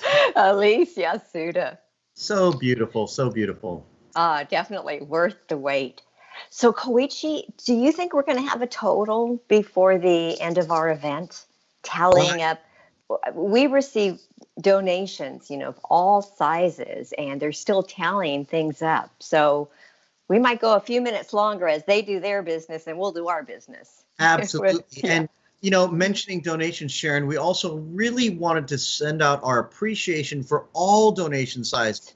You may notice that we may be featuring only some of the larger ones, but believe me, there are a whole bunch of wonderful, generous donors that are coming in all amounts, and we really appreciate everything that everyone's doing. So, Sharon, as you can see, the sun is setting behind me, which means we are nearing the end of our program. But you have had the wonderful opportunity to interview a wonderful friend of mine. He is not only a minister's assistant at the Sacramento Buddhist Church, but he is also the minister at the Marysville Buddhist Church. So let's go to Reverend Tim Castle now. We want to say hello to Tim Castle, minister's assistant, also advisor and troop leader to the Girl Scouts. Hello, how are you? I'm doing very good today, and I'm very excited to talk to you and everybody attending this virtual bazaar about Girl Scout Troop 569. Tell us how you got involved. I got involved over 20 years ago, having two daughters, both of whom started out as little brownies and went through the entire program. Since then, I've been involved as a troop leader, a part of the parent support group, and now I am a troop advisor with Reverend Patty and Judy Inaba. And the Girl Scouts really brings together a sense of community. Absolutely. I mean, I think that's one of the things about having this troop at the temple, at the church, is that we have this much larger group that each little troop fits into. So even though we're Troop 569, we're actually made up of 16 individual troops by age. So there's this sense of community within Troop 569, but also a sense of community with the temple itself. So Tim, tell us how this troop got started. So Troop 569 started 28 years ago with two leaders, Reverend Patty Oshta and Judy Inaba, and 8 girls. And the girls and their leaders really wanted to be a part of a bigger community. So they asked to be a part of the Sacramento Buddhist Church's scouting program. And 28 years later, we have over 150 young women in our troop, and we have over 60 parents involved in either a support role or a leadership role. So over the years, we have definitely grown. And what's truly amazing is that Patty and Judy are still a part of the troop as troop advisors with me. They're my boss, so they're good people to work with and for. Of course, when it comes to the Girl Scouts, we have to get that annual fix of Girl Scout cookies. Over, 28 years, how many boxes of cookies do you think you sold and the girls sold? Well, who doesn't like Girl Scout cookies? I mean, I still have some in my pantry right now, and it's been 6 months since we had our last delivery. But I don't know total over the last 28 years, but I do know roughly 6 or 8 years ago, we sold over 22,000 boxes in just 1 year. So it's amazing, again, that sense of community. Not only are we out in the community doing Girl Scout projects, but we're out selling cookies to everyone who loves Girl Scout cookies. So we hope that this next year we'll be able to do the same thing, but 22,000 boxes. And believe it or not, we got them all out to people's houses in just a day or two. So, yeah. And we're not going to count the calories, 42. They even have some low calorie ones, but come on, everybody likes the Thin Mints and Samoa's the best. So. And you got to keep them in your freezer. Yep. The girls are able to put together all kinds of projects of their own for the community. Tell us about the project that we're going to see. So fortunately for us, Rhiannon, who's one of our Girl Scouts in the troop, she loves to do hula. And, when we looked at what hula meant to her, bringing that spirit of aloha to not only herself, her troop, but as to the Betsuan as well, to the community. We were very excited to have her dance as an expression of her gratitude, not only for hula, but to the Betsuan as well. Enjoy the spirit of hula. Enjoy the spirit of aloha. Huh? Hi, thank you very much, Reverend Tim, for that introduction. But here we are live with Christine and Rhiannon. Hi, how are you today? Hi, guys. Nice to see you. Thanks for joining us today. So, Rhiannon, I wanted to ask you, first of all, how old you are and when you got started in hula. I am 12 now, and I started hula when I was two and a half years old. Wow, that's a long time. That's almost 10 years of hula, isn't it? Yeah.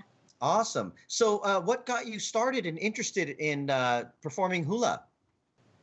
Well, like my sister, she started to dance, and I used to love the costumes, the flowers, and all of that stuff. So I like wanted to join so bad. So, Rhiannon, could you or either your mom, Christine, tell us today why you chose this particular performance to share with us today? Could you tell us a little bit about that? So Rhiannon will be dancing Awana, which is a modern hula dance, and the song is Nane Vale Vale, and it's talking about the beauty of Kauai, and that's where our kumu is from, who teaches us hula. Great. And I understand you have to get special permission to perform certain dances on camera. Is that correct? It's very traditional. So our kumu is very traditional Hawaiian, where everything about the customs and all the things that we've learned about the Hawaiian culture is very sacred. So certain dances are allowed to be filmed and some of them are not. Great. So we're so fortunate to have your performance today, aren't we? So thank you very much for sharing your performance today. So I think you have a video prepared for us. So let's go ahead and see that video now. Thanks a lot, you two. Thank you. Thanks. Bye-bye.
Yay, Rhiannon. That's so sweet.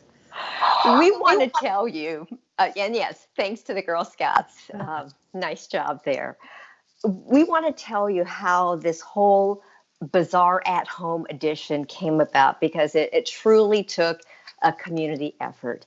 But first, or last, we have a final performance for this 5-hour event that we put on. And thank you for sticking with us. Thank you for all of your donations. But it's perhaps fitting that we have Merv Maruyama return.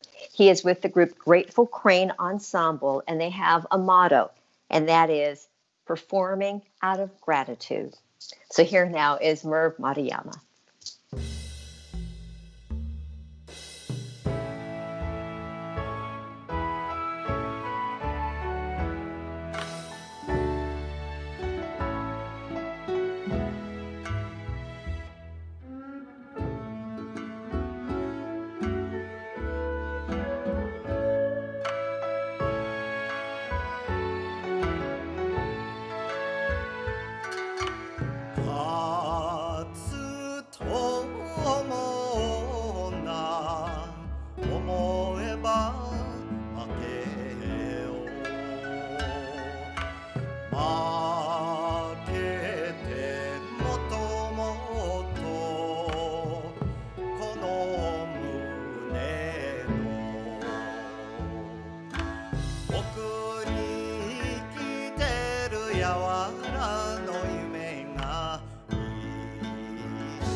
There we go.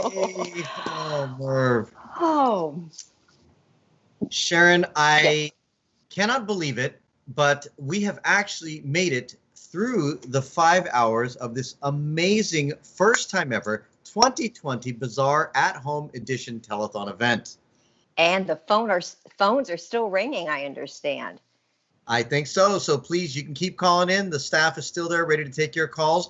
But before we formally end the program, I would like to thank Reverend Matt for sticking with us all afternoon and all evening. Reverend Matt, any words for the folks at home there?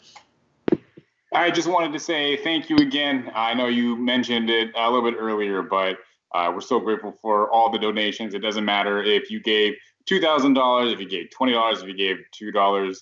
It doesn't make a difference. We love you just the same, and we appreciate it. Whatever you were able to give that's the kind of spirit that will keep the Betsuin continuing to go much further into the future. So thank you again to everyone watching, all of our donors, to Stuart in the tech booth, running everything. Everything was just seamless. It was amazing how smoothly everything went. And then there's a lot of people in the background, Kelsey, Ellie, George, Brian, people who are helping out. There's all these people that have made everything possible. And then last, but certainly not least, I wanted to, again, thank Koichi and Sharon. It was just a fantastic job that you two have done. It really isn't easy to do what you two have done. And the fact that you make it look so easy and so much fun, it just shows how incredibly talented you both are. So thank you again, everyone, for putting this together, coming together. We were able to make a fantastic event. All right, back to you. Thank you so much. Thanks, Reverend Matt. Thank You make what you do really, easy, hard. He does a really hard job, makes it look easy. How about that? It's really great to have Reverend Matt there, and he's going to be a dad soon. Ooh, Yes. that's right. That's right. So just weeks away on that. So thank you to Reverend Matt. Lots of thank yous. How should we wrap this up? I have a whole list of thank yous. We can tell people how we put this together. It started with an idea because the bazaar had to be canceled and bills had to be paid. Absolutely.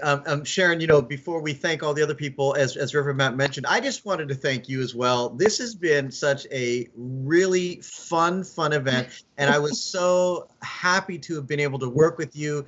For those that don't know, Sharon is a professional television person. You can Google Sharon Ito, and you will find footage of her. So I am really just honored to have been in your presence this afternoon, and you really do make it look easy. You made it really, really fun. So thank you, Sharon. Oh, it's been a pleasure working with you too, Koichi. You're very, very talented. No. So you know what? Let's just start getting on the list. Reverend Matt did mention a few of the people already. I wanted to mention, of course, the co-chairperson, the official I say co-chairperson, but in reality, let's be honest, she is the chair. So let's give a real special shout out to Karen Adachi, who has been working tirelessly behind the scenes, keeping everything organized, keeping everything together. So Karen, big shout out to you. Thanks for making this possible.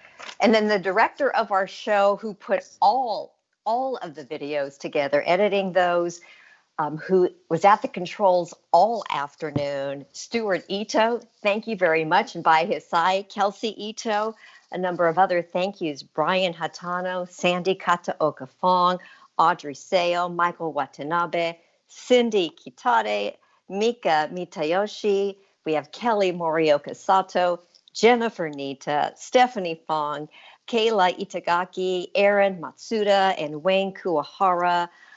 I probably missed some, and I'm sorry. Do you have any that come to mind that I missed?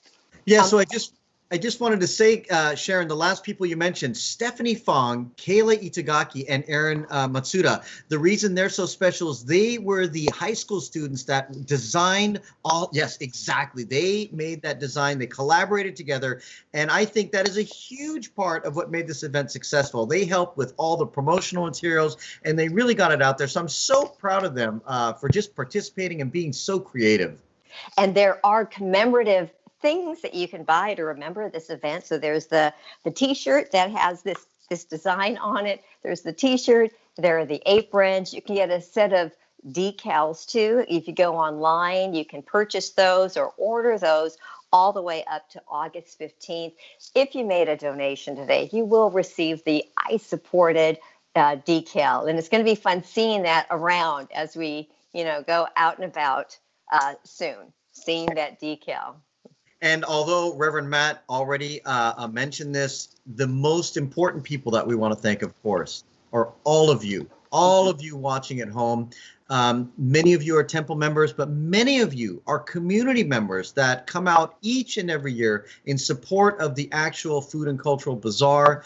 None of this would have been possible without you, and there would be no purpose for any of this without you as well. So we cannot stress how important all of you are and how meaningful it is. Sharon, I believe we have kind of an unofficial total right now. Would you like to read that number? I don't even know where we are in terms of total. Well, I saw a number flash, so I'm going to wait for our telephone operators, to do one final tally. So while we wait for that number, I also wanted to thank the people who put together performances, because they were off in their bedrooms or, in their backyards putting together a performance.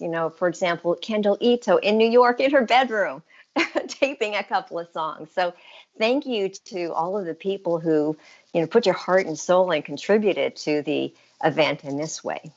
Absolutely. Every one of those interviews was filmed by you or myself, and every time at the Stuart was Stuart Ito. I was just going to say every time. So they welcomed us into their homes, their backyards, their apartments, everywhere. So again, we thank you for all of your amazing contributions.